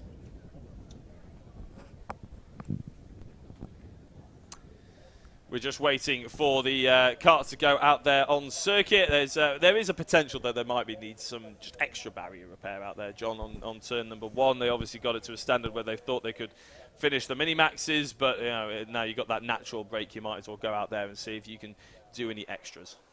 Yeah, for sure. Just getting everything ready to go again. Doesn't look like there's anybody working on there, to be honest, as we pan to that wide shot. No, indeed. The track does look fantastic, though, and it looks... the grass looks a lot more alive than it did last time I was here. Obviously, we went through that heat wave. That grass all went very, very brown. Now looking a lot more green, which is a lot nicer and a bit more fitting for the British countryside. We're not really used to mid-30 degrees constantly week after week that just completely kills all of the wildlife. So nice to see it all back and returning. However, temperatures now starting to drop, although that might not be so nice when you're laying on a sunbed. It's... probably a bit nicer for the drivers out there in a proper race suit and helmet. Racing in those kind of conditions where it's proper hot just completely takes it out of you, and the amount of body weight that they'll lose just from sweating alone through a sort of 12-15 minute final is significantly hefty. Yeah, I think I mean, this is obviously a bit of a different level, but I think I remember hearing Lewis Hamilton saying that he loses 4 kilos of water basically through sweat and everything, and they even have like water bottles attached in their car so they can actually drink. And obviously a 2-hour F1 race is a bit different to a 9 or 10 minute Whilton Mill Kart Club race. But still, I mean, just goes to show how physically exerting it can be, especially if it's a little bit warmer. One good thing about the temperature dropping and getting towards the end of summer, though, is the fact that the kids go back to school, which I'm sure the parents will probably be thinking that might be a plus point. But 2, the holidays do become a lot cheaper all of a sudden. So if you're planning a last-minute a beach trip away, it might be slightly cooler, but it'll be an awful lot cheaper. That's what I'm planning on doing anyway. Yeah, that's very true. You've got anywhere planned? No, I was half tempted by Tenerife, but I think that might be a bit of a long way away. I'm thinking oh, that's a big spin. Sorry, coming off. No, it's absolutely fine. It's more relevant. They flew off screen. Coming to rejoin now, but blimey, yeah, that was a big spin. Sorry, taken away from the Tenerife chat. No, it's absolutely fine. Yeah, Mallorca is the one on the table at the moment. We'll have to wait and see. But we will focus on the racing because apparently that is what we're here to talk about. I didn't realise that, obviously. But, yeah, no, it's Thomas Byrne on pole position in the number 74, currently doing his weaving. JP Sleater in the number 23, second position. So it's now down to Thomas Byrne to get us underway. Try and back everybody up. Probably needs to go maybe a touch slower, let everybody get all... There we go, nicely in line with each other. He's giving it the old weave to try and maybe put a few people off. But as we round out the final corner, the red lights go out, and we are racing here. And it's a good start by Thomas Byrne. Benjamin Watts, I think, came across the line. Oh, there's a little bit of a wide moment there by the number 95, which is Vishal Patel. Luckily kept it out the barrier. Could have been a whole lot worse. Luckily it wasn't. 3 wide. The 76 goes straight on. Who is the number 76? Martin Auger. Just almost looked like the steering just stopped. That was odd, wasn't it? Yeah, it didn't even look like that big a contact with anybody else. A little bit of a touch, but maybe not anything too massive. Lots of karts going off on the outside of the circuit. Number 77, Enzo Liu, who I believe started in the top 4. It was also the 66 of Benjamin Watts as well from second, went off there. Yeah, no, so there's far too many drivers really falling off the circuit for the time being. Lucas Ellingham, probably the driver we'll be keeping an eye out on. As soon as he gets into the race lead, we'll stop keeping an eye out on him, really. He was 4th, he's up to 2nd. He has indeed, and look, he's already pretty heavily pressuring Thomas Byrne there for the lead with only 1 lap done, and he's looking for it. Goes defensive, does Byrne, just kind of shows a bit of wing.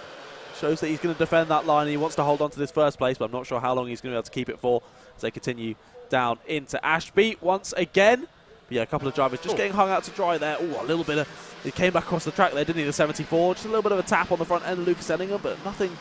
No malice there at all, just coming back trying to take the racing line, but Lucas was already there, had to pull out of that one and just continue. But I think Lucas, oh my goodness, what a move from Lucas Ellingham. Into the boot he goes. I was just about to say how he knows he's got 7.5 minutes late. He doesn't need to send one and then immediately sends one. Yeah, no, most people have to brake going into that left-hand side. I don't think Lucas Ellingham has gotten that. It's like he's got front brakes on the kart as well, hasn't he? The way he managed to stop halfway through the boot there. But yeah, Thomas Byrne, to be fair, didn't do anything wrong. He defended quite well, but he wasn't expecting that, and I don't think any of us were, to be honest. So yeah, good move by Lucas, and it's probably about now where we'll probably end up stop talking about him because he'll inevitably drive off into the distance a little bit. But to be fair, Thomas Byrne keeping him honest, and there's an opportunity if he can try and make a move and a little bit of a lunge, just like Ellingham did to him before. You know, he's got about half a lap to do it, and that will keep Ellingham honest, and that will keep him in the battle. That's a good move there. That's Torpy down the inside of Southgate for 5th position there.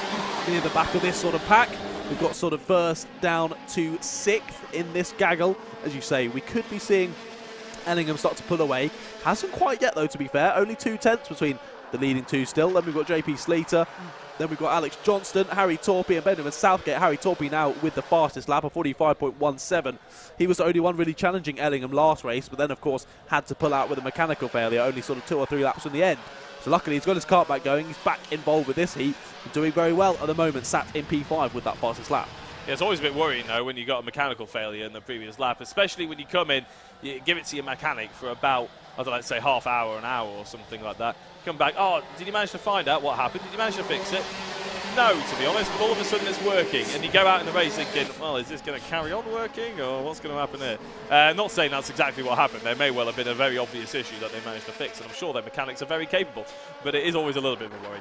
Thomas Byrne. That was late from Harry Torpy. Yeah, I was going to say, we'll speak about Byrne in a second, because Torpy's really putting on a show right now, isn't he, and making up for the fact that he didn't finish that last race.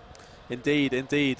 Really making up for it and going for those moves. That was properly late, but brilliantly held under the brakes. Yeah, I was going to say, maybe if you can't find the issue, it might be a bit of an IT crowd job of just, if you try to turn it off and on again. Yeah, basically. It's amazing how many times that works. True, literally with so many things. Well, it seems to be working for Torpy today anyway. It is, yeah, and he's moved up to 4th place now, still continuing to put in fastest lap. Another one, the first driver to drop down to the 49s. Thomas Byrne also in the 44.9s, I should say. Thomas Byrne also in it as well, and now he's going for the lead again. Thomas Byrne fights back. Up the inside he goes to a Christmas corner. Lucas Ellingham down to 2nd. I'll tell you what, we were writing Thomas Byrne off earlier. I do apologise, Thomas. That's a great move. Left the door open into Ashby's. That doesn't mean these days that he's going to lie down and let that happen, though. I'm looking forward to seeing how he replies this time round to Lucas's aggressive style on the attack. There's no messing around, is there, with some of the top drivers? They see the opportunity and they just absolutely dive up the inside, and they're very efficient at it. And Thomas Byrne showed that through Christmas corner, he's not to be messed with. He's not going to take this line down. He's going to fight for this race win in the X30 Senior Heat 3. Oh yeah, for sure. He's not dropping off at all, is he? Putting in a brilliant showing this race, and yeah, fair play to Thomas Byrne. This is a good race for him.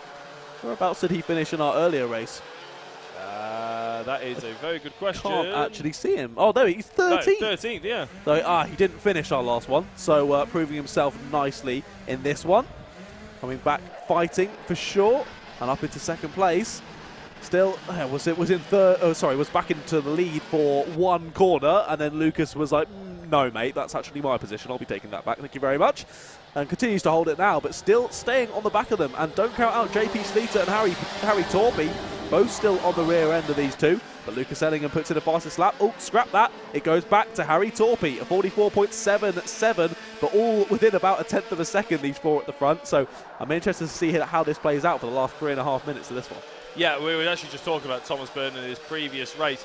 Apparently he spent 0.3 of a second in the race before crashing out, so I'm guessing it was a lap 1 incident, turn 1 incident I should say actually, and maybe that's why we didn't really think that Ellingham was going to have much of an issue pulling away, because Byrne wasn't there to pile the pressure on.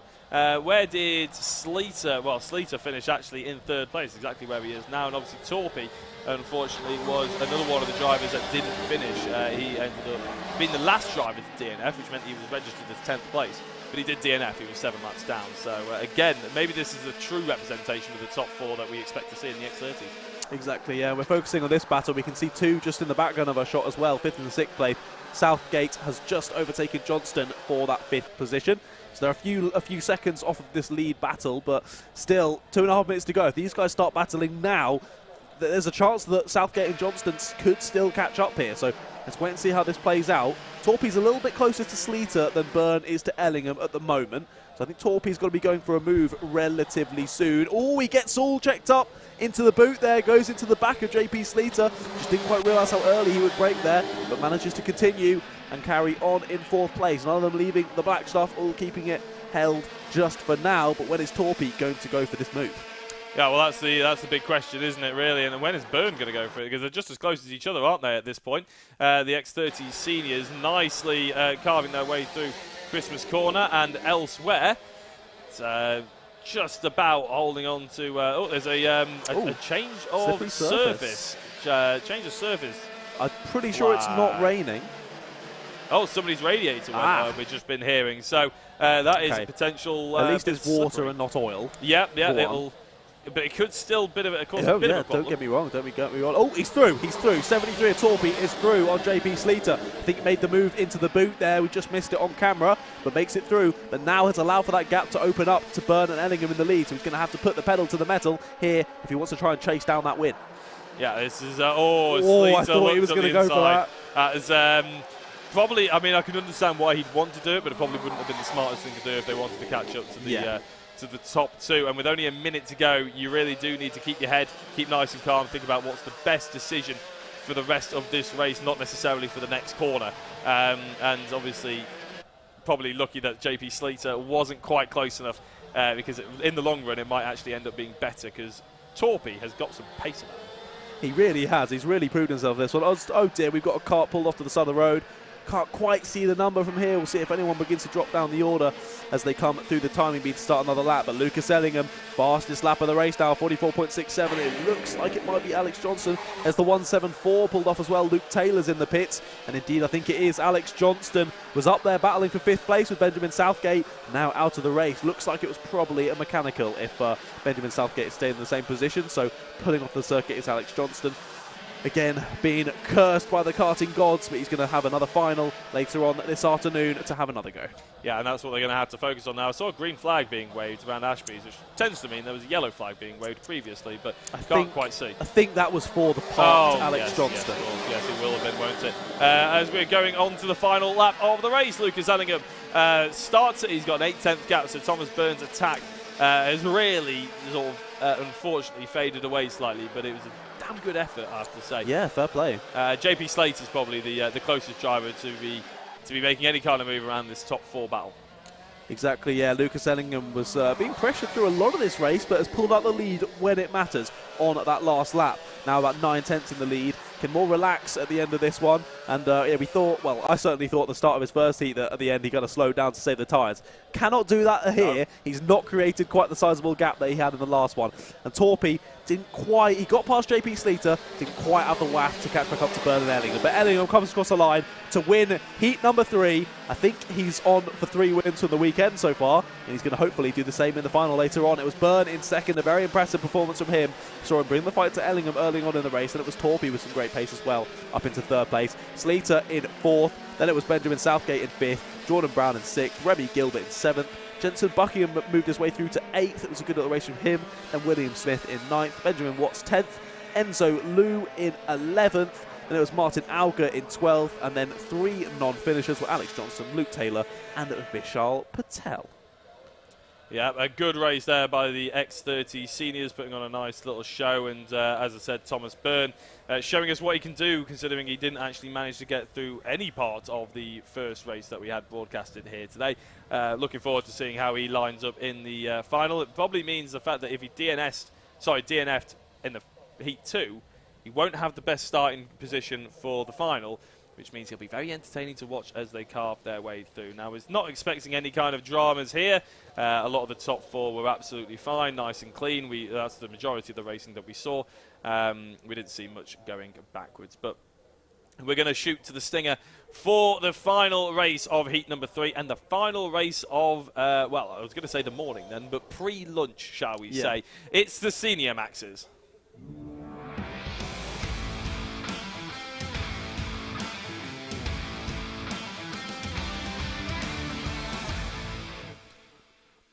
Here we go then. As we've said, the last heat of the weekend here at the FastR Whilton Mill Kart Club, and it's of course the senior maxes. This one should be brilliant. Riley Brown lines up on pole alongside his Benjamin Ballou. Behind them it's George Hunter, Ethan Martin, Ben Hearsey and Sam Light. There's William Young, Archie Elliott, Luke Ringham and Tommy Edmonds rounds out the top 10. Behind is Luke Collins and Lewis Wild. And it's Lewis Halliday, Samuel Cook, Ben Perry, Jamie Rogers, Benjamin Boros and Ethan Ling. Steve Alvarez Brown, Super GT, just inside the top 20 there in 19th. Then it's Chris Banderi, Gus Cooker, Scott Smith, Brentley Sims and Harry Gibson. And then finalising your 27 kart grid, it's Charlie Ellis, Joshua Burton and Rory Burke. Rory Burke we definitely saw up near the front last time around, so he started dead last. I'm interested to see how he comes through the order. And a couple of others as well, of course, Steve Alvarez Brown there. We knew he's pretty quick. I think he was P4 in that first race. A couple of, sorry, P5, my apologies. And then a couple near the front as well who should provide some good races. Benjamin Ballou, George Hunter. I think Ben Hearsey pulled off, didn't finish that last race, if I'm thinking correctly. Yes, yeah, indeed.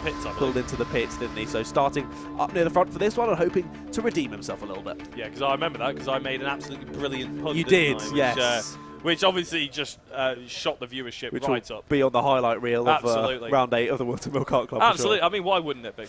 Yeah, no, Jamie Rogers actually took the victory in the 59.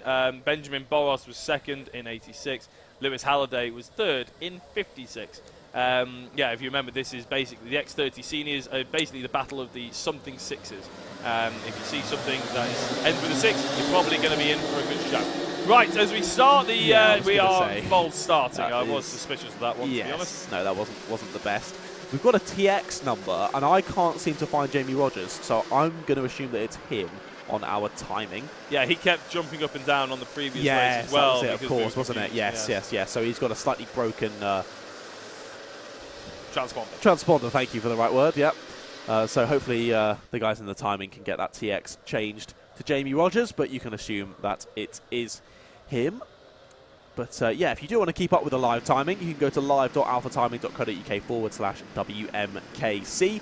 And also, if you go to results.alphatiming.co.uk/WMKC, you can see all the results from earlier in today. You can check where your loved one or your mate is finished, and then see where they're going to be on the grid for the finals later on once they update. Usually during the sort of lunch break is when that'll change.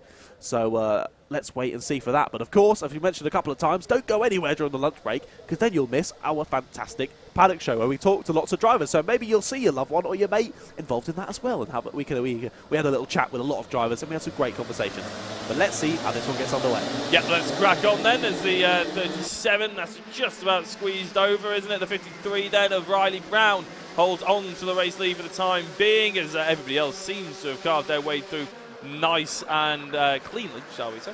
The last thing we want to do is just before lunch get another red flag. I mean, you don't want a red flag any time, do you? No. But particularly just before lunch as well. I've got a burger waiting for me. Nice little move. Look up the inside there. I thought the 15 was in a little bit of trouble. I think that was Ethan Martin, actually. The 115 was in a bit of trouble, but it wasn't to be. Sam Light is also in the 15, so it could have been that one, to be fair. But at the moment, the top two are pulling away. Riley Brown and George Hunter. For the time being, is the 37 of George Hunter. Actually, no, that's not. It's Benjamin Ballou, isn't it? I do apologise. Sometimes they do get a little bit mixed up on our timing screen. So the Benjamin Ballou is up to second. George Hunter is actually in third with Ethan Martin in fourth. And top five is rounded out by Ben Hearsey. That's a good first lap, all keeping it nice and clean. But as you say, Riley Brown still out front. Oh, that was pretty sideways on the brakes there from our third place man. I think that was. Just manages to hold on there, and I think still held on to the position, so fair play. You can see Steve Alvarez-Brown there going for a cheeky move up the inside. I did see someone in chat, Charlie Longman, said, is Super GT Racing? He is indeed, and there he is on the right-hand side of your screen. Watch out for that green and black quadrant helmet and quadrant race suit, and of course, in the stunning Lando Norris kart as well. But as we look back to the front, still Brown leading, followed by Ballou and Hunter. All looking for a move there. Was the 64 into the boot, might go a little bit deep. Not quite, just about managed to hold on to it, and that's Collins in 10th, trying to challenge higher up that top 10 position. But only a couple of minutes into this race, but we're still very, very close at the front. The front two look like they're just starting to pull away, though. Yeah, Riley Brown came 8th in the previous race this morning, and doesn't mean necessarily slow, because there were a lot of drivers that were very close to each other in the at the end. But look at the aggressive nature that the 53 of Brown is throwing everything at Ballou. Seems to have worked as well, although Ballou gets a good run away. Not going to be good enough. Fantastic cutback. Great racing here. And 53 of Brown is going to have to settle with second place for the time being. Ballou gets into the race lead. That was brilliant bit of racing, wasn't it? Really nip and tuck through about 3 or 4 corners there. But somehow Ballou manages to make it out front. But all that battling has completely closed up that slight gap that they had. Yeah, well, I mean, you wouldn't really argue it's a gap anymore, would you? No, no. Hunter is certainly doing as his name suggests, and he is hunting them down. Had to do it at some point. Yeah, good one, mate, good one. The top 20 are separated by 5 seconds. Well, hopefully no one gets no one gets a no-scope warning. Yeah. That would be really You take the win and you end up 21st. Yeah, that would be really annoying. Oh, it's as annoying as being sort of booted out wide by Edmonds, and that's exactly the feeling that Light has got to deal with for the time being. That was for 6th position. And, well, outside the top 10 is still Steve Alvarez-Brown. I know a few people are tuning in to watch him. Super GT, he's in 13th place for the time being. This race lead, Benjamin Ballou has got it. How long is he going to hold it on for, though? That is the question, as the number 22 gets overtaken. I believe that's William Young being overtaken by Lewis Wild and Jamie Rogers on that previous lap. Yes, it was indeed. Some great moves there through the final corner. All goes defensive, does Benjamin Ballou. He's got some love in the chat as well. Louis Weaver saying, go on, Ben Ballou. So you're clearly powering along at the moment, Louis. He's still in the lead, but as you say, for how much longer? Serious pressure from both Brown and Hunter, and let's be honest, the entire rest of the field now getting involved in this. If they continue to battle like this, there's never going to be any gaps, and it could be anyone's shot for the lead here. Still 5.5 minutes to go. And we could see a change to the lead. We do indeed. Down the inside he goes into the boot, but he goes quite deep. That's the 53. Back round the outside goes Ballou. Third place could take advantage of this. He goes down to the inside of 1. Oh, nearly 2 through the final corner. But can Ben Ballou get him back down the straight? He can. It's nearly 3 wide through Oblivion, but they all just about managed to filter in single file. My goodness, that was close. I've absolutely no idea how they've done it, to be honest. I don't know how we've not ended up with a massive pile-up. And Benjamin Ballou, he's had that shout-out in the chat. It gave him that extra high horsepower, and all of a sudden he charges his way through Christmas Corner and retakes the race lead. So, I mean, if you look at a track map, a lap-by-lap counter, you'd think that this is exactly the same as it was a lap ago. So much action that's been going on in between. And no idea how it's going to finish off. I mean, there's arguably going to be a bit of contact at some point, but we hope not with 5 minutes to go. It has been so fun to watch these senior maxes dive in and get their elbows out a little bit, and but nice and keep it nice and clean as well. They're aggressive, they're trying to be efficient, but they're also making sure that everybody has the respect that they deserve. Benjamin Ballou leads the way for the time being, but as they go towards Christmas Corner, you've got to feel like Riley Brown is going to look for a move at the inside. Last of the late breakers is Ballou, though, and he holds on to that lead.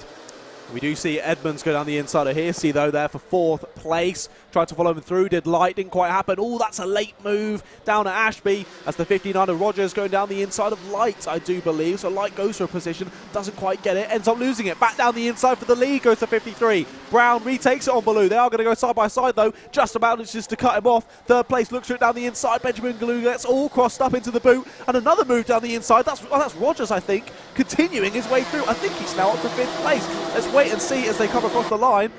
Indeed he is. Rogers moving his way through well. Watch out for him coming through. 3.5 minutes to go, and everyone is still as close as they were on lap 1. This is ridiculous. It is very, very difficult to keep up with, to be honest, because you're looking for the 2 leaders, and all of a sudden 6th and 7th changed, 5th and 8th change. Everybody is swapping positions. Oh, there's a nice move there, and it's the driver you were talking about before, Edmonds, has slotted his way into 3rd place. Nicely done, ahead of Rogers in the 59, and then they got the 50 of Hunter, who slipped all the way back down to 5th.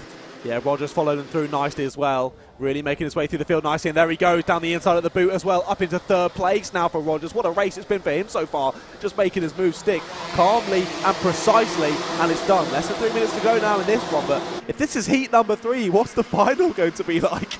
Wild, I imagine. Ooh. And that's not just talking about the 8th place man in the 89 cart. This is going to be really very, very difficult to call, and I wouldn't like to be putting any guesses on who I think. Oh, a little bit of a contact there between the 15 and 56. That's Sam Light in the 15 and Lewis Halliday, who is a driver who we've not mentioned amazingly, because Halliday is always one of those drivers that you end up mentioning. He's currently in 9th place though, and after that little bit of contact won't help his progress at all. 37 Benjamin Baloo is not only not in 1st place, he's not even in the top 5 anymore, I don't believe, because the 42 of Hearsay is going through. Yes, he is. It's not a rumour. It's not hearsay. It is confirmed. He has managed to do it, but not for very long, because up the inside goes the 37 of Benjamin Baloo to take that place back. The top 4, arguably, got himself with a little bit of a gap as the track warning is given out to Archie Elliott. They have indeed. Yeah, that little bit of battling has really helped for the top 3 to just start to pull away. We've got a couple. Look at that move down the inside. That was late for the 56. What a move. Halliday dives down the inside. It looked like the 15 of Light was going to go for a move. Instead got overtaken by 2 people. 89 is that back down the inside. Is indeed. That's Wild through on the 42 of Hearsay. So let's see how that battle continues. But as you say, the top 3 just managing to break away now. Oh, that's a bit of contact there between the 76 and the 56. That's Ethan Ling trying to pressure Halliday there for 9th place. Not quite able to make it through that time around. But can I just say, Rogers is in 2nd place. He started in 16th at the start of this one. So what a race it's been for him. And he's only a 10th of a second off the lead. Keep watching that lead battle, I think, because I think there could be a move in this very next lap. Let's look at that. They are going to battle. Goes to the outside. Goes, no way, round the outside. What a move from Rogers. And he takes the race lead with less than a minute to go. Tell you what, he's earned his cheeseburger this lunchtime, hasn't he? That's absolutely brilliant by Rogers. And really, once he caught up to the back of him, you thought it was a situation of when, if not when, instead of if he was going to make the move. But I didn't think it was going to be around the outside of Christmas. Your reaction pretty much summed up the audacity of that particular manoeuvre, but it was a great dive around the outside there by Rogers. A great way to take the race lead. Let's see if he's going to be able to pull away, and let's see how 2nd place is going to have to deal with that now as well. Riley Brand will have to forget about 1st place for the time being and worry only about the driver that's immediately behind him, which of course is Tommy Edmonds in the number 23. These 3 have pulled away from the rest of the field that once looked like a 10-wide battle for the race lead is now sort of subjugated to a race leader, a battle for 2nd, and then everybody else is for 4th even. Rogers has been incredibly impressive. Overtook Brown on that last lap and then took over half a second of a lead away from him too. So now, as you say, Brown under lots of pressure from Edmonds, with that battling behind from Hunter basically all the way down to the rest of the field, continues from 4th downwards. So none of them really able to challenge for a podium here, but continuing very, very nicely, as I believe we're now going to go on to the last lap of the race. We are indeed. Rogers takes it first, now nearly 9/10 in the lead, but look at this. Brown still under lots of pressure. Is Edmonds going to think about it into Christmas? He is indeed. Oh, it's going to be late. They're going to make some contact. Just about manages to pull out from that move. Does Edmonds. That was a bit cheeky, I'd say, from Brown, but manages to hold on to it just about. Moves to the inside again to cover. He's going to try around the outside. Is Edmonds, but it's not going to work that time. Oh, there's been an incident at Christmas corner. The 22 and the 15 involved. 15 is Light. It's Light and Young from 11th and 12th place on the last lap, throwing it all away. But here we go down to the boot. He's going to have one more opportunity around the outside. He's going to try and hold it there. They're going to squeeze each other up, but manages to hold him off. Does the 53 of Brown. Good defending from him, sir. But Rogers, take a bow, son. What a win in Heat 3 of Senior Max here at the FastR Whilton Mill Kart Club. Brown comes across second, then Edmonds third. Look at this, just drivers piling in through the checkered flag. It was George Hunter in fourth, Lewis Wild fifth, Ethan Ling in sixth, then Lewis Halliday, Harry Gibson, Ben Hearsay, and Benjamin Ballou ended up 10th. At the end of that one. Then there was Archie Elliott, Scott Smith, Benjamin Boros, Rory Burke, Luke Ringham, Charlie Ellis, Ben Perry, Chris Banderi, Ethan Martin, Joshua Burton, Steve Alvarez, Brown not with a great race there in 21st. Then William Young and Sam Light, who of course were involved in that incident on the last lap. And then our non-finishers were Luke Collins, Samuel Cook and Klaas Kuka. So frustrating there for a couple of them at the end, but what a final heat of the day. That was brilliant, wasn't it? And if that didn't work up your appetite, I don't really know what will. Hopefully everybody at home enjoyed that one as well. I know a fair few people were tuning in to the Senior Maxes to watch a particular couple of drivers, or hopefully you enjoyed the drivers right at the front of the field who weren't necessarily the ones you maybe tuned in for. You're pretty much hooked on this one. The standard is very high in the Senior Max at the Whilton Mill Kart Club. But we're going to just about check that these drivers are going to be okay, and it looks like they are as well. So as the rest of the drivers starting to filter their way in, we're going to say a quick goodbye, only for the time being though, only for a couple of well, maybe not even an hour, about 40 minutes. We're going to put the Paddock show on as well, so keep us on your phones or your laptops, your iPads, your computers, or whatever you're watching this on, and you can join me and John, chat to a few of the drivers, and do a bit of a track walk as well. But we'll be back in a couple of, well, about 40 minutes time for the finals.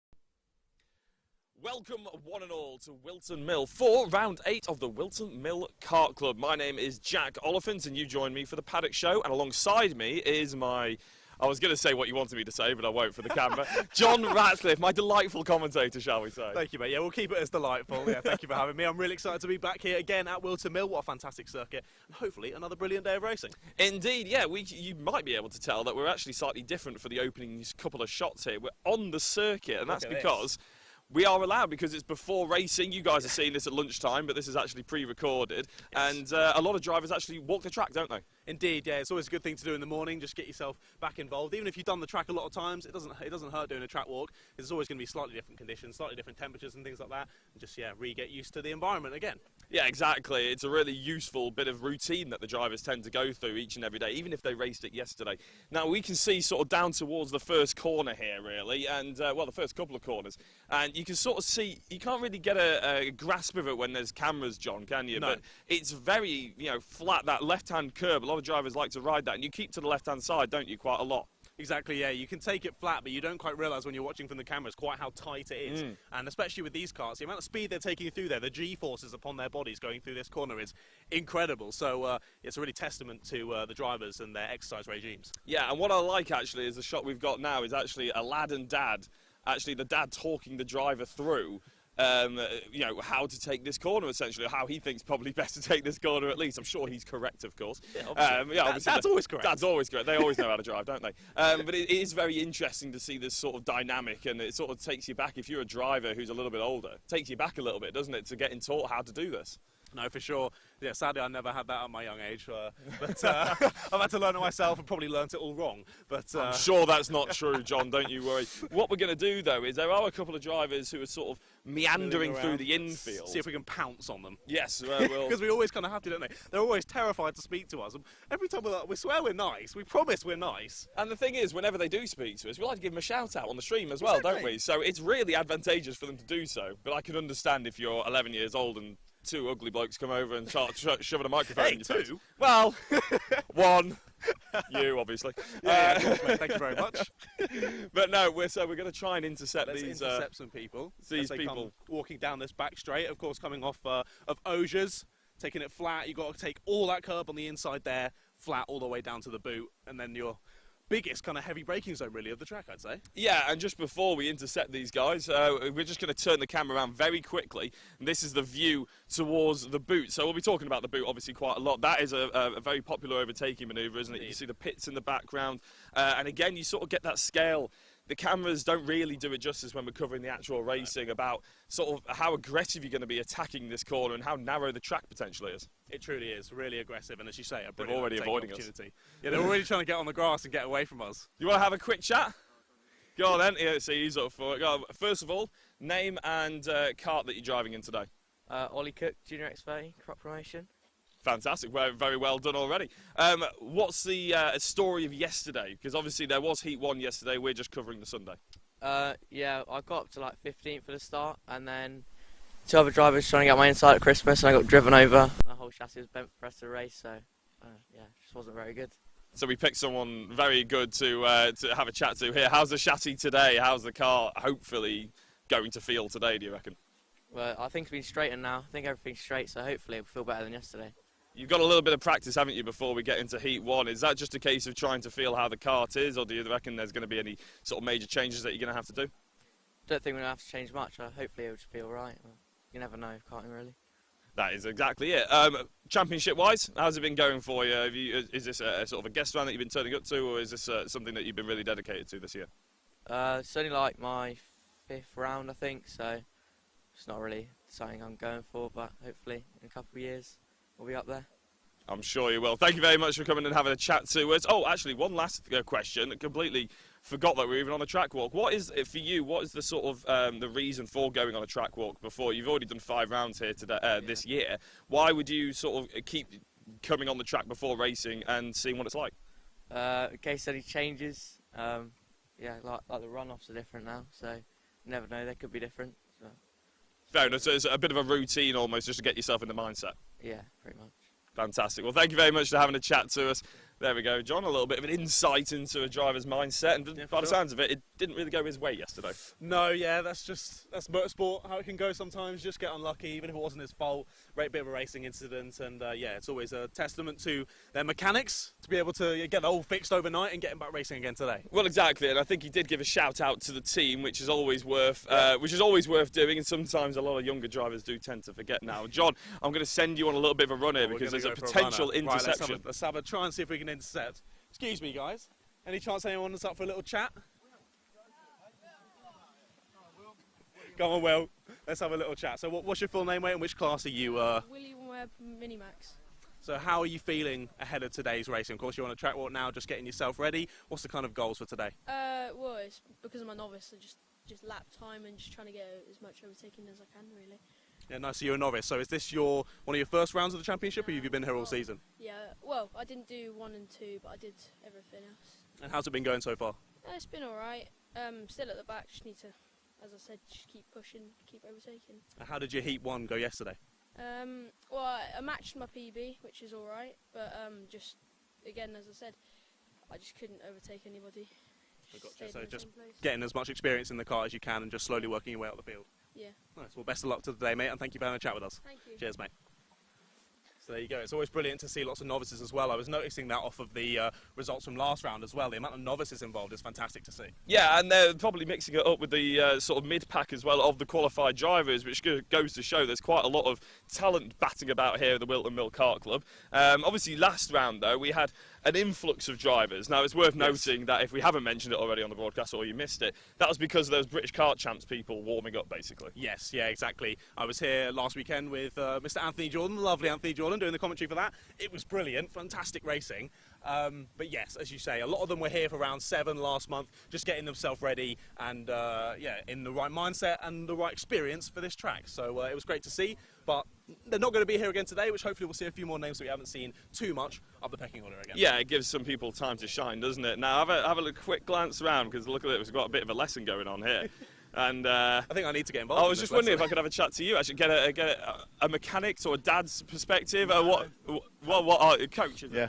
Well, I was going to say, you've obviously got a bit of a cohort of drivers here today. Pied Piper. Yeah, exactly. Can I give it a bit of a, well, full name, team that you're coaching, and maybe a few of the drivers that you got here today. I'm Richard Lloyd. I'm coaching with Pro Train.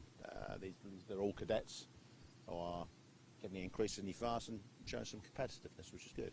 Fantastic. And what is the main reason you bring them out here on the track before we go into practice? I mean, so there's an obvious reason, isn't there? But as a coach, I'm sure it's very important to get these drivers out on track as soon as possible, even on their feet. It's about ironing out things that maybe they weren't happy with yesterday. They may have sort of had issues when we were talking about issues that were happening at this corner. So it's about what I've seen and also what they've seen and they want to talk to me about. So it's just about making sure that they are happier today than they were yesterday. Well, fantastic. So I'm guessing, is everybody a little bit happier today than they were yesterday then? Fantastic. It means you're doing your job well. Thankfully. Brilliant. We'll let you get on with the lesson as well. Thank you very much, guys, for having a chat to us.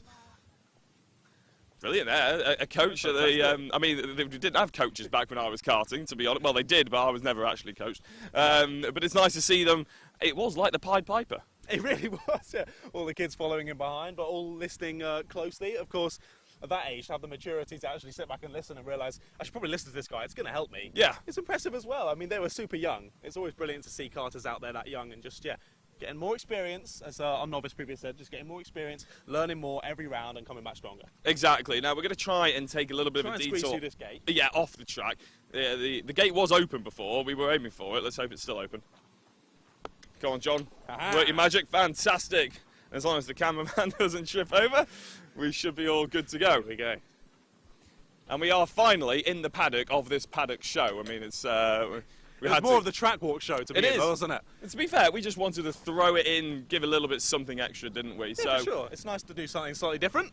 Exactly. So what we're going to do now is potentially swing down and have a chat to some of our drivers that are actually working on the karts. Indeed. Yeah, let's have a look. We've obviously got a few more bigger teams in some tents, but also some lad and dad smaller teams, which is great to chat to as well. We always like to give a good array of drivers and mechanics to chat to. So let's see if we can find any drivers. I think hopefully we haven't done the same mistake of doing it during the driver's briefing. No. We've done that a few times, but it seems to be a bit better today. I did pop up to make sure that we weren't doing a driver's briefing earlier on, I'll be honest. And Indeed. we've got a few karts down here, haven't we? This is obviously Rolf Racing. Yes. So I'm wondering, is anybody willing to have a chat? We're getting pointing, we're getting lots of pointing and a volunteer, so that's very good.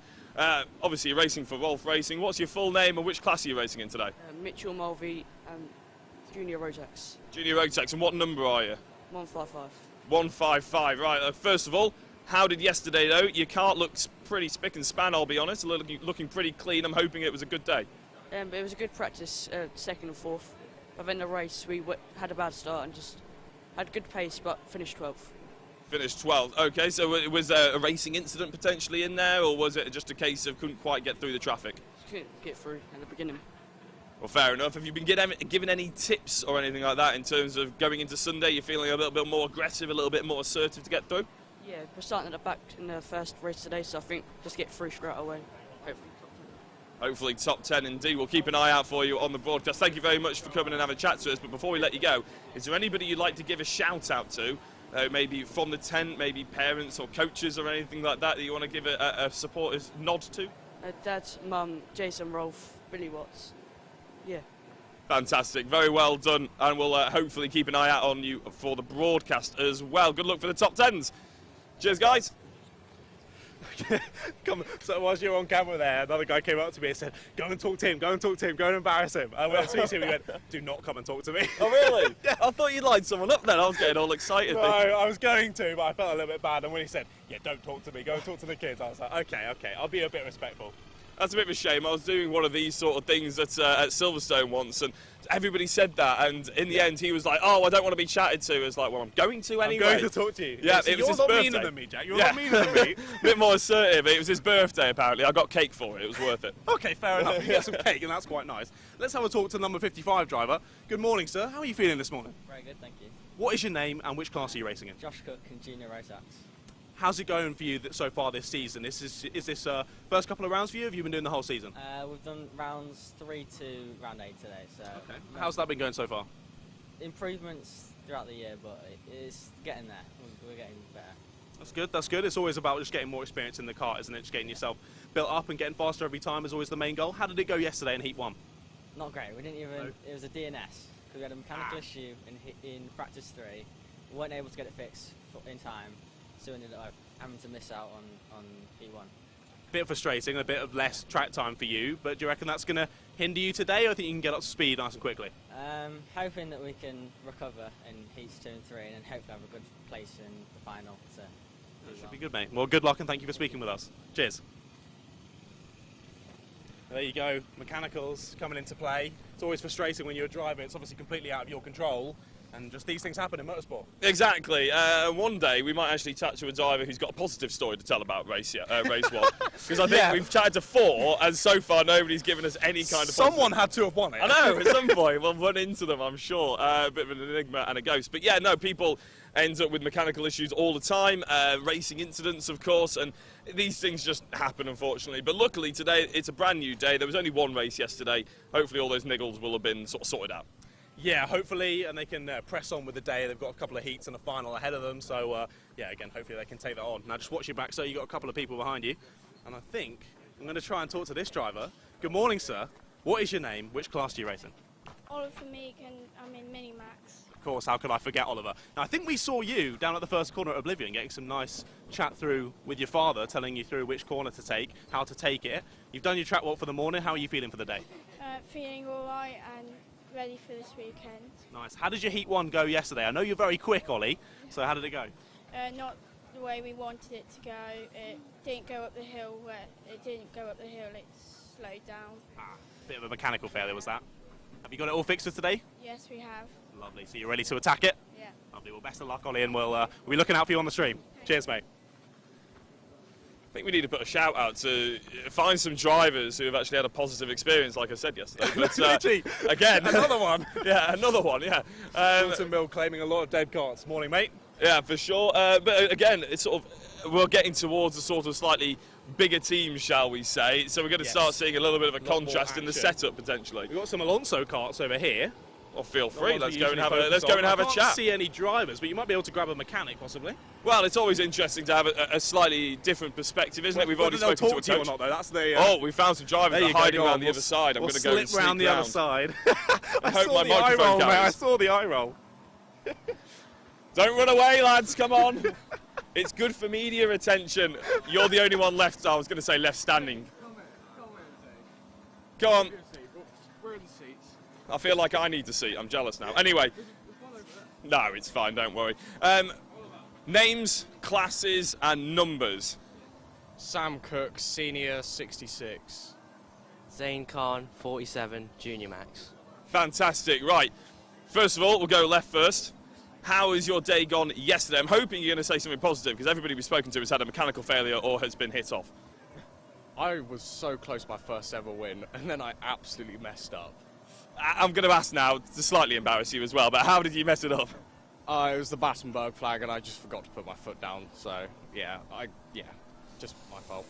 So that was close to your first ever win then. Was that at Whilton Mill, or is that just generally in karting? Just in general, really. Is there a chance, where you starting today though, is there a chance that you think you can redeem that, I wouldn't say failure, that would be far too harsh, but that missed opportunity? Possibly. I mean, I'm starting at the back on this first one and then, in the middle for the next one. So there's every opportunity, especially with the chaos that can be caused at Whilton Mill, that you'll be able to rectify that. Good luck for it. And yourself, it's similar questions, how did it go? It went all right. Started P13, finished P13. Just had a bad start, had to make up for it, but had decent pace, so yeah, went well. You got high ambitions for today and obviously going into the finals? Yeah, I mean, we were here Friday, we had good pace, so hopefully we can replicate that for today. Brilliant. And before we let you two go, obviously you're running with a bit of a team here. Is anybody you'd like to give a shout out to, a bit of props, a bit of thanks, any sponsors or parents or coaches or anything like that? I'm giving you lots of prompts and plenty of time to think of someone, so let's have at it. If you could please interview that man over there called Darren Wilson, that would make my day. Darren Wilson? He hasn't paid attention. He's trying to fight a bee off at the moment, but I will have a chat to him. Brilliant. And yourself? My mum and dad. Mum and dad? Yeah. Fantastic. Well, brilliant, guys. Thank you very much for having a chat to us. I'd say coming and having a chat to us. You actually ran away to start with. Darren, is it Darren Wilson? I've been asked. Okay, right, okay. John, we're going to try and have a very quick chat. Darren Wilson? No, not at all. No, that was one very hard no. Resounding no. Yeah. Yeah. Been rejected a fair few times in my life. I know it when I see it. Yes. Yes. No, it's Right. a tough one. But we're used to it now, aren't we? Yes, exactly. I did realise we never noted down what time we started, so we really have no idea how long we've been going for here. Does the cameraman have any idea how long we've been recording for? Professional No. outfit we are, Yes, aren't we? we are. No, I leave that to you. Normally you've got a timer. Usually I'm good, but I forgot this time, mate. It was on the track walk, we were spicing it up a bit, and I just forgot. Right, I So tell I you think what. it's been about 15 minutes. So we'll do sort of 5, 6, 7 more minutes. Yeah, okay. Yeah, Let's make our way chat. down and then down this path, I think. Yeah, There's we've a got driver here cleaning his car. I know. Getting it nice That's an and ready. unusual sight, to be honest. It's fantastic. We like seeing putting in the elbow grease. Number 88. Good morning, sir. What is your name? Which class do you race in? Zach Starbuck, Honda Cadet. Of course, Zach. I've seen you on the streams many times. You're very quick. How was your Heat 1 yesterday? Did it go all right? Well, I started pole, but then unfortunately I led it for pretty much the entire race, but then in the second to last lap, going into the boot, it was a racing incident. There was no one to blame, but I span and then dropped down to 10th, but made it up to 9th on penalties, so just go again today. Yeah. Every cloud has a silver lining, and as you say, racing incidents just sometimes happen. What are you going to take in today? I can see you cleaning the car. You're getting it nice and ready and prepared. What's the kind of goals for today? Well, everyone wants to win, but Of course. our goal really is like top 5 would be really nice. Okay, nice. No, that should be good. How's your season been going so far? As I say, I've definitely seen you up there. You're pretty quick. How's it been going? It's been pretty consistent. We've had the only bad race we've had is DNF because our clutch broke down. But apart from that, I've been like top 7, top 8 all round. So. Nice and consistent, mate. Consistency is key. Well done, and best of luck for today. Thanks for talking to me. Cheers, pal. There you go. That's very Put impressive. it in the elbow grease. I was going to say, normally you wouldn't catch a driver doing anything like that, cleaning their car. No, they've got mechanics to do that. Usually they're mostly like the guys you spoke to over there, just sitting back, chilling, running away from us. Running away from us. That's obviously necessary in every Paddock show. But, very yeah. impressive, though. I just asked what I assume is his dad, I'm think guessing. so, yeah, I 10 think so. years old. He was extremely well spoken. I at 10 years know, old. that's what I had to say to him. I was like, well, fair play to him. It's, we chat to a lot of drivers, and that was sort of one of the sort of better interviews we've done, really, over the course of the Wilton Kart Club Definitely. since I've been here, anyway. Yeah, of if you course. put a camera in my face at 10 years old, I would have gone, ooh. Yeah, I don't exactly. know. You freeze up and So- make an embarrassing home video, don't you? Exactly, a Euban frame style. Yeah, exactly. Yeah. Right. We've got another little tent on our left here, some other beautiful carts. Yeah, I'm just going to see if we can grab it. Is anybody willing to have a chat to us? A driver or mechanic? Anyone? God, it's good practice. One day you might be having Crofty interview you, so you might as well start at the bottom with me. Brilliant. What's your name and what kart are you racing in today? I'm in Minimac today. My name's Harry Clogger. Yeah, I don't know when we're out. I think we're quite soon, actually. I'll keep it nice and quick then. Any updates from the kart? Any setup changes or anything like that from yesterday to today? Anything you've learned differently that you're going to try and work on? Yeah, I've actually changed the pedals, brought them a bit closer. It was actually further away, sorry. They were quite close yesterday, a bit too close. But yeah, now I'm going to go and have a look, see how good it is. We'll change it after practice if it isn't right. Yeah. And I'm guessing your mechanics have been a big part of that. How good has the team been over the course of this season? Yeah, team's been amazing, actually. Yeah, just exceptional. Yeah. Brilliant, fantastic. Before we let you go and go into your practice, anybody like to give a shout out to any supporters or sponsors, parents, mechanics, anybody like that, anybody you can think of? A shout out to Fly Pop, Dad, Joe, and Mum somewhere over there somewhere. Yeah, and Gran sitting at home probably watching, and Granny. Yeah, so that's what's there somewhere. Yeah. Shout out to Gran and Granny. Hope you're watching the Paddock show. By all means, send them a message. Say that you're going to be on it in the afternoon. We'll broadcast this at lunchtime. Good luck for your practice and obviously the rest of the day.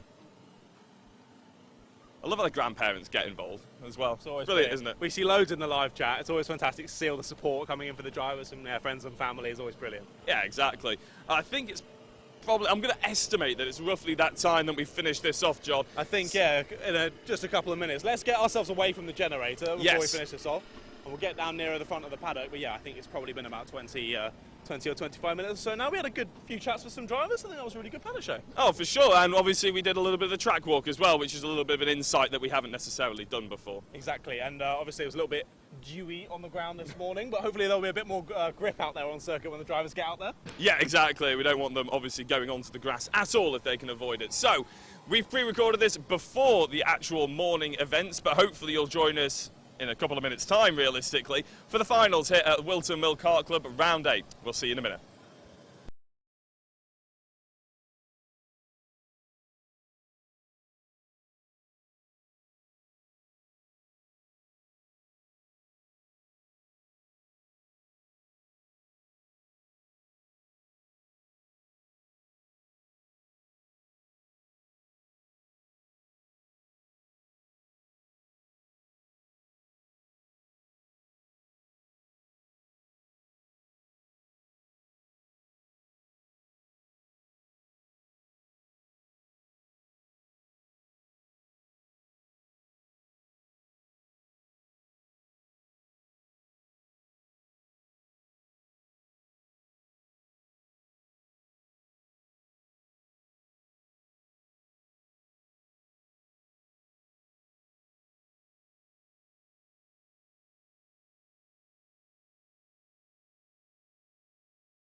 Welcome back, everyone, to Whilton Mill for the Whilton Mill Kart Club, round number 8. You've joined us for the afternoon stint, i.e. the finals, the time when it counts most. My name is Jack Oliphant, and I'm joined, as ever, as I was this morning, by John Ratcliffe in the commentary booth. John, how the devil are you? Oh, I'm doing fantastic, mate. Yeah, they haven't quite kicked me out just yet, so back again for the afternoon. And if the morning's anything to go by, I think we're in for some fantastic finals. We are indeed, yes. We've got no split grid finals. I think we've got 7 in total to come for us today. We're going to get straight on with it. You can already see some small karters out there on the dummy grid. So let's run you through the grid for the first final of the day, the Honda Cadets.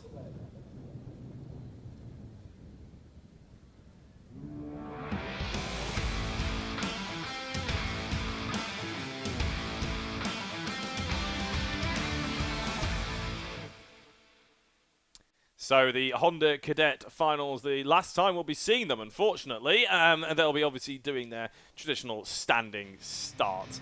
We'll be running you through the final grid.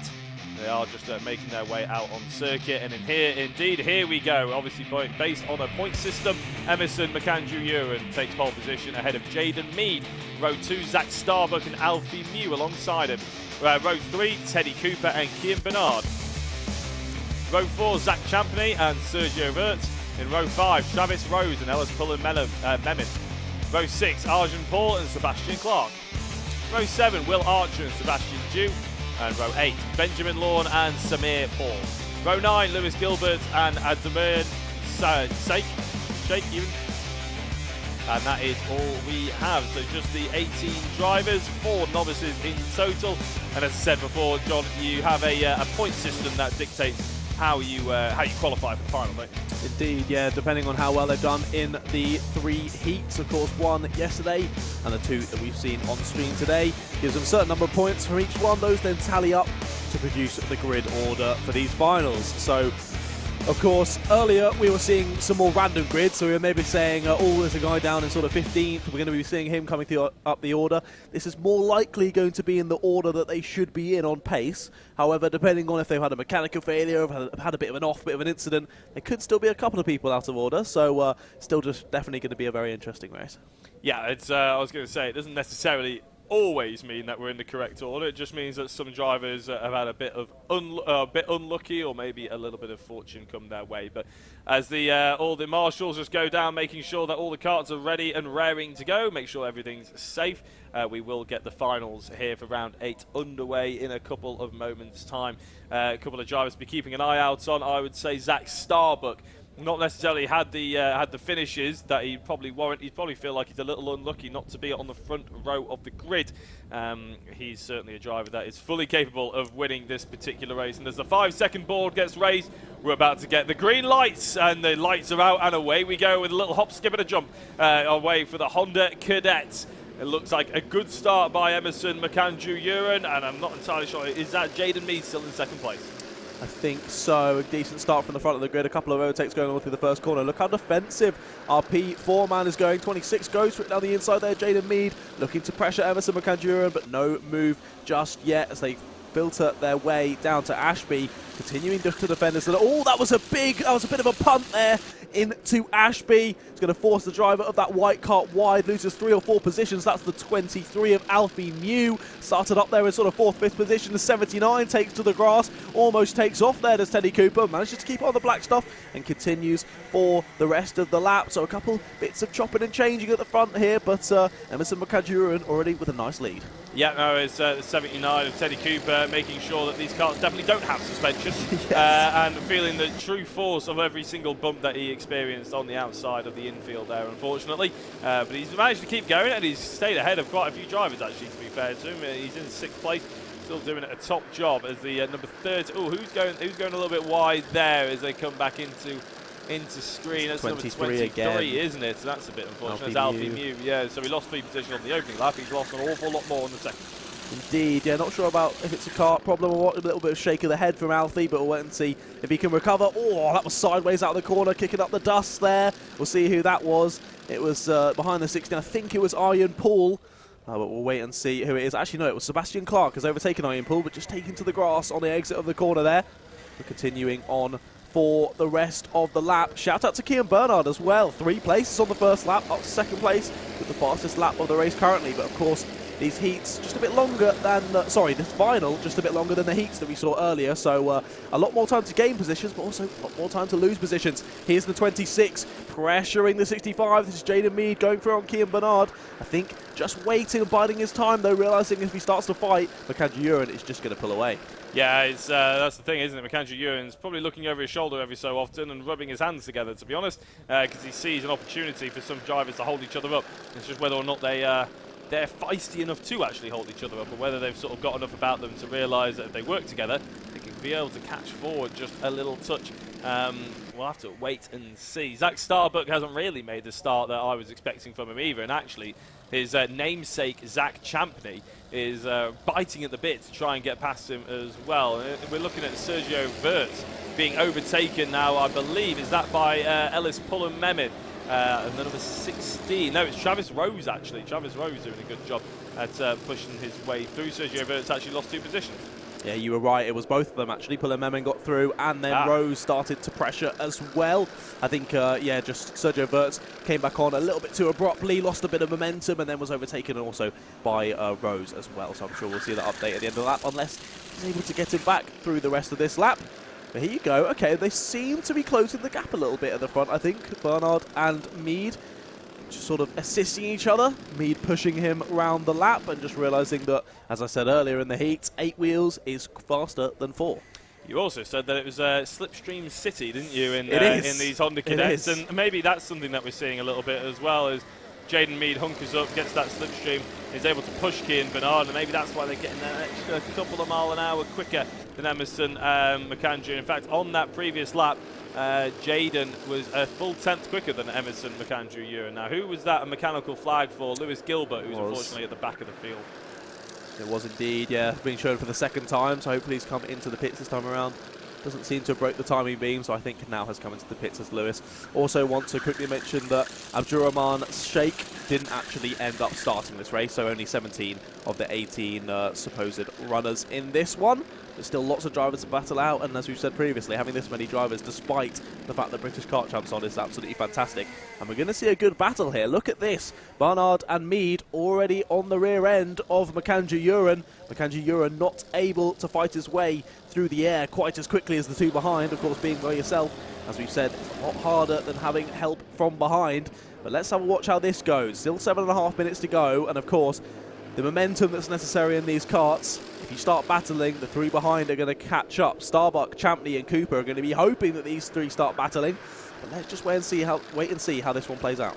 Yeah, for the drivers at the front end of the order, it feels like the race has been going on for ages already, but actually we've still got an entire heat to go, essentially, because there's 7 minutes left. It's as if they've only just done the opening lap of the race, because, of course, the heats are 9 minutes long, plus a lap, and the finals are 12 minutes plus a lap, so they get the extra 3 minutes. That doesn't sound like an awful lot, but it's actually about a 33% increase, isn't it? So it's a quite substantial margin, and karting is tiring at the best of times, let alone when you have to go out there and this is your 4th or 5th time out in the kart today, and over the weekend, and you've got to concentrate for that substantial amount of time, and all the pressure of the final is on you as well. You're desperate to take home that trophy and take home those points, but a lot of the time when you're this age at the cadets, you really just want the trophy, and you really just want to have fun, really. So hopefully they all keep that in mind. Definitely, yeah. It's all about, as you said earlier, it's all about fun and safety at the end of the day. They're the 2 biggest things. However, all the drivers want to win, and look at this. Thought there could be a move into Ashby there.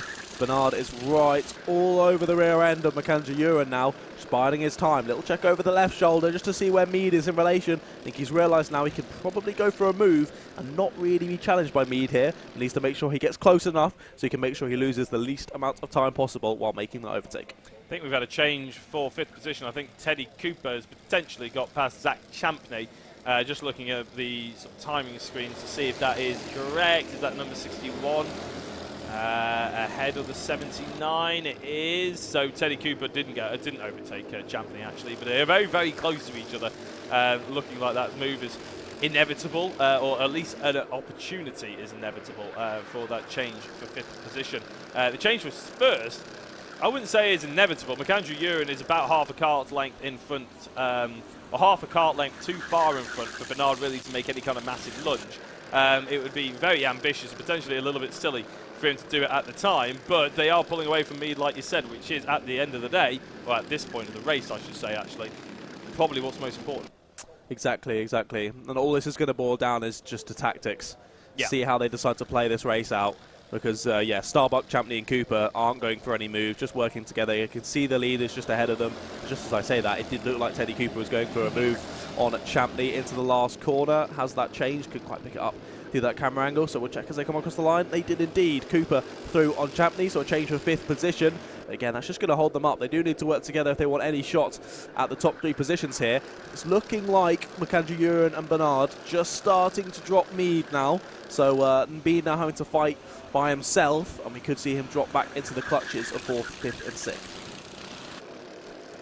There's also a warning flag there for Teddy Cooper, so I don't know if that was something that he did whilst carving his way through, or whether that was something to do with the overtake, I would have thought. Yeah, unless it was something to do previous to the overtake, and a failed overtake potentially, and not entirely sure. But a warning is only a warning. He doesn't have to do anything about it. He just needs to make sure that he doesn't do anything else silly, so he doesn't get reprimanded and have the book thrown at him, shall we say. Because the last thing you want in a final is to be penalised or given any kind of penalty, really. Because like we've said so many times during the course of today, even a 5-second penalty for breaking your front nose cone can result in you dropping about 10 places. And in fact, even McAndrew Uren, who's got a massive gap back to 4th place, if he got a 5-second penalty right now, he'd drop him all the way down into 7th, just behind Ellis, Pull and Memon.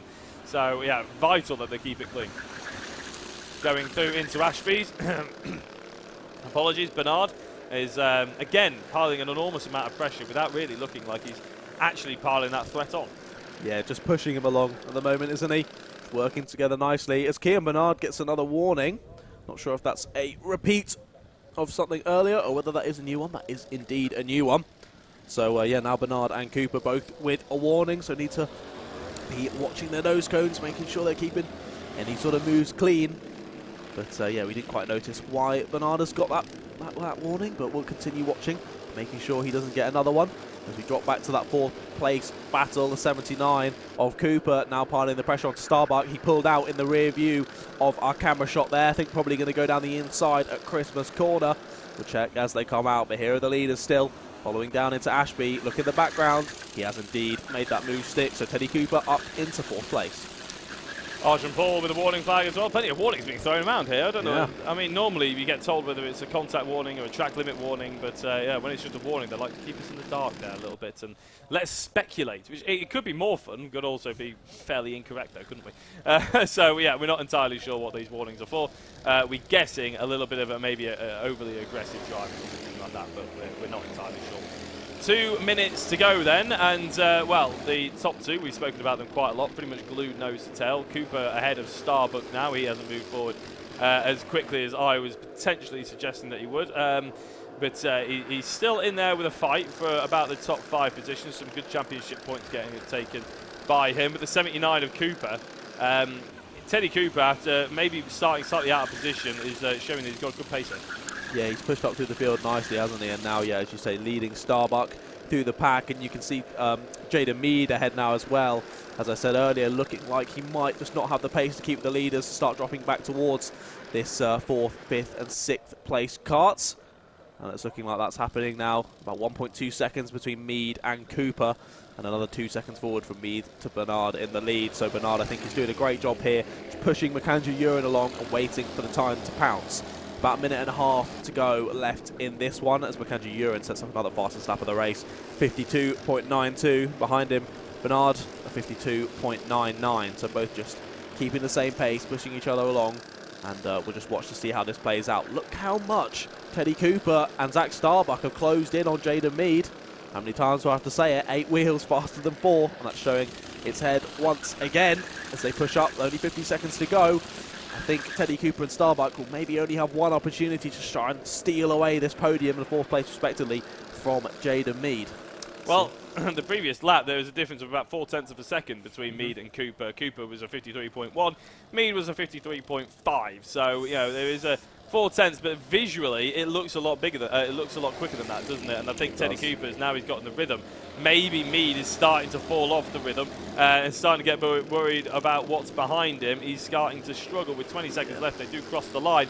So this will be the penultimate lap of the race. That gives them about 5 or 6 opportunities between now and the checkered flag to make any kind of overtakes they need. And I would say Bernard doesn't need to worry anymore about Mead or anybody who's going to be in 3rd place. I would start attacking if I was him. Yeah, I think you probably agree with that. It looks like Mead is going to be close to losing a place, hanging on to 3rd at the moment. But yeah, last lap lost another 7/10 of a second to Teddy Cooper. So Teddy Cooper and Zach Starbuck really pressing on and looking to steal away that final podium position from Jaden Mead. But here we look back at your leaders entering the boot for the penultimate time in your Honda Cadet final here at round 8 of the FastR Whilton Mill Kart Club. Ooh, looking for the inside there into final corner. Not quite going to happen. Can Bernard do anything? And there you go. Teddy Cooper's stolen away, 3rd place. He points forward. Don't think that's ever going to work now, mate. There's a bit too much of a gap. Look at this, though. Battling through Oblivion and Crook. Into Fine Lady they go and up towards Christmas Corner. Moves to the inside to defend us, McAndrew. But to be honest, Bernard wasn't really close enough there. More going to slow him up than anything. But let's see down into Ashby. What can Bernard do? Yeah, McAndrew just doing that instinctive last lap thing of going right to the defensive line. But actually, Bernard had got a little bit squirrely through turn number 2, but he didn't get a good exit as they touch his contact as McAndrew tries to go defensive on Bernard. Bernard got a better run through Ashby's and through the infield. Bernard does have the position, but as they're going to go across and mounting the curves, I said that they probably won't have to worry anything about 3rd place. But they keep doing what they're doing, they are going to have to worry about 3rd place because they're knocking 7 bells out of each other. McAndrew retakes the race lead, and he will probably cross the line in that position, but Bernard certainly gave it a good go as they come round the final corner, the checkered flag, and the first final of the Whilton Mill Kart Club round 8 Honda Cadets goes to McAndrew. Bernard, as Teddy Cooper falls down, and I'm not entirely sure how he ended up off the circuit like that. That was a long way off the circuit, but that meant Mead took the 3rd place, I think, but only just. I'm just identical having a look. Times. They are identical. They crossed it. It's a photo finish, quite literally photo finish for 3rd place, Jaden Mead and Teddy Cooper. So I'll just go off what the timing tower says, which is Jaden Mead. Teddy Cooper in 4th then. Zach Starbuck ended up in 5th. Zach Champney in 6th. 7th was Travis Rose. Ellis Pullum Memon was 8th. Alfie Mew in 9th. 10th was Sergio Wirtz, with 11th being Samir Paul. 12th, Sebastian Clark. 13th, Will Archer. 14th, Sebastian Dew. 15th, Arjun Paul. 16th, Benjamin Lawn. And 17th and DNFing is Lewis Gilbert. But wow, what a final between these two drivers that we're currently seeing on our screens. Emerson McAndrew taking the top step, but Kiam Bernard really pushed him. He really did, yeah. I thought it was all going to end in tears there on the last lap, to be honest. They came pretty close to making hefty contact, but luckily both kept it on the black stuff and were able to take that 1-2. Bernard did look like he would be on for the win there, but maybe just left it slightly too late to attack.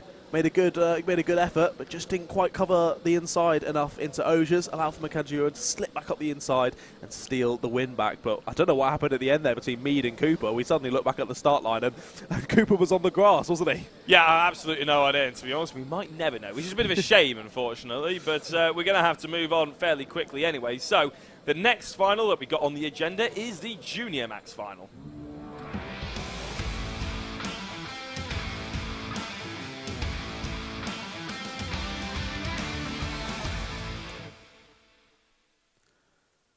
Junior Max then, very excited for this one, and a number of well-known names in this one. I don't know who's going to take it. Spencer Brown lines up on pole alongside Jacob Jukes. Behind them, Sam Baker, Jessica White, Freddie Ingram and Alfie Richards. Then it's William Ray, Ewan Thomas, David Martial, Zane Khan, Owen Neve and Mitchell Mulvey. And it's from Marion Ubi, Oliver Kerr, William Pemble, Ollie Ward, Woody Radford and Mac McFarquhar.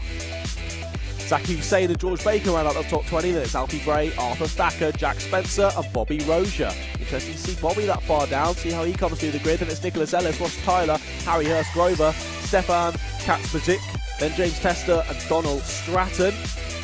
Charlie F. Grave, Josh Cook, Jacob Borowak and Mikey Theo rounds out your 34 drivers in this race. Again, our biggest field of the day. It's produced some brilliant racing already, and I think this final is going to be more of the same.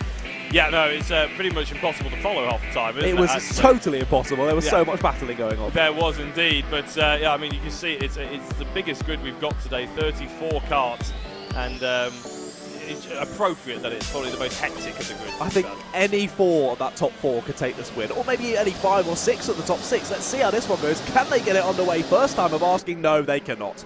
We're going to go. I definitely saw the yellow lights there. So although they look like they're racing, I'm pretty sure I saw those yellow lights. So let's see if they continue racing up the hill or whether they begin to slow down. There we go. They do slow down, and there is your green and yellow chevron flag to say, try again, lads and ladies. Yeah, I think you mentioned obviously the top 5 or 6 really after saying 4. I mean, it's Sam Baker. I think he was starting in about 5th or he was starting in 3rd. Yep. Freddie Ingram, another driver who seemed very quick. He was starting in 5th. David Marzal, we saw right at the front. William Ray's got a fair few fastest laps over the course of the day in the number 44. He's in 7th place. Alfie Richards, obviously, I almost feel like Alfie Richards has flown under the radar a little bit for us. We haven't mentioned him too much. But and then obviously, you could keep going. Any of the top 7 really. It's, they're exciting to watch, put it that way. Exactly, yeah, we've seen Spencer Brown and Jacob Dukes battling out at the front already, especially with Sam Baker as well.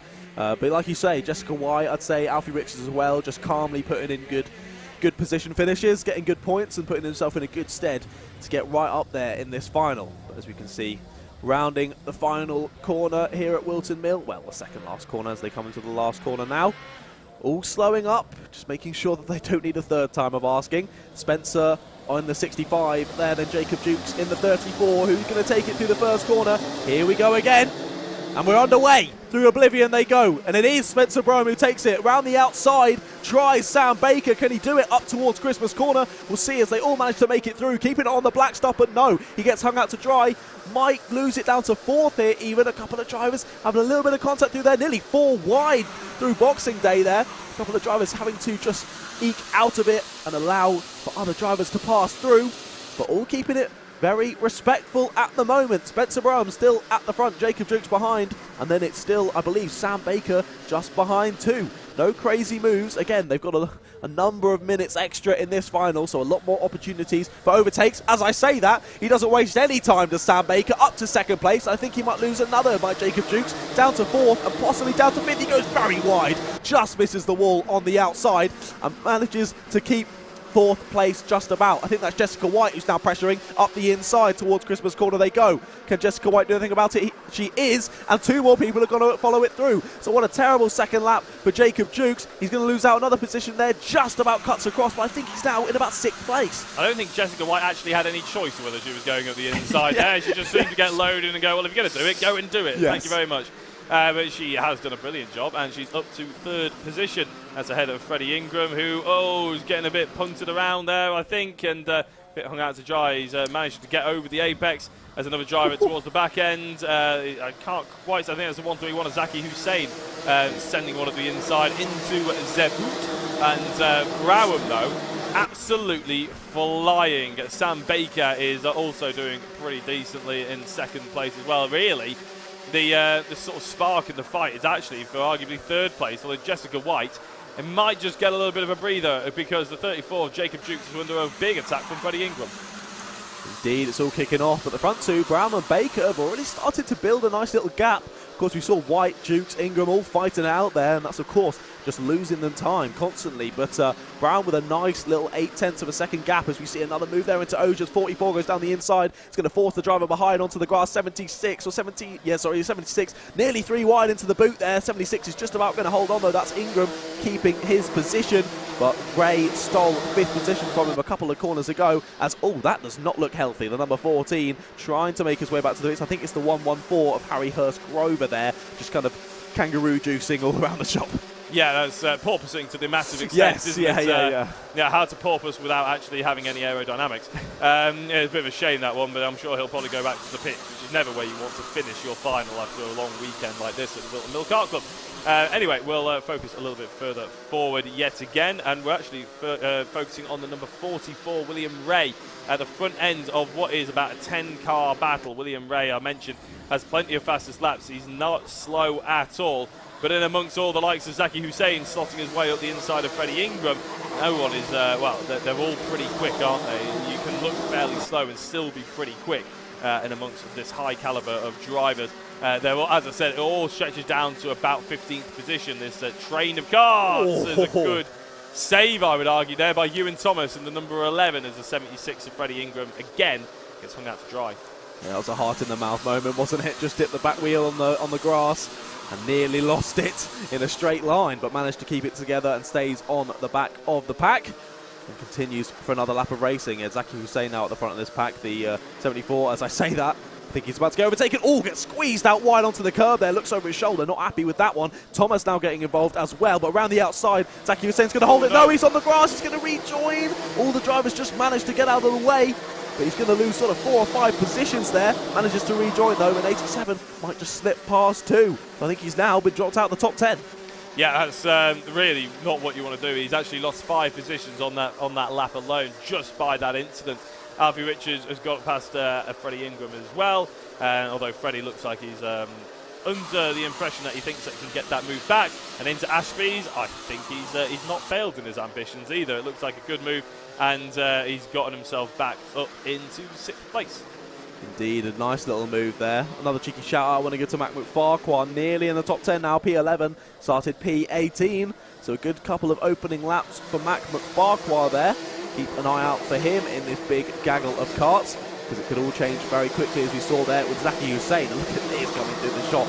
All drivers battling it out nose to tail. The 137 leading that little group there. That is indeed Ollie Ward with Bobby Rozier just behind. Bobby Rozier getting a contact warning on that last lap though, so again, got to make sure you keep your nose clean when you go for those moves. There are your leaders coming through shot once again. Spencer Brown followed by Sam Baker, then Jessica White and Jacob Jukes nose to tail as well. Here we go. Saying that, Jacob Jukes has got through.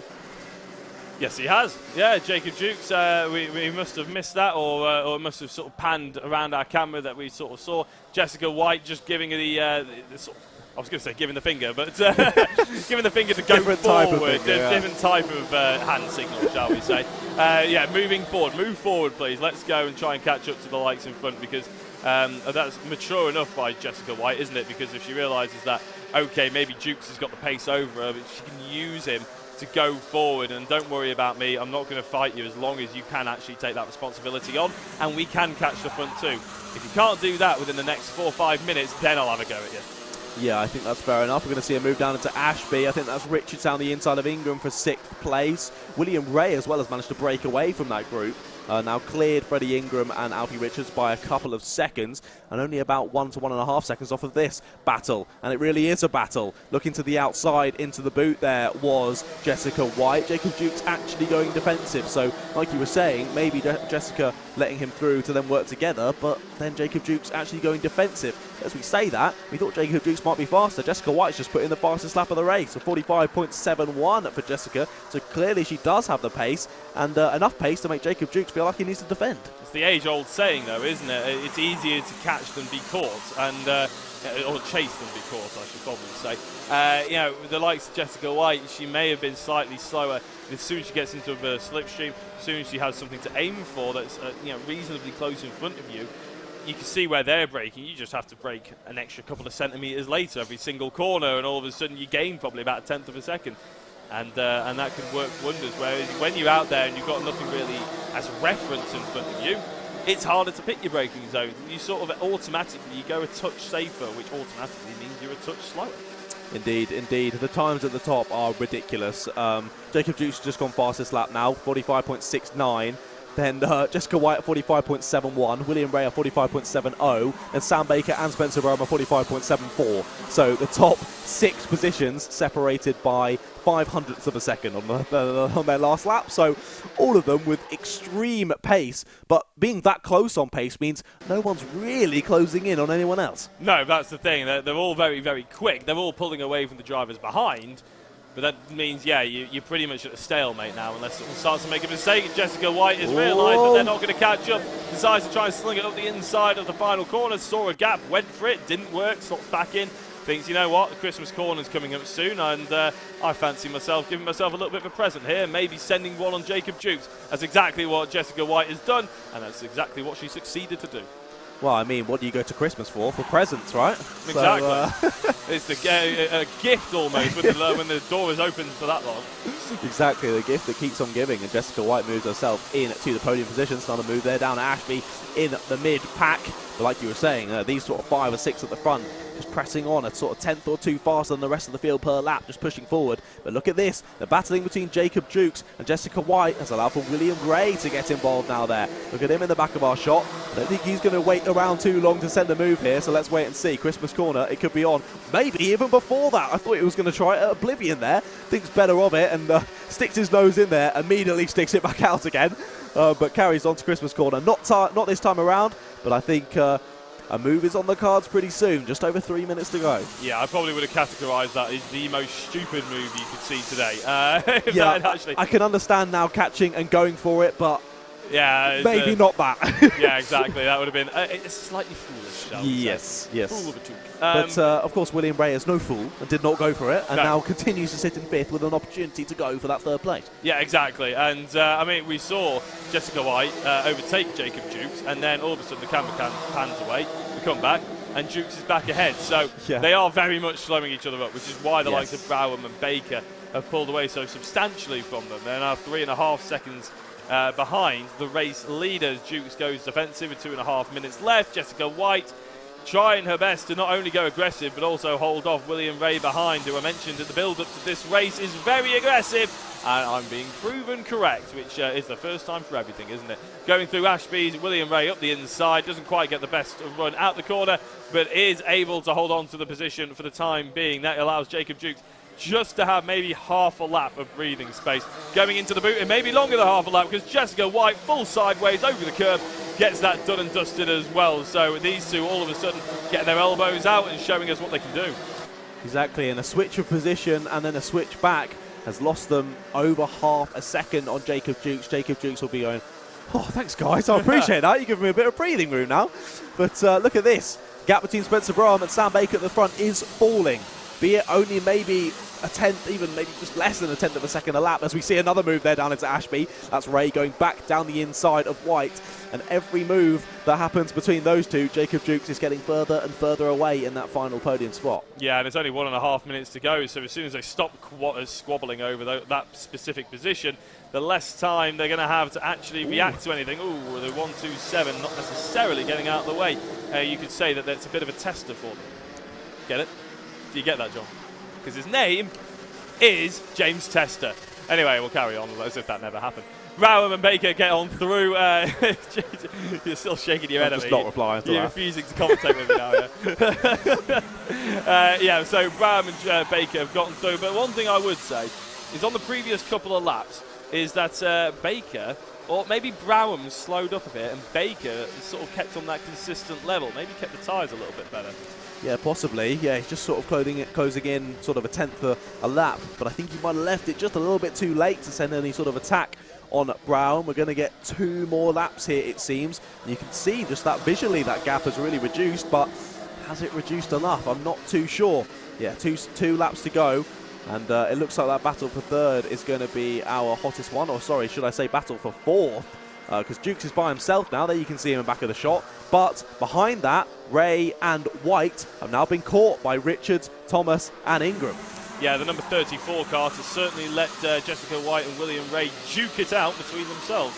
It's causing quite a stir, I would say, as well in the that sort of battle, and that's why William Ray has gotten involved. You've obviously got Alfie Richards not that far behind either. You and Thomas, Freddie Ingram. Freddie Ingram has not really had a fantastic final, as considering the opening exchanges. All he was doing was being hung out to dry, and now it just seems to have sort of stagnated.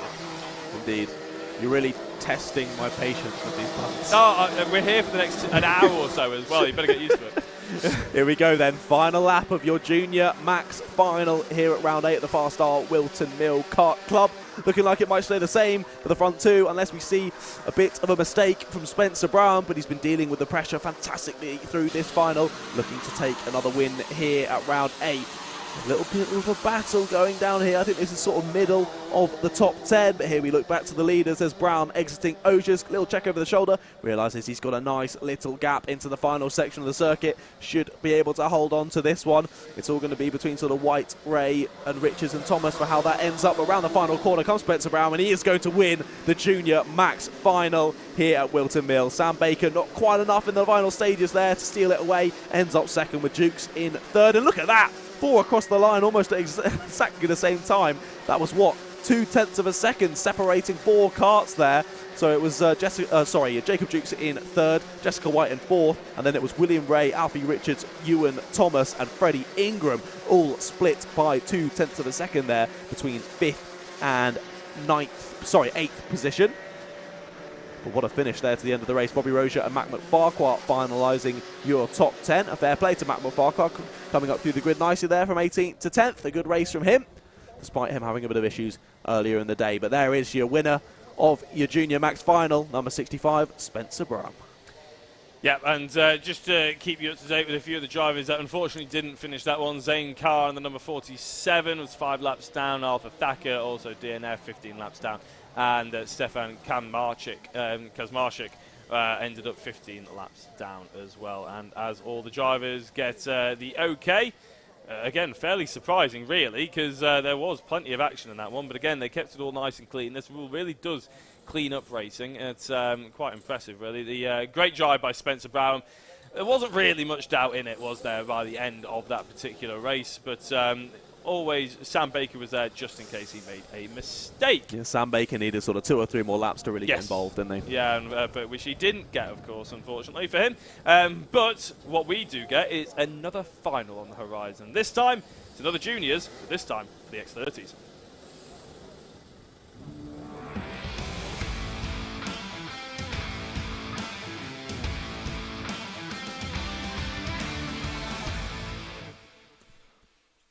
Here we go then.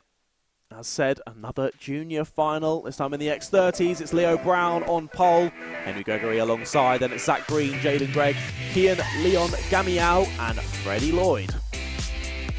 Row 4 is David McIntyre and Macaulay Guy. Row 5, Micah Taylor and George Quartermain. Fantastic from a novice there to be in P10. And it's Harrison Leach and Jack Collins. Kira Harris is on unlucky number 13 for some. Hopefully it's lucky for her. Archie Heron in 14th. Then it's Kieran Hamley, Sam Branston, Henry Rollins-Hart and Oliver Harris. Then it's James Shotton, Matthew Morgan, Eddie Dimbleby, Riley Bishop, Jake Bell and Hayden Bailey. And finalising your 28 kart grid for this X30 Junior Final, it's William Forber, Dovdas Deglau, then Ollie Clark and Morgan Hill.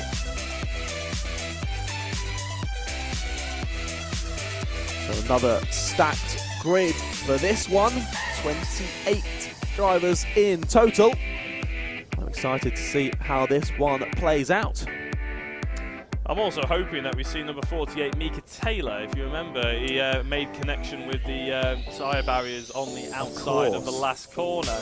Ended up getting out of his kart and looked like he was sort of slightly holding us back, and we were sort of hoping it was shock more than anything. Yeah.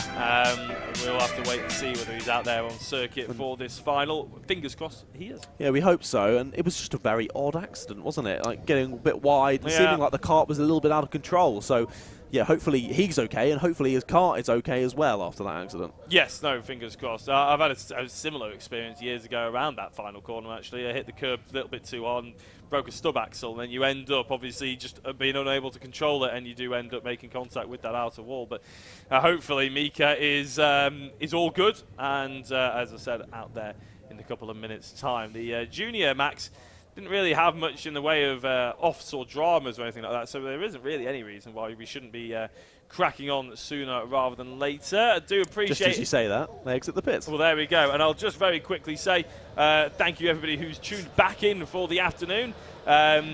It's great to have you along. Mandy Eel says, I love karting. So do we. So do we. And Harry, YouTube, I'm guessing. Come on, George Quartermain, number 96. And obviously... George is going out there right now, I believe. He is indeed. He's our top novice in this one, starting P10. So yeah, one to watch there, George Quartermain.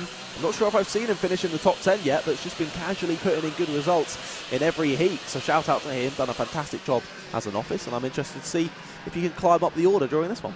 Yep, and there's a YouTube poll going on as well that Alpha Live have put on, other than karting. Which activity at Whilton Mill would you like to do most? Quad bikes, crazy bugs, clay pigeon shooting, or archery? Most people have gone for the quad bikes. I actually went for archery, I'll be honest. I went for quad bikes. You went for quad bikes? Yeah. Oh, you're basic. I also will say to Luke Austin, who's put up that poll, that crazy bugs is spelt with an I, not a Y. You're sure you want to say that? He can mute you from the other room. That's very true. Sorry, boss. Sorry, boss. But yeah, no. So please do get involved in the YouTube comments and let us know who you're supporting. As the drivers are starting to pull down. Oh, is that a driver that's struggling to that was get away? Odd. He's muscled his way back in though. He has indeed. The number 30. Well, we'll focus to see if this starts with number 33, I believe, Leo Brown on pole position, and we are racing in the final here for the X30 Juniors. Leo Brown holds on to it. There's a big sharp gas. Someone's lost their nose cone already. Oh, has they? Yep, someone near the back has already lost their nose cone. Yeah, there you go on the right-hand side of the screen, coming down the back straight. Ah, well, that'll be an inconvenient way. That will be them immediately out of the final. Yes, which is not the way that they were hoping to go. Henry Rollins-Hart, there we go. Him then. Yep, there you go. And yeah, completely unsurprisingly, if they haven't got a nose cone on, that mechanical flag comes out straight away. It's a vital bit of safety. Proper retro look. Yes, but it is vital these days. Yes. We've got two drivers off at Ashby. The 64 on top of another kart. 64 being. I'm not sure who that is, actually. That's Matthew Morgan. Ah, yes, you're right. So we'll try and see who else was involved in that one as well. We'll see who else is dropping down the order. Looks like it was Sam Branston involved as well. Ooh, good move for second place there. Sorry for interrupting. Henry Gregory going ahead of Zach Green. Nice, cheeky move into Christmas, was it? Yeah, absolutely. Very Textbook nice. sort of Christmas corner move.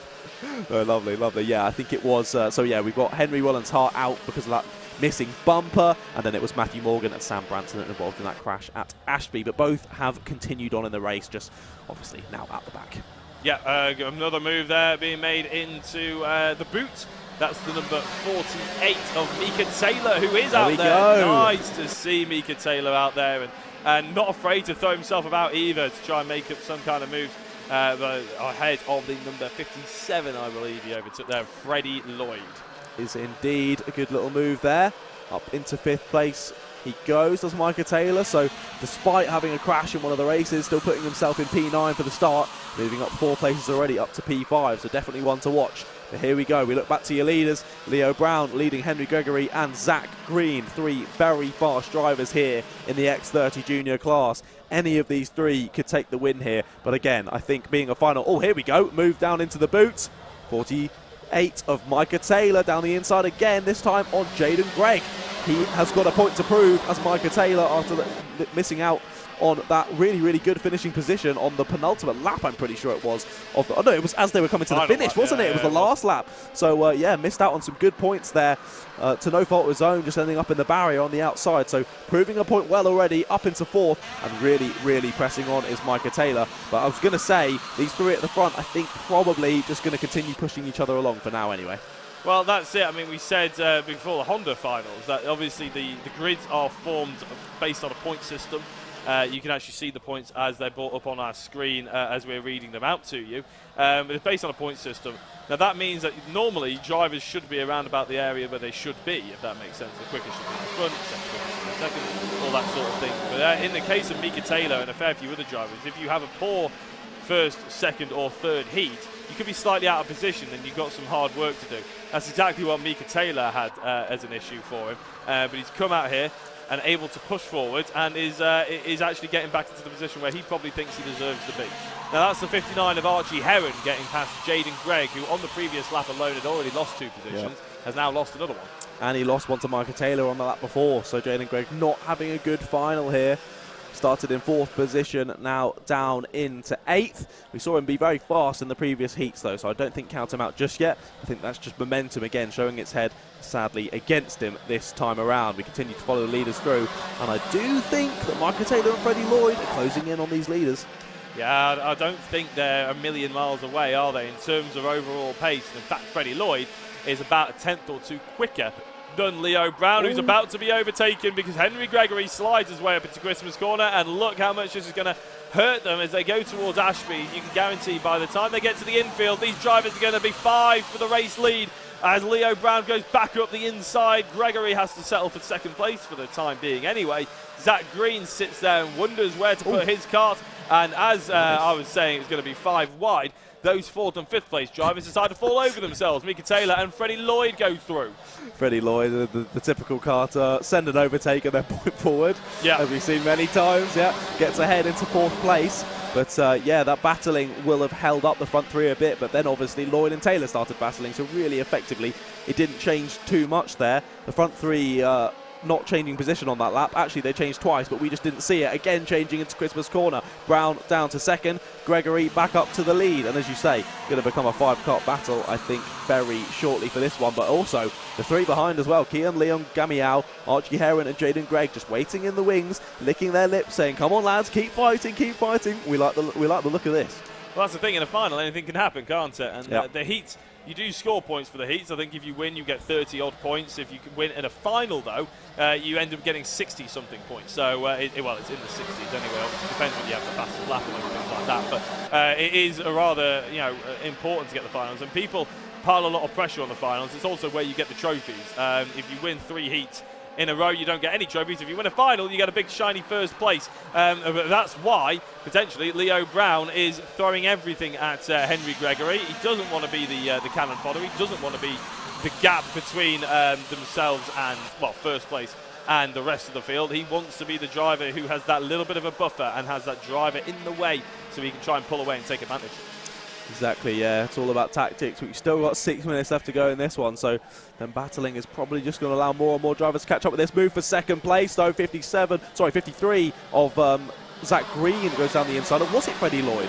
It was Freddie Lloyd. He's pushed ahead 2 positions that lap. I didn't think my eyes were deceiving me. Freddie Lloyd up into 2nd place now, chasing down Leo Brown for the lead. Number 58, Hayden Bailey, getting a mechanical flag from 27th position. Going to be frustrated with that. And now a change for 3rd. The 77 of Henry Gregory now down into 4th place. And that's Zach Green moving back up into 3rd. Yeah, so this is a 5-kart battle now, isn't it, for the race lead? And actually, if 6th, 7th and 8th, i.e. Gamiao, Archie Heron and Jaden Gregg played their cards right, they could make it an 8-kart battle. But a nice move, Freddie Lloyd gets into the race lead, taps his helmet and instantly gets overtaken because he's not concentrating on actually defending the position. He's thinking about going forward. He launches himself over the curb rather ambitiously, doesn't get the move done. And this is the thing, if drivers, when they make an overtake, if they just focused on their braking zone and defending the position they've just taken, rather than thinking that people are going to work with them, then there's an opportunity that they might actually keep hold of that position. Oh, look at this, 3 wide!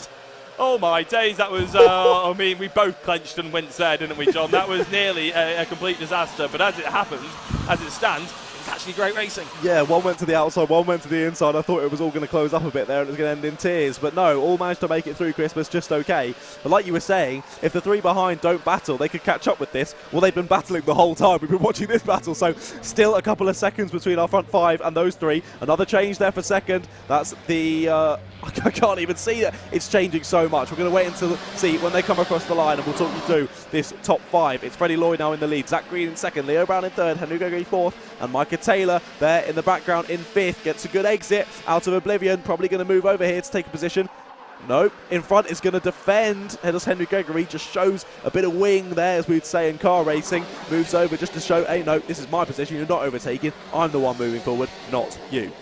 Yes, no, it's definitely a sign. It's a signal, isn't it? It's calm down. Let's just go forward, and I'm in charge of the situation. Ooh. Speaking of in charge of the situation, that's 33 going through. That's Leo Brown enforcing, I believe that was Zach Green, all the way back to the back of this little train, and that's allowed Freddie Lloyd just to get that extra little bit of breathing room, hasn't it? As they come across the line, we'll wait and see. It's 8/10 of a second, nearly 9/10 of a second, albeit, or as near as damn it, I should say, ahead of the other 4 drivers, and that, with 3.5 minutes left, could be really important for Freddie Lloyd. It could. There's battle going on behind as well. It's weird. I keep looking back at Keon Leon Gamiao, Archie Heron and Jaden Gregg, and I see them squabbling at almost every corner. Then they get to the flag and they're still in the same positions, and I don't know how it's happened. So, yeah, there was definitely a couple of moves there into Christmas corner in that group, so I do think that will have changed by the time we come to the end of this lap. Another move down the inside there. Not quite going to work out, though. Micah Taylor's going to hold on to that 4th place. Zach Green tried it, but all it's done is hold them both up. So it's kind of just allowed this front group to spread out just a tad, and as you say, Freddie Lloyd just beginning to scamper away. Yeah, he's enjoying it now, isn't he, Freddie? I mean, he had good pace to start with. All he needs to do is keep repeating these lap times It's only about a 300th of a second between himself and Leo Brown. That's all it needs to be, though, because he's not being caught, he's not losing positions or time, and he's got a good enough gap, 9/10 of a second, to mean that he just needs to keep pumping those laps out now. Yeah, I was going to say, was that Zach Green on Mika Taylor? Yeah. It was indeed. Through he goes. Mika Taylor didn't seem too happy with that, but his hands in his air like he just didn't care. Well, he definitely cared about that move. He was not happy with it at all. But Zach Green, anyway, moves his way through into 4th place. So still all changing up at the front. But as you say, Freddie Lloyd with just a little bit more pace, literally a few hundredths of a second. And as you say, that's all he really needs. Just to keep extending that lead, because now he can just focus ahead and keep putting in those lap times. He doesn't need to think about what's behind him, as we're having a nice picturesque look as, oh no, who's pulling over? It's a 64, he nearly gets in the way of the other drivers. Clearly a blue flag there, trying to wade them through, but yeah, just stay on the racing line and they'll make their way through, sir. Trying to do the best thing, nearly causing an accident in the process. All the leaders managed to make it through. And there's the 34, Jaden Gregg. He's having to defend pretty heavily from Macaulay Guy, I think that is now, or maybe he's made his way through on Archie Heron. Here we look at the 33. This is Brown, and look, his rear bumper, as you're pointing out, has definitely fallen off. I think that could be a mechanical flag. We'll just see as he continues to come around the lap. That's really hanging off now. I think we can assume that that is going to be a mechanical for the number 33 of Leo Brown. How frustrating. He's been fighting at the front this whole race, and I think he already knows it. Yeah, that's really gutting, but it is a bit of a danger now. Oh, that was close. Contact warning for David McIntyre, nothing to do with this particular battle, but yeah, Leo Brown is, the thing is, if that's only hanging on by 1 bolt, it could easily, there we go, mechanical flag, it could easily fly off, and obviously you don't want it to hit another driver or anything like that. So Leo Brown, he didn't see the mechanical flag going across the line, so he'll finish this lap, and hopefully he won't get in the way of anybody else, because of course he won't know now. He might see it. Yeah, he knows. Yeah, he's shaking his head, and but until he gets told otherwise, he's not going to come in. As the 53, Zach Green doesn't want to hang around, and neither does Mika Taylor. And I think Leo Brown will probably look at the gantry and realise now, and hopefully come in straight away and not bother fighting with any of these guys. Yeah, you'd think so. 20 seconds left to go, so 2 more laps left in this X30 Junior final. Freddie Lloyd has done an absolute masterclass, hasn't he? Was very much involved in this battle at the front, but just managed to get away as they continued battling and has continued to add more and more and more time onto his lead. So fair play to Freddie Lloyd. Really, really deserves this final win. And I hope I haven't commentators cursed him. Yeah, well, he started in 6th place as well, so he's done quite well. So really if you have impressive. Commentators cursed him, he's going to be really angry with me, isn't he? Yes, he will. I'm going to get more messages on Instagram. Yeah, no, I'm sure you probably end up will. There you go. We've just seen pull into the pits was Leo Brown, of course, with his mechanical, and on to the final lap we go.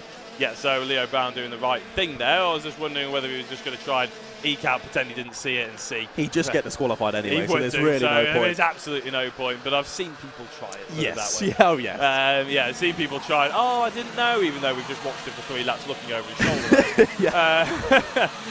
Yeah, Freddie Lloyd, absolutely impervious today. Went from 6th as soon as he got into 1st. I wouldn't say he pulled away. He was helped out a little bit by the fact that everybody else decided to start falling over each other. But that means he's still got to put in the lap times, and their lap times have been incredibly consistent as well. 45.98 on the previous one. He's just enjoying this one. He comes across the line, and he'll take the checkered flag to take the X30 Junior final victory here at the round 8 of the Whilton Mill Kart Club. Henry Gregory crosses the line to take 2nd place, with Zach Green ended up in 3rd. What an up and down sort of roller coaster race he had. Mika Taylor, is brilliant to see him back out, to be honest, let alone taking a really hard fought 4th place. Jaden Gregg was in 5th, 6th was Archie Heron, 7th was Kian Leon Gamiao, 8th was Macaulay Guy, 9th Jack Collins, with 10th being Riley Bishop. And the top novice driver, just because I've seen you be shout out quite a few times in the YouTube chat, was George Watermain. He ended up in 13th, but the winner of the novices. Not entirely sure whether they get an extra trophy for being a winner of a novice. I don't think they do, but it's still nice to see it. Now, that is the number 33 of Leo Brown, who, of course, DNF'd, and because of that mechanical failure on the rear end of his car. You saw him stepping on the rear bumper then. I don't think that's going to help, mate. No, I don't think it will, but equally, I suppose it doesn't really matter anymore. True. Yeah, it's done now. Yeah, there you go. That was the final. Our front 3 all making it through just fine. Yeah, I mean, probably people out there wondering why on earth we show this angle so often and actually talk about it is because it can after everything we've seen, it is a bit of a make and break situation. You can see someone win a race by 3 seconds, get a penalty, so easily done, and end up finishing in about 5th place. Now look at it, doesn't look like anybody has fallen victim to that. So let's move swiftly on to the IAME cadets.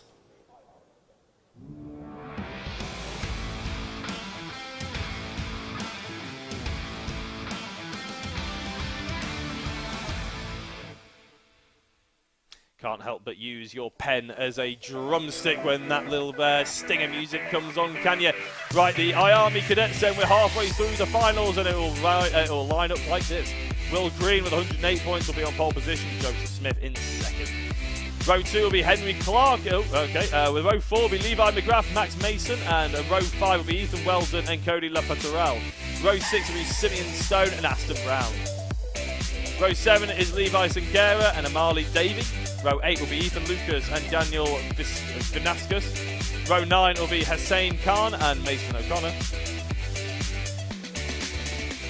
And that is all the grid that we've got for you. I think I missed out a fair few of those top 10 drivers, so I'll try and get the grid up on my screen now. Normally, when the grid is sort of semi-rushed through like that, is because we've got Kart actually out there on circuit.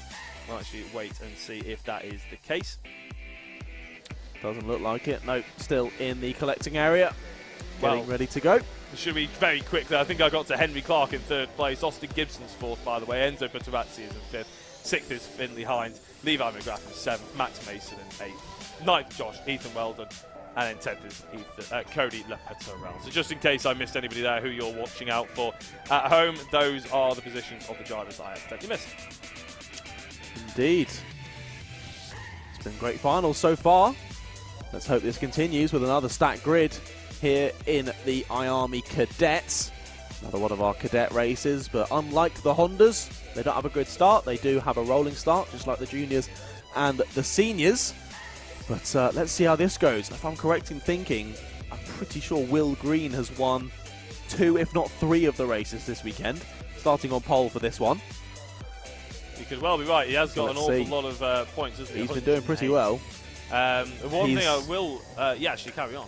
Sorry, yeah, he won Heat 2 in the IAME Cadets and Heat 3.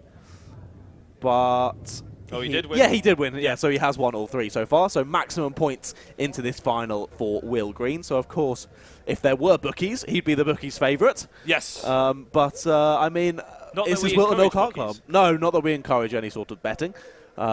Certainly, if you're not if you're in the IAME Cadets. No, definitely not. No, and yeah, it'd be weird if you were betting on IAME Cadets, to be honest. But as they get out of the dummy grid, I do just want to give a very quick shout out to, well, John Becker's come on and said, "Come on, Jack Shotton." Now it's a little bit early for Jack Shotton. I think he's in the mini maxes after this race, but I will give him a very quick shout out because he actually approached me during lunch while I was getting my cheeseburger, which was very nice, from the smoke shack at Whilton Mill. He actually approached me and asked if we're doing the Paddock show during lunchtime. He clearly didn't know that we pre-recorded it, and he asked, basically, he was like wondering if he wanted to be interviewed, and that's the first ever driver I've come across that's actually approached us to be interviewed. Which I thought was very impressive. Yeah. And actually, it's exactly what drivers need to do. I'll talk about it more during the mini-max race. It's not actually involved in this race at all. I think that's fair. We're used to people just running away, aren't we? Well, exactly. But I thought that was very brave, because it's not like he came over with the parents or anything else. He just came over, shook my hand, and said that he wanted to get involved. Sort of thing. He's a mini-max as well. He's pretty young. Oh, exactly. Yeah, he's definitely pretty young. I'd say about 13 or so. Very impressive. Yeah, quite impressive, I thought. But yeah, we do encourage drivers to do it more often, including the IAME Cadets, but we realise they are very young. So, and even though we sprung it on a number of drivers, we were impressed by how well spoken a load of them were, so it was fantastic. If you haven't seen that Paddock show, it will be up on YouTube after this stream, but let's see if we can get this underway. First time of asking, we do indeed. Into oblivion they go, and what a start from the outside of the grid. I believe that might have not even been Will Green taking the lead there. We'll just double check as we come up into Christmas corner. Whoever it is, they've got a nice lead there. A couple moving over to the inside. No, it looks like it was Will Green keeping that lead here at the front of the IAME Cadets. All keeping on the black stuff. A couple going side by side.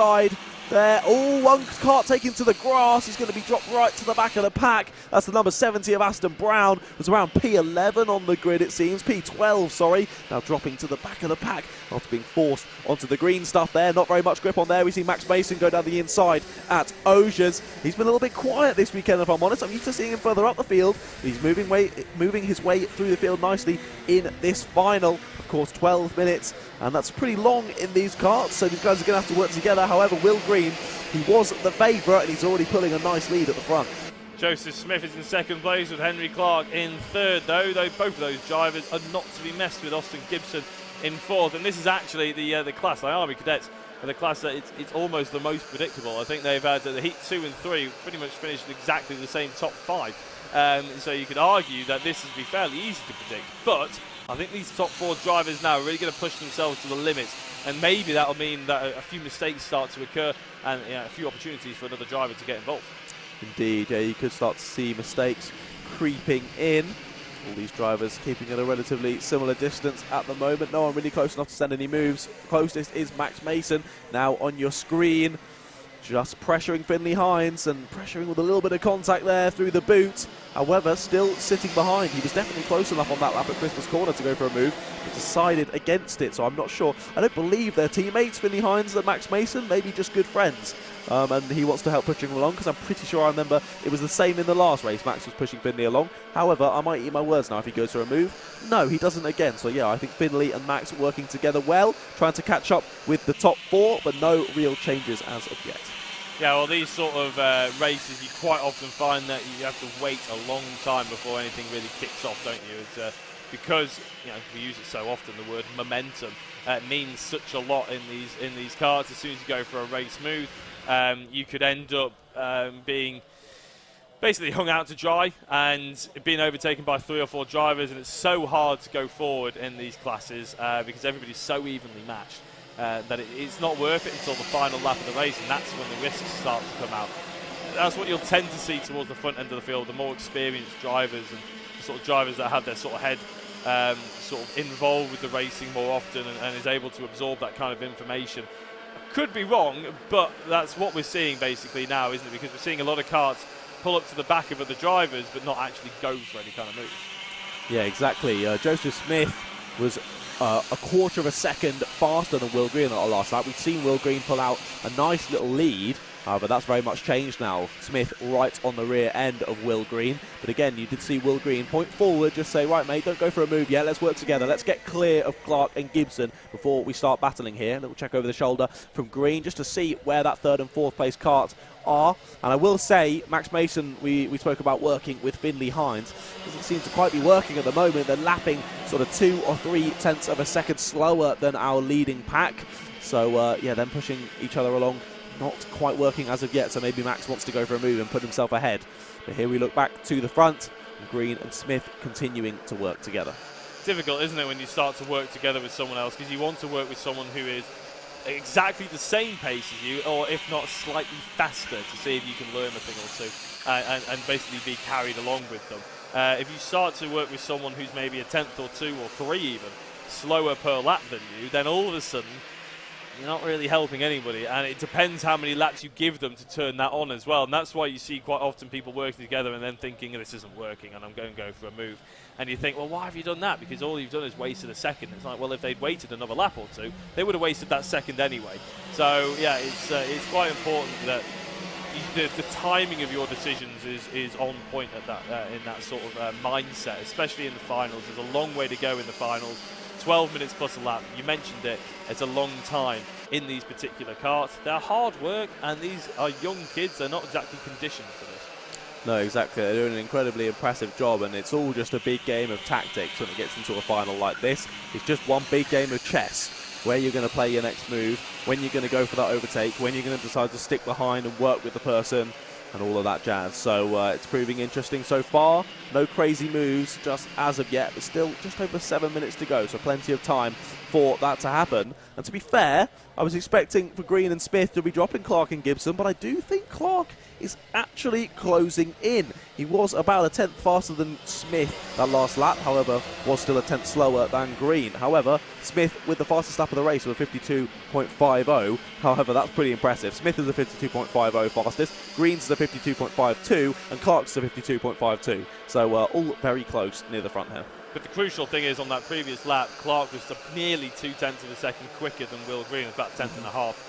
Whereas in motorsport terms, and in karting particularly, that's quite a significant margin, 1/10.5. And as I mentioned, when you get into the likes of the British GT or something like that, you tend to think, oh, that's not that big a deal. But actually, in go-karting, the margins are so small between the two drivers, and obviously the different machinery, and on such a short track. That is massive, 1/10.5. So you could be right. Henry Clark could be right there within the next 2 or 3 minutes. Yeah, exactly. Well, we've got just over 6 minutes, a 50-second lap, so we're probably going to get more sort of 8 or 9 laps of this, and a tenth of a second a lap. He's only got 7/10 the leader, so that would put him right up in contention with this leading battle. I'm just not sure if Austin Gibson is able to pull himself along with Henry Clark. Henry Clark has just been dropping him lap on lap on lap, and really Gibson has also been dropping Hines and Mason. They just keep falling further and further away from this battle. Mason's still trying to work with Hines, but I still don't know if he's really making the right decision there. Yeah, I know it is difficult, and I'm not saying this is what happens with these two drivers, but I remember I got taught, and Tom was better than this than me. He's a better racing driver than me. Don't tell him I said that, then. But yeah, I got told that working together with someone can be really useful. So basically do what Hines and Mason are doing right now. But the problem is, if you just tell a driver to work with someone who's just in front of you, and they don't really figure it out for themselves, they don't really know the reason why, all they'll do is sit there and try and work with that person. And then they'll come off and think, well, why did I do that? Why did you tell me to do that? It doesn't work. Well, it's like, oh, well, yeah, if it's not working, you've got to overtake him. It's like, well, you told me to. Exactly. And when they're young like this, that's a really sort of dangerous thing to potentially start telling people. They don't understand why they're doing it necessarily. They just get told that it's a good thing to do, and they see it and they lead and they use it as an example. It's a bit like when kids imitate footballers in the park or at school or anything. They don't know why they're diving. They're just doing it because they saw Bruno Fernandes do it, sort of thing, or Ronaldo do it. It's that sort of thing. Whereas it can be a similar thing in karting, and that's why I think karting is such a valuable experience for kids these days. Or at any point since karting's been around, is because you do have to think on your feet. You do have to figure things out by yourself, as well as obviously learning all the practical skills. Definitely, exactly. I completely agree with you there. Will Green sets another fastest lap of the race, 52.36 from him. The gap to Joseph Smith is close to about 1/10 of a second. Now it's reopened to about 3/10, and the gap to Henry Clark was about 7/10. It's now 9/10. And look at this, Max Mason working with Finley Hines has now cost him. That's Enzo Butterazzi in the number 20 coming past and taking 6th place. I think that's about the first overtake we've seen in about 6 laps. Yeah, I was going to say, we did say that it would be a slow boiler, this one, didn't we? They tend to be absolutely frantic in the heat. And all of a sudden in the final, you get to it and think, oh, this is going to be amazing, 12 minutes of this. And then you realise that actually nothing happens until the final 2 minutes.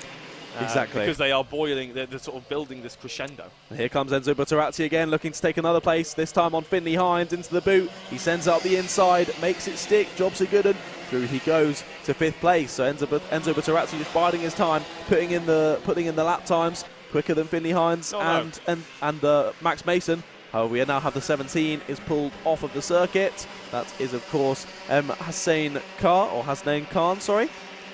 He is pulled off. We've got a yellow flag up at Christmas corner. One of the best overtaking opportunities, of course, because that car is parked just off of the circuit.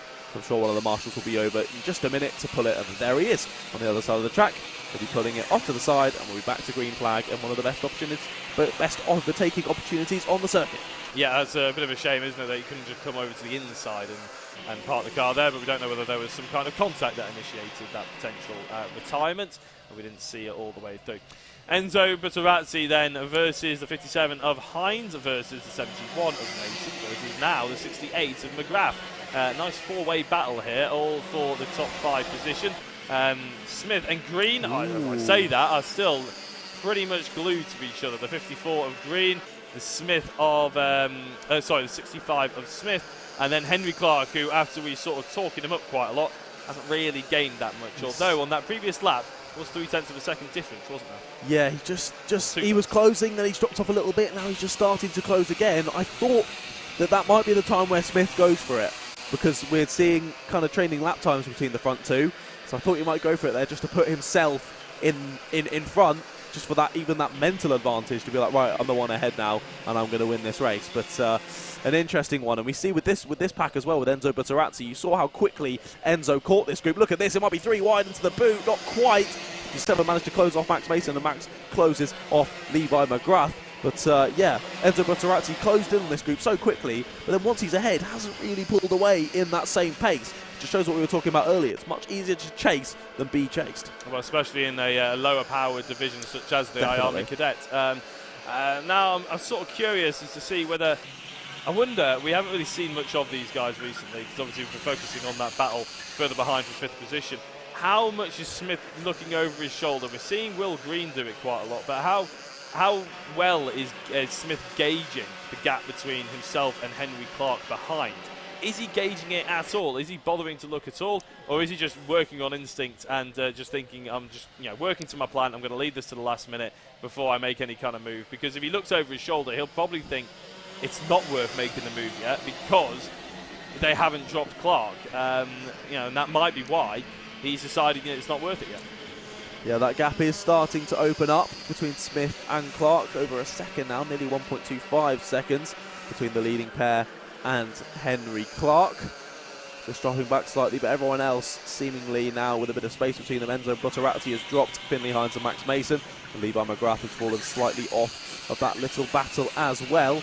It's really focusing on this lead battle. Less than 10 seconds to go now, so next time they come around, they will see the last lap board. Thought he might go for it there, 65 into Osiers. Thought better of it, but he's only going to have one more lap to go for this move. Again, like you say, he hasn't been checking over his shoulder. He doesn't really know how the gap he has forward to Clark, which is getting bigger and bigger and bigger. So he needs to go for this now. On to the final lap of this IAME Cadet final here at round 8 at the FastR Whilton Mill Kart Club. Yeah, and he's thrown his head down onto his steering wheel to try and get that slipstream, and I think that's a psychological thing, isn't it? Now he's going for it. You've got to be scared now, Green, because here comes the challenge. Smith goes to the outside, tries to take that normal racing line. Green did the right thing. He was slightly defensive, then came around to try and take that proper racing line as well. Going down towards Ash Speeds. There's a little bit of contact, a little bit of movement, under braking, I thought there by Green. A little bit naughty almost to try and block him off. It's like an owl. His head's on a swivel. He's so worried about the 65 just behind him. Look at how he's looking over his shoulder. I'm amazed he's actually able to make an apex or even a braking zone at this point, because he's looking behind him more than he's looking in front. And here comes Clark as well. Smith looks up the inside going into the boot. It looks like Green's going to have this, but Clark in 3rd place could be taken 2nd. Into the final corner is going to be Green, but is it going to be Clark into 2nd place? Smith tries to carry the momentum. The checkered flag waves, and it is Clark who takes 2nd place after a charging Smith. After all that time building it up, couldn't take the race victory ahead of Will Green, who, as I said, had his head on a swivel through that final lap of the race. He takes the checkered flag. Clark in 2nd, only by 200th of a second ahead of Joseph Smith, who has to settle for 3rd. Austin Gibson was in 4th. Enzo Butterazzi ended up in 5th with Finley Hines 6th. 7th, Max Mason. Levi McGrath in 8th. 9th, Cody Lepatorel. 10th was Ethan Weldon. 11th, Levi Singera. 12th, Aston Brown. 13th, Simeon Stone. 14th, Ethan Lucas. 15th, Daniel Visnaskas. I'm hoping that's the right way of saying it. Apologies if I'm wrong. 16th, Amali Davey. 17th, Mason O'Connor, and he took the novice victory. And unfortunately, he was the last kart to finish as well, as the novice 17, Hasnain Khan, we saw retire on the left-hand side. Right, so 53, Will Green gets through all nice and clean. So does Joseph Smith, and Henry Clark. So the top 3. What a finish to that race. Indeed, it was good. Yeah, Joseph Smith on the podium. He should be proud of that. He could have been on for the win there, I'd say. I think maybe just a lack of experience there and battling for the lead, and didn't want to throw it all away. I thought into Christmas corner he might go for it, because we saw Will Green move to the inside to defend, then moved back over to the racing line, and I think just a cheeky dive to the apex there could have been on for Joseph Smith. He didn't quite grab at it, and that meant that he lost a bit of time because Will Green was defending through the whole last lap, and then inevitably lost the 2nd place through the final corner. Yeah, that's motorsport for you, isn't it, at the end of the day? And if you don't go for it on someone else is going to go for it on you. I suppose we have to give props to Henry fair Clark, play. because he was there for nearly the entire race, about that 7th or 8th, 10th gap, And on that final lap, bang, there to take advantage of that obviously small mistake. Right. Now we can all calm down from the IAME cadets. We said it was going to build into a crescendo, didn't we? We can now move on to our third to final race of the day, and it is the Mini-Max final.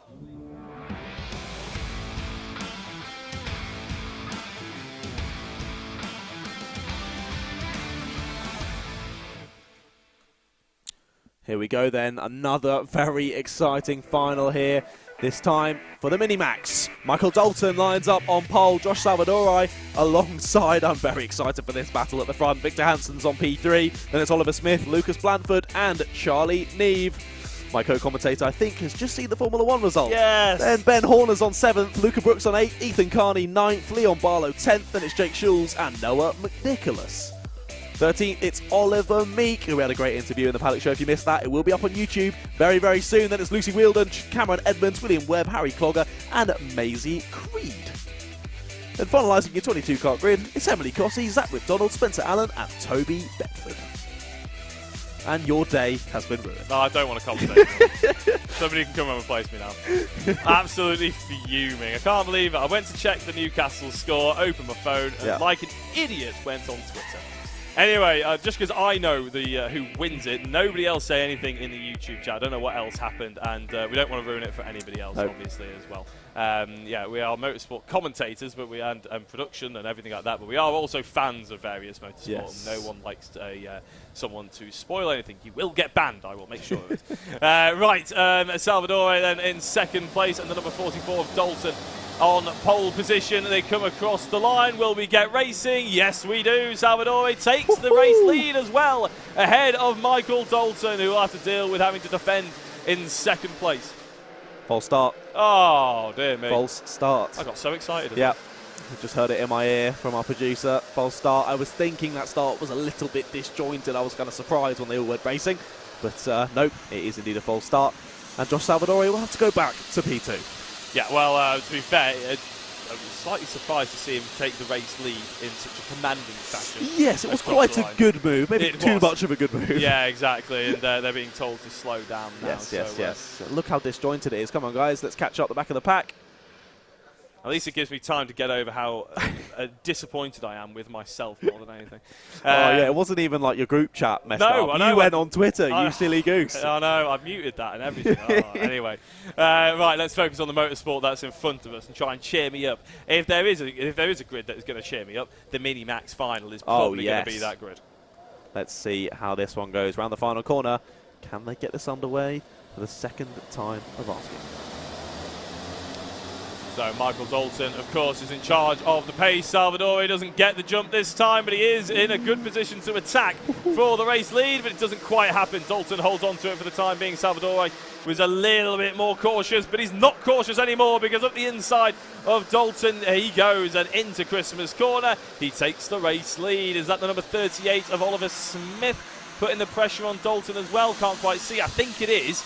I think it is going into Ashby's, but he didn't make any kind of move for the time being. In fact, no. So at the moment, Salvadori, Dalton, and then Oliver Smith in the 21 behind him. Victor Hansen, another driver that was well on for a potential race victory in race number 3, but had it not snatched away from him as such, but it didn't quite work out. It's probably a better way of saying it. Charlie Neve in the 60, wondering where he is now because he started. He's in 6th position. He started in 5th. So, movers Ben Horner overtaking Charlie Neve, and Josh Salvadori overtaking Michael Dalton.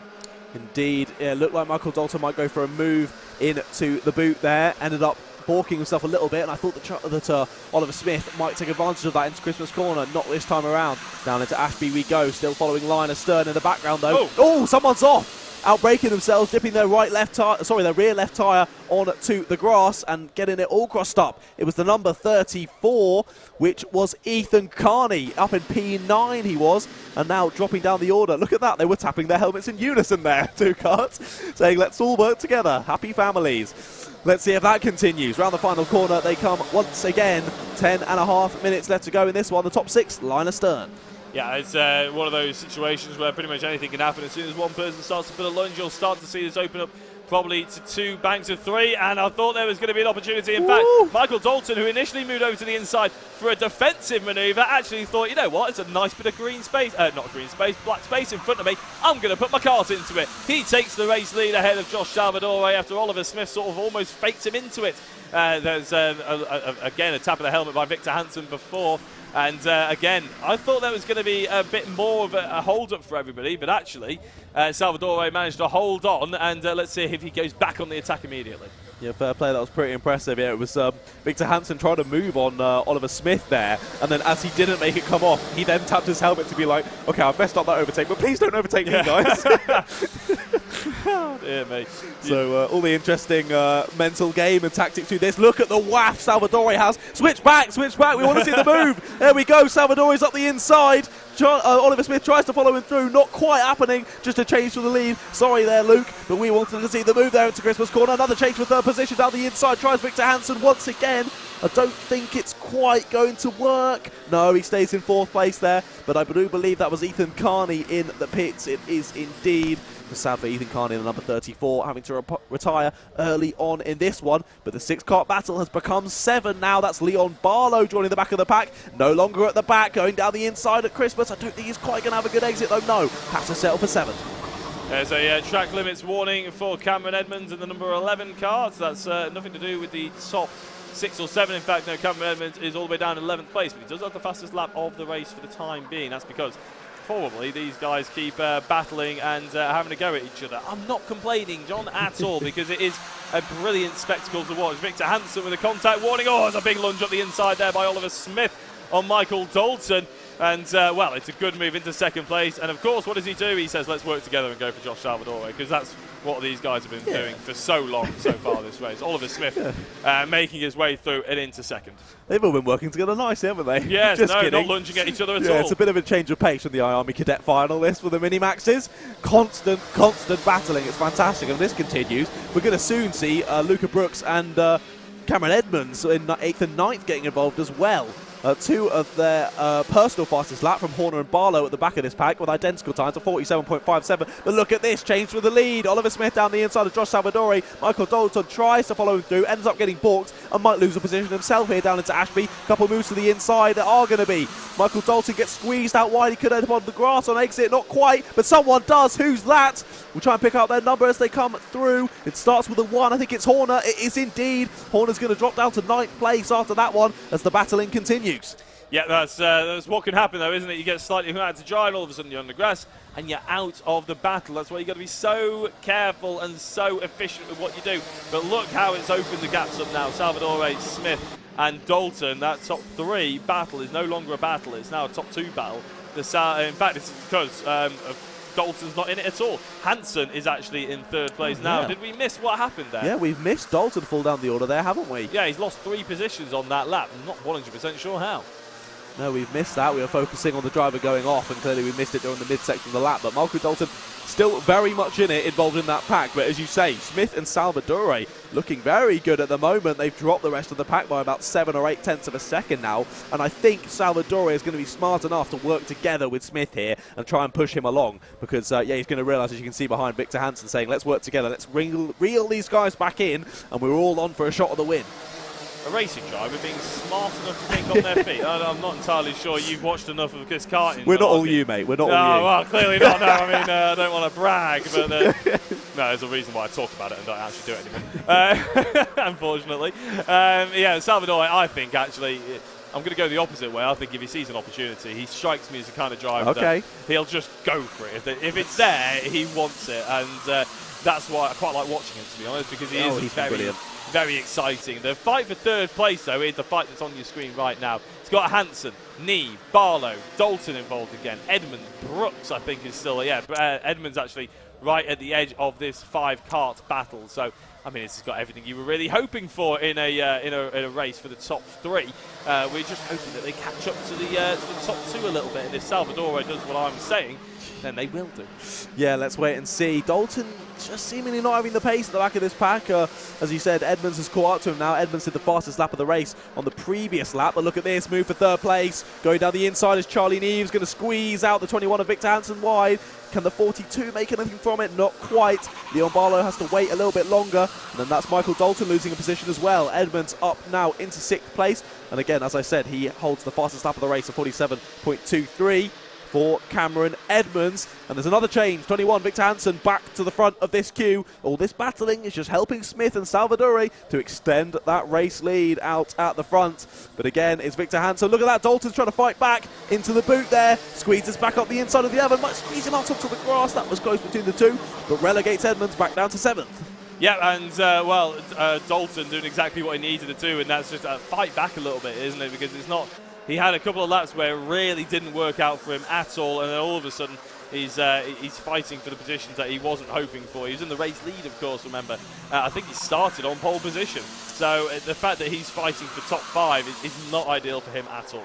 Indeed, yeah, and that was another lap where if you're just watching on live.alphatiming.co.uk/WMKC, you wouldn't have seen anything different there. You would have thought it was a pretty boring lap. It's another move into third place. Goes Charlie Neve once again. Victor Hansen's going to have to defend into the boot here. Dalton goes to the inside. So does the 42. Oh, Dalton manages to just squeeze through, and Victor Hansen holds on to that position. But like I was saying, you might not think there'll be any changes. There were loads. They just happen to all be in the same position when they get back to the flag. This time, definitely not. Neve now in 3rd. Hansen 4th. Dalton 5th. Edmonds in 6th. Barlow now down in 7th.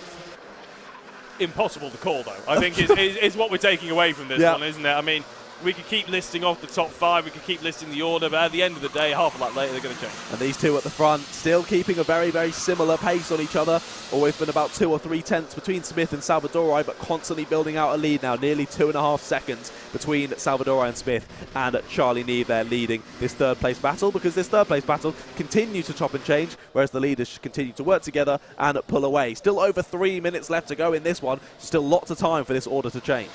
Yeah, to be honest, I don't really blame them for fighting over each other now. There's still good positions to be had out there, and it does look like the top 2, they've got it all figured out.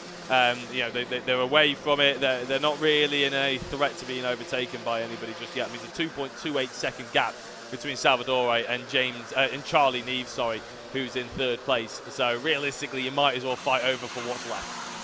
Yeah, exactly. Just playing the smart game. However, Smith has pulled out a half a second lead over Salvador now. I think he added 3 tenths to that lead on the final lap.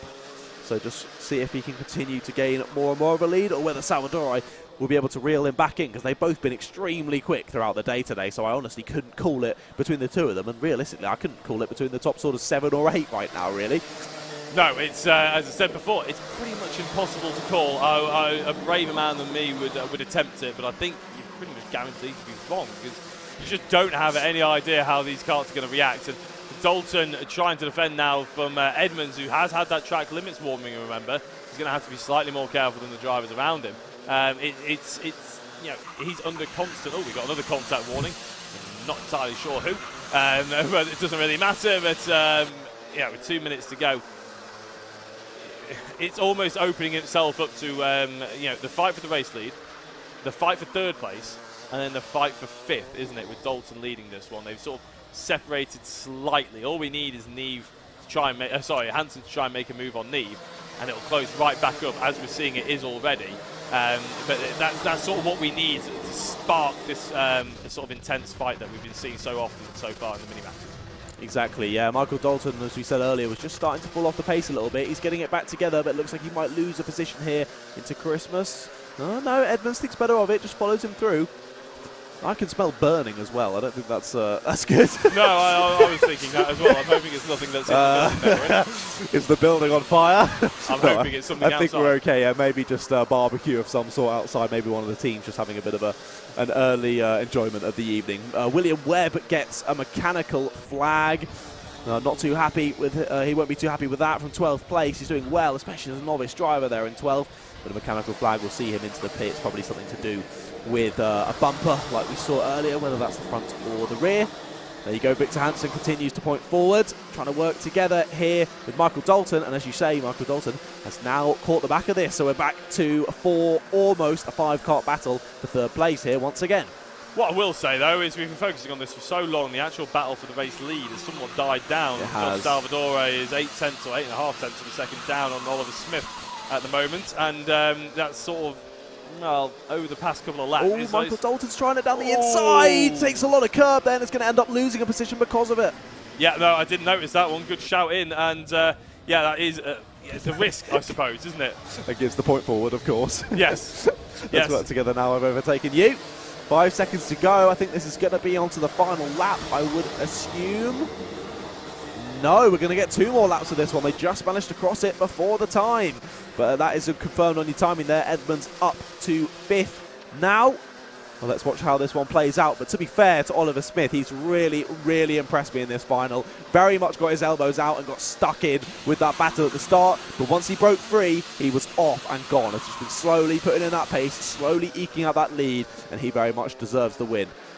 Yeah, he does. I mean, there's not many people that can probably argue with that one. Josh Salvador followed him for quite some time, decided to maybe use him to eke out a gap like you were suggesting earlier on. So you were right there, don't worry. Thank you. It's okay. But now he's sort of dropped off the pace a little bit and can't seem to keep the tyres alive maybe for as long as he was hoping for. So as we go on to the final lap of the race, the gap is a 1.2 second lead for Oliver Smith, Josh Salvador, and then Charlie Neve, Victor Hansen, Cameron Edmonds, and Michael Dalton. But how is that? Is that how it's going to finish? Probably not, because on the inside is Hansen. And here comes, I believe that's Edmonds as well to try and take a move on Neve. Didn't quite work, but Hansen has gotten onto the inside through Ashby, has even more action behind. Yeah, there were 3 wide going through there. Michael Dalton's been the beneficiary of all of that, moving up 2 positions there, up into 4th place he goes. And I think Edmonds was actually the one that lost out a little bit there. Nope, still just behind Dalton. Can he do anything into the final corner here? They're both going to go tight. Going to go for a dive to the inside is the 42 of Leon Barlow. We're going to have a bad exit. Dalton's going to dive up the inside though and steal away that 3rd place. It's Oliver Smith who takes the win. Salvador 2nd, Dalton 3rd, Hansen 4th, Edmonds 5th, Barlow 6th. What a brilliant group. And sorry, Charlie Neve 7th as well, also involved in that group. That group was a fantastic group to watch throughout that race. But at the end of the day, Dalton, we did not think he'd be in the lead of that group by the end, but he managed to make it stick. Yeah, no, he did very well there, didn't he? The number 44. As we mentioned, he was on pole position, so I suppose it's not surprising to see him on the podium. But at the end of the day, it was a difficult race for him. He had to fight hard to try and claw his way back up onto that bottom step of the podium. He managed to overcome the likes of Victor Hansen, Cameron Edmonds, Leon Barlow, Charlie Neve, and of course a few other drivers that were in amongst it throughout the day. Right, so that is the final for the Mini-Max. It's just making sure that everybody is able to qualify to get through. That's Oliver Smith, Josh Salvador, over those drivers we've mentioned. Oh, yeah, given the old the OK. Everything. Oh, no. It's a 46 of Spencer Allen, the novice driver, who actually came in 19th place. So unfortunately, just having a look, might end up going behind. No, it'll probably stay in the same place, to be honest, with a 5-second penalty because he was only a lap down, whereas William Webb is 2 laps down. Everybody else seems to be getting away with it somewhat. This is Leon Barlow. He's happy. And the number 60, Charlie Neve. Yeah, they're all our protagonists, really, that we had throughout that race. Ben Horner as well. So that is all she wrote for the Mini-Max final. Right, on to the penultimate race of the day, and it's the X30 Seniors.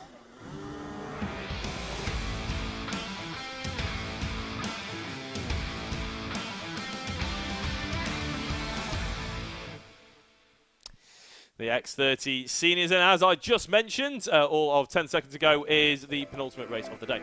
Lucas Ellingham on the pole position with Harry Torpy in 2nd place. Second row is Benjamin Southgate and Thomas Byrne.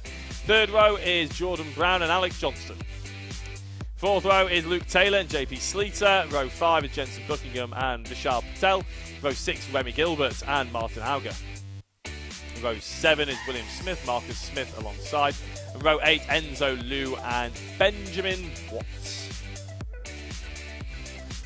So the X30 Seniors, we can see them starting to line up. The star of the show so far this weekend, and most weekends to be honest, is Lucas Ellingham.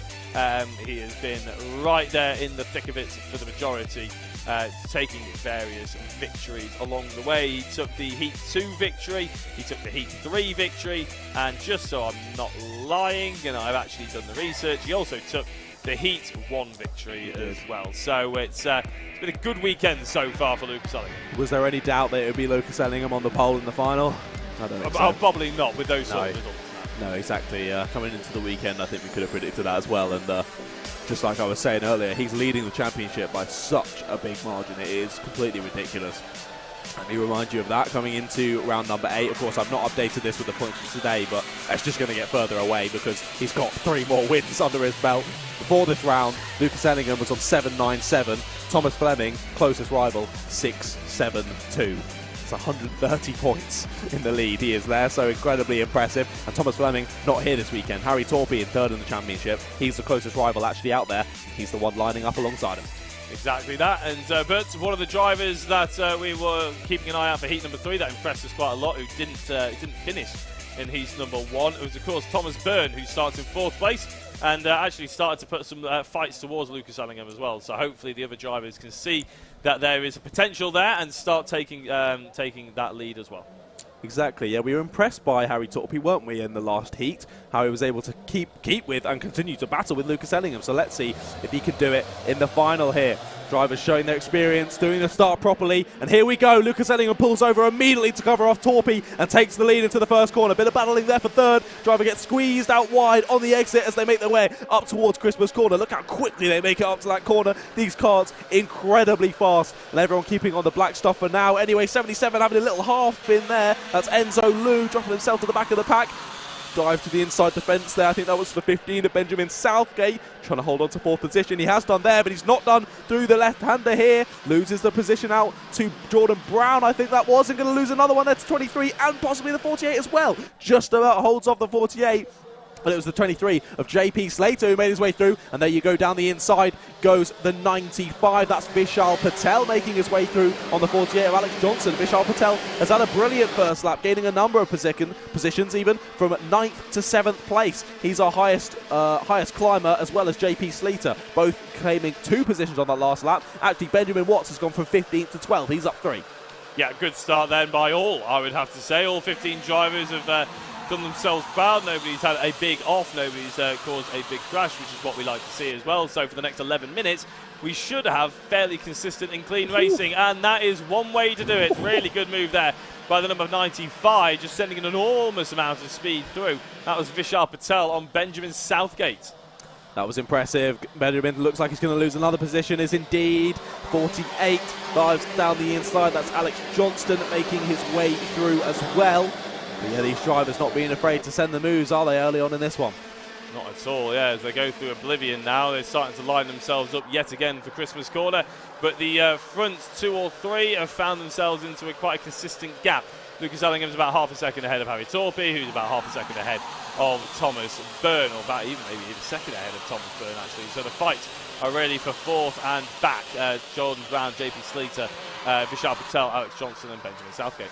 Indeed, I think I saw a move in the background there. I believe it was Taylor going past Gilbert, but I'll wait to confirm that when they come through over the starting line. That was down at Ashby. Here we're looking at the number 50. That's Buckingham, Jensen Buckingham, looking to defend from the number 15 of Benjamin Southgate, who I believe he has actually overtaken on that lap to take 8th place. And there you go, confirmation on the timing screen. So it was actually that battle that I think I saw in the background as we watch them start another lap. The front is just becoming slightly drawn out. Our closest battle currently 4th place. Jordan Brown and JP Slater battling over this 4th place. JP being very, very quick that we've seen in the heats. Whether he can overtake Jordan, though, over this lap, we'll have to wait and see. Or is Jordan going to bide his time? Don't matter how... Oh, no, he's not. Down the inside he goes immediately. Does Slater on Brown and takes 4th position away. I was going to say, if he waits too long, he might see the front 3 just start to drive away. Decides, I'm not going to wait long. I'm going to send it, and I'm going to catch those 3 at the front.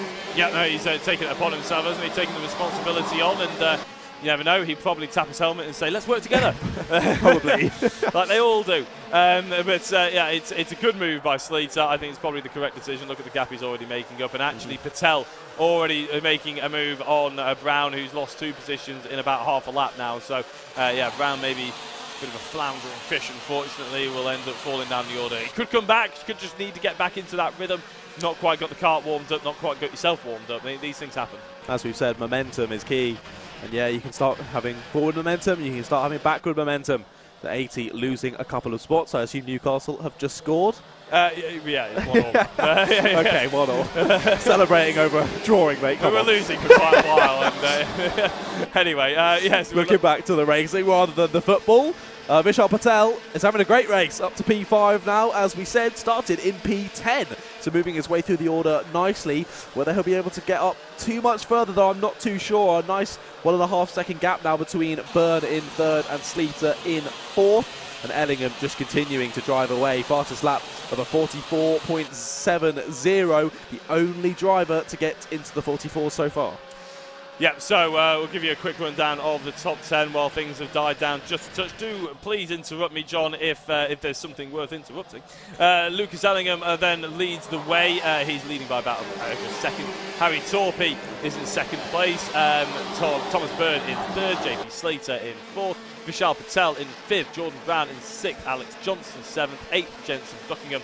And Benjamin Southgate in ninth, and the top 10 rounded up by Luke Taylor. Oh, it's Harry Torpy. Harry Torpy's gone wide, exiting Oblivion. He's taken to the grass, and he's lost a number of positions. He's just ahead of the 50 now, so he's dropped down to 7th place, and it might even be 8th now. The 50 dives down the inside. We didn't see what happened there. It just panned across, and he was on the grass. I tell you what, that's the old commentator's trick, really. As soon as it gets a bit dull, read out the top 10, because you know it's going to change as soon as you do it. Commentator's curse almost, isn't it? It's using it to your advantage. 73 then, Harry Torpy ahead of now the number 50, which means he'll be in a place, I believe. Maybe even 7th, actually. For Harry Torpy, we'll get confirmation as he comes across the line. What we can give you confirmation on is the fact that he didn't enjoy that lap very much, I don't imagine. He is now in 7th. No, indeed, a 49-second lap is not ideal for Harry Torpy there. We were saying, oh, there's a move into Christmas Corner, just slightly further back, the 174 down the inside of the 15. That's Luke Taylor stealing away 9th place from Benjamin Southgate. But like we were saying, we were very impressed with Harry Torpy, especially during that 30, the pace he had and the battle that he had with Lucas Ellingham, to be fair. He looked like he was on for it, but not quite able to do it this time around.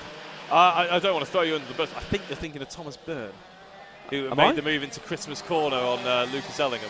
Oh, maybe I am. I thought it was definitely Harry Torpy. Well, to be fair, we were impressed with Harry Torpy as well. He's been very quick for race number 2, but Thomas Byrne was definitely the driver who finished in 2nd place on that heat number 3. And, you are right. And was actually, again, it didn't let Lucas Ellingham have the position about having a bit of a fight. Oh, speaking of having a bit of a fight, the number 48 of Johnston on the number 80 of Brown. So, speaking of Torpy, he's pulled away from these drivers quite substantially, actually, now. Actually, no, he's not. He's behind them now, isn't it? God, this is getting so confusing with him coming off the circuit. But these two fighting will allow Torpy, there we go, to catch right back up, and that's exactly what he's done. And as we go into the boot for the final 5.5 minutes, they're going to have to be slightly careful as Sleater goes through on the 95. Vishal Patel had gotten through into 3rd place, but only for a couple of corners. Indeed, that was a very late move, wasn't it, into the boot, but not late as in dangerous, late as in ballsy, and he made it work, to be fair. Back up into 3rd place he goes. Now these three are properly following each other close. It's Johnston, Brown and Torpy now coming back through the field. What can he do over the next few minutes? I will say though, mate, someone has said that someone's won the Grand Prix in the live chat, but I don't know if they're lying or not. So now you know. Can you see if they're lying or not? Well, no, because if you've seen them and I say yes, they're lying, or no, they're not lying, then you'll know the results as well. So I'm just going to abstain. Naivety is bliss. Oh, Torpy down the inside. Good move by Torpy there on the infield. Going towards the boot now. It's not even having any to have to defend on the reply there. Brilliant driving by Torpy as they go through the final couple of corners. He's on a bit of a comeback drive now, isn't he? And he looks like he's got a bit between his teeth. Fast lap times and efficient race manoeuvres there, up to 6th place. Indeed. Lovely move. Making his way through the pack nicely is Torpy, now focusing on Johnston just ahead. Well, the only reason why I asked you to verify that is because you remember I said that I saw a text on my group chat where it was RIP and then a driver. It's the same driver that they're claiming won. So now I'm very confused as to who's telling the truth and who's lying. Keep with the confused nature, because then you'll be able to... very true. You'll be able to whoever you are in the chat, though, I hate you. Exactly. Yeah. You're running a risky move here. Yes, no, naivety is bliss. Here comes Torpy. Great driving. Again, almost... I mean, we are watching the race. Don't worry, ladies and gentlemen. We are keeping our eyes on it. we just didn't expect it with how clean and efficient normally you see drivers have to line up a move, maybe force other drivers offline for a couple of laps, but Torpy is literally just sauntering up to the back of some people and absolutely sending it with no real problems whatsoever. And actually, as we say, that Johnson loses another position off to Brown. Those two have been fighting quite consistently for quite a long time. Buckingham looks interested into Ashby's. No, doesn't make the move just yet. Has to hold off that one. So Torpy is now into 5th position. Thought Buckingham might have a go there. He got a great exit off of Christmas corner on Boxing Day, didn't he? But just didn't quite think he could make it down the inside into Ashby that time around. Still 3 minutes to go. Lucas Ellingham has checked out at the front now. 3 seconds in the lead. Torpy's got a rear bumper hanging off, essentially, has he? As he comes across the line. Look at his rear bumper on the right-hand side. Oh, you're right. You are right. Oh, don't tell lies there, John. He's absolutely going to get a mechanical flag for that one. He knows it. He knows it. He takes a look at the bumper. Look at this. They're all going down the inside. Oh, I thought 50 was going to cause a huge crash there. Oh, sorry. Yeah, Jensen Buckingham, it was diving down the inside. Made a couple of positions, so fair play. The move worked, but he was practically fully sideways going down the inside there. Yeah, but it's very close to being a bit of a disaster as Harry Torpy does get mechanical flag for that one. Maybe they're listening to us. You've been to Specsavers, mate. That was impressive. What can I say? Maybe the Clarks are actually listening to us as well. I wouldn't advise it, but you know, here we are. And but he hasn't obviously seen that mechanical flag. It's only just come out, which means he'll see it when he goes across the line now, and then he'll obviously pull into the pit to retire.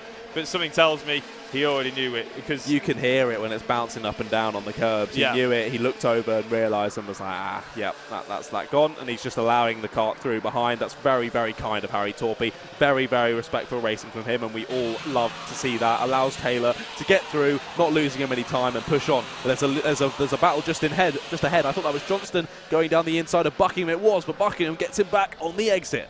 Yeah, it's good driving again there, but we're focusing on JP Sleater because the fight for 3rd place, probably the closest high-end battle, shall we say. Ellingham has got a 3.3 second lead ahead of Thomas Byrne. They both just crossed the line now. You can see Sleater and Patel nice and close together. What's their last lap times looking like? Well, Patel was about half a tenth, maybe a tenth, or about 700ths of a second if you want to be really precise, quicker than the likes of Sleater.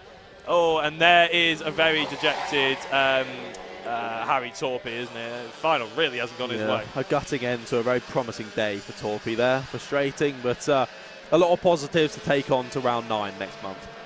Yes, and we haven't even mentioned the calendar. There hasn't been that many stoppages, have there? Really? There's been one red flag. Pretty impressive today. Touch wood. Everybody touch wood. Yes, it's been quite good today. I think driver discipline in general. There haven't been that many bins. There haven't been that many red flags. Yeah, there's been a few accidents, but that's going to get accidents. Yeah, exactly. Racing incidents happen, and we've only had sort of one proper big accident where we had to have a red flag and had to have a bit of a stoppage. But yeah, as you say, that's been all. So we've basically been able to keep to the time schedule today, which has been fantastic. And we've only got 20 seconds left to go in this X30 Senior Final.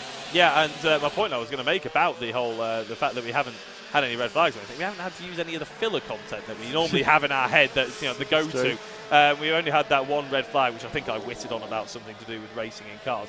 But apart from that, normally we would go. That's unlike you. I know, it's shocking, isn't it? But potentially, obviously, there's the race calendar, which maybe we'll get to before the final race of the day. So the number 23 is under a real amount of pressure, isn't it, JP Sleater? Yeah, Vishal Patel was looking for it into the boot there. Just had to apply the brakes a bit harder than maybe he wanted, as he had to dive out of the move there. Not quite close enough. Yes, he is. He's going to go for it. It's Vishal Patel into Christmas corner. Down the inside he goes, and he takes 3rd position for now. This is the final podium spot, and he knows it. Moves to the inside to defend that position from Sleater, but Sleater wants it back. Goes to the outside, goes back to the inside. What a switchback, but it closes the door, does Vishal Patel. And that might just allow him to eke out that lead over Sleater just slightly. Down the back straight they go. Checking over the shoulder is Vishal Patel. Not going to be close enough is Sleater, but Ellingham's going to come around the final corner, and I think he is going to take the win in this one. But look at this battle. The 3rd place continuing on, or do we go on to the last lap now? My apologies. This is the last lap. This battle will continue for another 1,200 metres. I wonder if that was a little bit premature then by Patel, whether he made the move a little bit soon, but Sleater is nowhere near close enough to make the move into Christmas corner, so there's one overtaking opportunity gone. Ashby's is probably the next one, and then obviously going into the boot, there's about 2 or 3 opportunities. So Patel defensive into Ashby's. There's another one gone. There's, I would argue, 3 more going through the infield. There's a big slide there by Patel as he tried to get back to the inside to defend what was probably the penultimate overtaking opportunity. Now, the boot is just one big overtaking opportunity these days. As we see Lucas Allingham take the victory, Thomas Byrne comes home in second place in a couple of seconds' time. There we go. And here comes Patel. Slater's got ahead, but Patel back on the inside of the final corner. Both of them using the track limits, and Patel holds on to that third place ahead of JP Slater. Brown in 5th, Buckingham 6th, Johnson 7th, Taylor in 8th, Watson 9th, and then Southgate in 10th. What a great battle there between Patel and Sleater. I think we can assume that Sleater went for it down the inside into the boot, but then balked his exit slightly, and Patel got him back into the final corner. What an end. It was a fantastic drive there, and Lucas Ellingham doing his finest John Ratcliffe impression, and leading from the front there, of course. Always. No, I am not a patch on Lucas Ellingham. A win in the first heat, a win in the second heat, a win in the third heat, and a win in the final. What a weekend. Here's the advice, though. If you never actually go up and race against him, then no one can say that you're actually worse than him. I mean, there's no proof of it anyway. I'm actually better. Yeah, exactly. And as long as you don't compete against him, no one can prove otherwise. That's the route I take. Yeah. Of course. But yes, a brilliant drive by Lucas Ellingham. What's that? 4 race victories today, and well, over the course of the weekend. Ekes out his championship point even more. I mean, it was over 100 points before this. It's probably going to be over 150, 160 now in the lead. Yeah, I mean, I was going to say it's gone from a chasm to a tectonic plate, isn't it? Really, the difference in the championship for Lucas Ellingham, and doesn't show any signs of stopping as a few of the drivers are waved through with the OK. Here is Lucas Ellingham. He's already pointing. I know where to go. Don't worry, I know where to go. You don't need to point me in the direction. I've been here enough times. Yeah, I'm chilled. It's all good. I didn't touch anyone with my nose cone. Yeah. Anyway, so that is the penultimate race of the day done and dusted. The X30 Senior Final. That means we've only got one more on the roster. It is another senior battle, but this time it's Senior Maxes.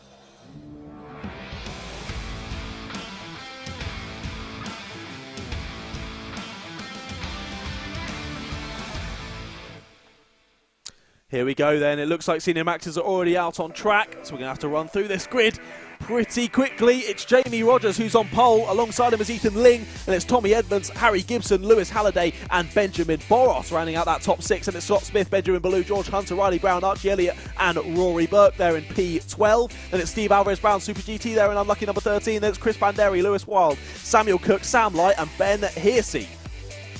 And getting to the bottom of the top 20, it's Joshua Burton, Charlie Ellis, Ben Perry, Luke Ringham, William Young, and Luke Collins. Then finalising your 27 kart grid, it's Ethan Martin, Brentley Sims, and Klaas Kuka. And here we go then, just coming on to the back straight. The one to watch out for probably for the chat, Steve Alvarez Brown there in 13th place. Unlucky for some, he's going to hope it's not unlucky for him this time. We've seen him do pretty well. I've seen him further up the order sometimes in Senior Max, but to be fair to him, I think he's been out of his kart for a little while, so just starting to get himself bedded in. I know he used to race in UKC. I'm not sure if he still does week in, week out, to be honest, but nice to see him back out on circuit. And I did see on his Instagram story a few days ago that he is getting back into car racing very soon, but he wouldn't tell us what it is, so definitely one to wait and see. But here they go for the Senior Max final, coming across the line. Can they get it underway? First time, they do indeed, and here we go through Oblivion.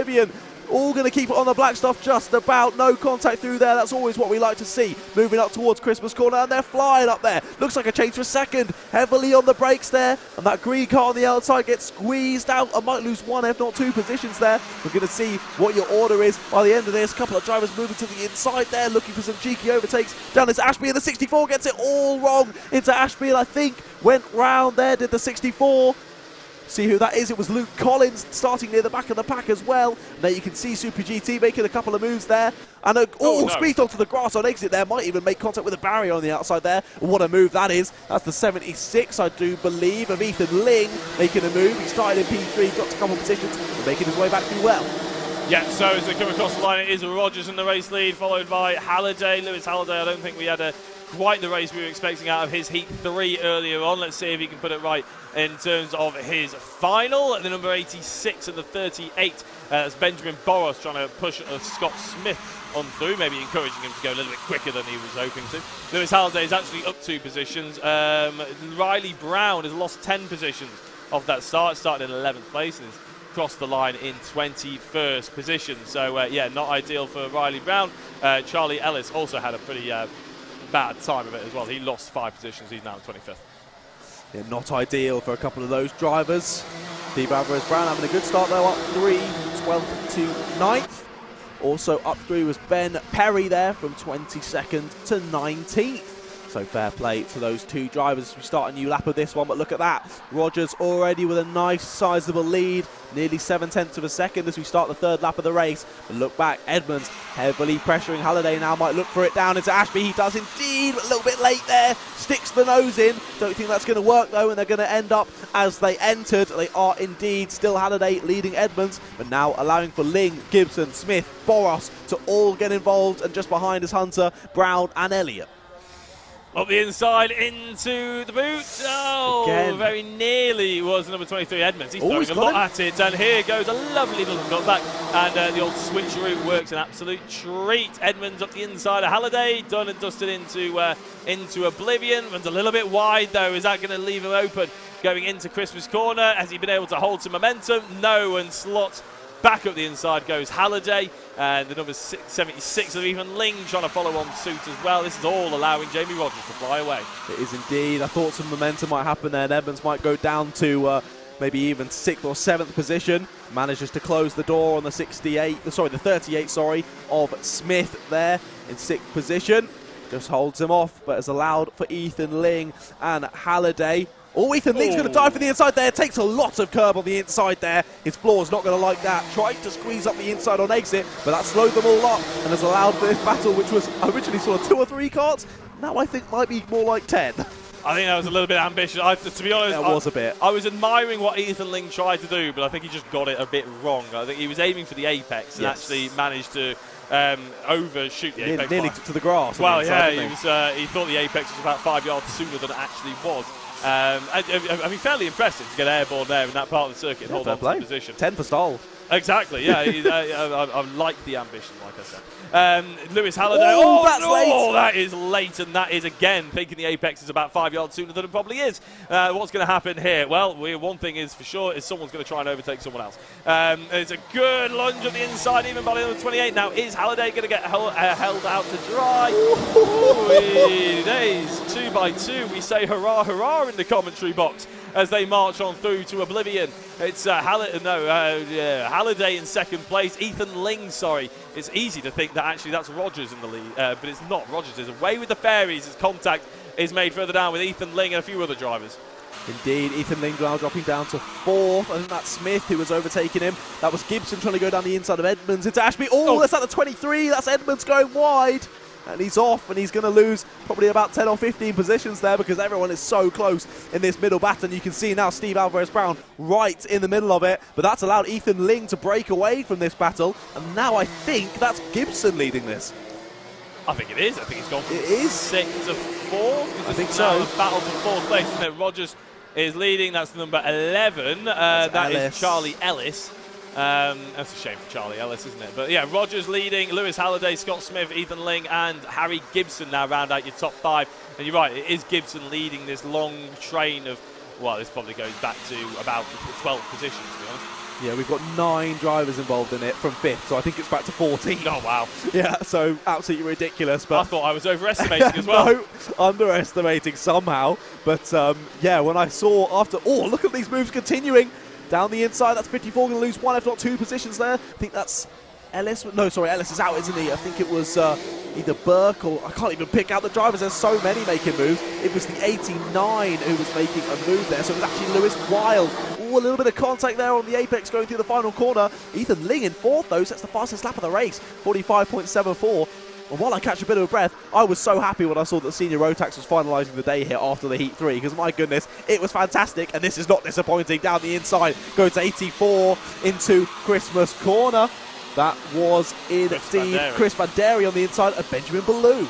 Yeah, the track limits warning for Archie Elliott as well as flashed up on our screen. And look at this, though, Lewis Halliday, who once upon a time, you would argue, had a gap. I would have called it a gap. No longer would I call it a gap, though, because Scott Smith and Ethan Ling right onto the back end. Now, Ethan Ling has certainly been one of the most exciting drivers to watch so far in this particular final, and I think you can tell that by his NAS panel, because it is askew, shall we say. It looks like someone punched it punched and broken a nose because it's sort of somewhat, yeah, as I said, askew slightly. But Halliday, oh no, well, ignore Halliday for a second because around the outside goes Ethan Ling. I told you he was exciting, and well, he didn't disappoint. You must have heard me and thought you want to be excited. I'll show you something.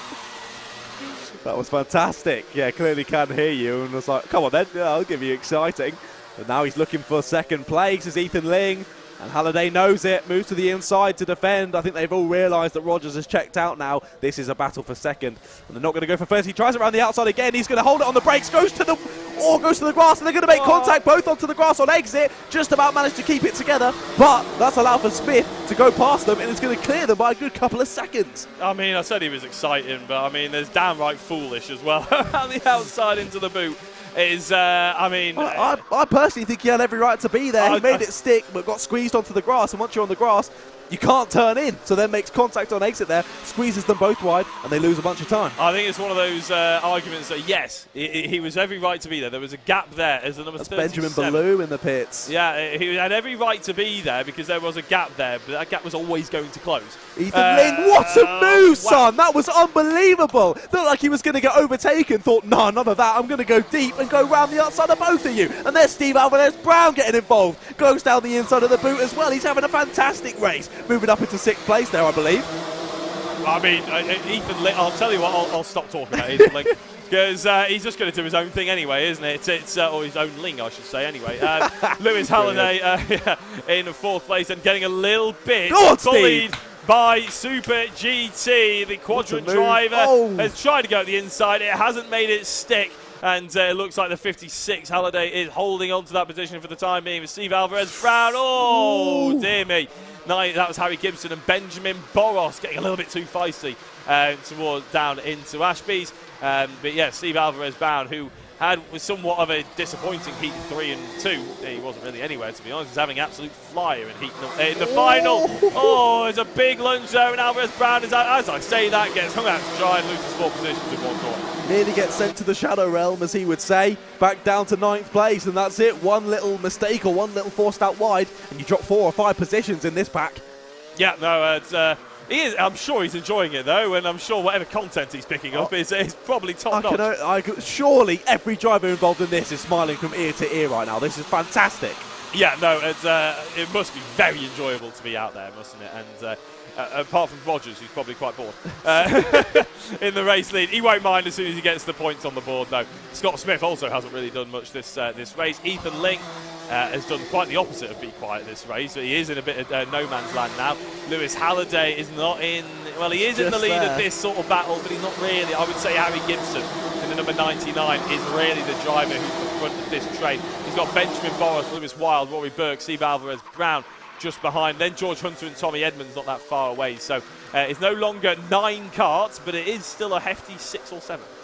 Indeed, yeah. I think if we include Halliday, it's actually 8 karts involved in this, but he is just starting to pull a gap. I was going to say, oh, there's a move in the background, though, nearer the back of the field. I think that's Hunter being overtaken by our 11th spot man of Tommy Edmonds, going through into the top 10. I was going to say, maybe they will catch Halliday if Gibson and Boros can work together, and I was like, there's no chance that will happen. To be fair, Gibson pointed Boros, and Boros didn't go for the overtake, at least that time it's Christmas, but less than 2 minutes to go now. I'm not sure how long he's going to follow that command. Yeah, I was going to say, I was literally about to say with 2 minutes to go, it's unlikely that will stick. But, you know, you never know. These things, you know, stranger things have happened at sea, or whatever the saying is. So it could happen. The problem is, as soon as that last lap board comes out, all hell breaks loose. God knows what's going to happen at the end of this race. I wouldn't be surprised if Ethan Ling just drops back just to try and overtake 5 people around the outside on the final lap of the race. It just seems like the kind of showmanship thing that he would do. Indeed. I think we saw a move again into Ashby. I think it was Edmonds trying it again on Hunter. I think Hunter got him back earlier on in the lap. So Edmonds tried again into Ashby. We'll continue watching that just at the bottom of the top 10. But here we look back to these guys. Gibson kind of almost chased down Halliday now. He's gotten a bit closer, but not close enough to be able to go for a move. But the couple behind are very close. Those 3, that's Boros, Wild and Burke, nose to tail coming up towards Christmas now. I think it's only Boros really that's close enough. Sorry, Wild that's close enough for a move on Boros, but not going to happen that time around into Christmas. Less than a minute to go now. However, these are quite fast, 45-second lap. So I think we're going to get this lap and possibly 2 more after that as well. Yeah, I don't think we're really pushed for time, actually. I think we started ahead of schedule slightly. So there's no reason to cut the laps short or anything like that. So, yeah, if they want to add 1 more lap onto this, I'm all for it. Why not? Go for it. I'd love to see these drivers try and flow more moves around the outside, inside, off the track, over each other. It'd be brilliant. Oh, here comes Gibson. He tries it. That's a late one. Closes the door. That's the 56. He runs wide. Just about misses the wall. But both of them losing time through there and has allowed the 3 behind to catch right back up. All nose to tail again, heading up towards Christmas Corner. And, of course, moves to the inside to defend does Halliday. But you saw his neck snap back as he was quite loaded quite heavily into Christmas Corner there. But managed to stay ahead and keep out of the kerfuffle going on behind. It's a serious kerfuffle. You saw Steve Alvarez-Brown just drive to the inside there, but he's going to get hung out to dry as it turns from a right-hander to a left-hander. Harry Gibson ducks and dives up and under. He tries it. Not going to happen. Going to have to stick behind, and they all stay kind of the same. Steve Alvarez-Brown might get squeezed onto the curb there, still side by side, but ends up making the position. Rogers has already started the final lap. All wide goes Gibson. He loses 1 position there into the boot. Might lose 2 on exit. The Lando Norris car trying to squeeze on the inside. Makes contact with Steve Alvarez-Brown. They're going to go 3 right by the final corner and into the wall. Goes to 23. That's bent the car. 23 of Edmonds is out.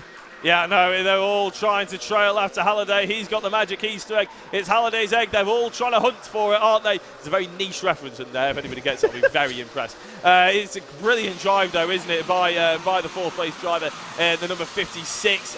He's held on to that for dear life, and Lord knows he's had everything thrown at him for it. Here goes another attack. Oh, moves over a little bit then. Some of his moves have been a touch late, I would say. I'm not the judge of that one, though, as the race winner is Jamie Rogers. He's already finished. He's already finished somehow. Scott Smith has come home in 2nd place. Ethan Ling will finish in 3rd because they're ahead of this battle for 4th place. And as they come round the final corner, it will be Halliday takes it. Lewis Halliday in 4th, Benjamin Boros in 5th, 6th Harry Gibson, 7th Rory Burke. Steve Alvarez-Brown Super GT in 8th place. Probably the best finish he's had all weekend, to be honest. 9th, Sam Light, and 10th, Sam Cook. And you really do have to, it's one of those races where you really do have to take a sit back and just take a breath. Because, I mean, that was fairly fun.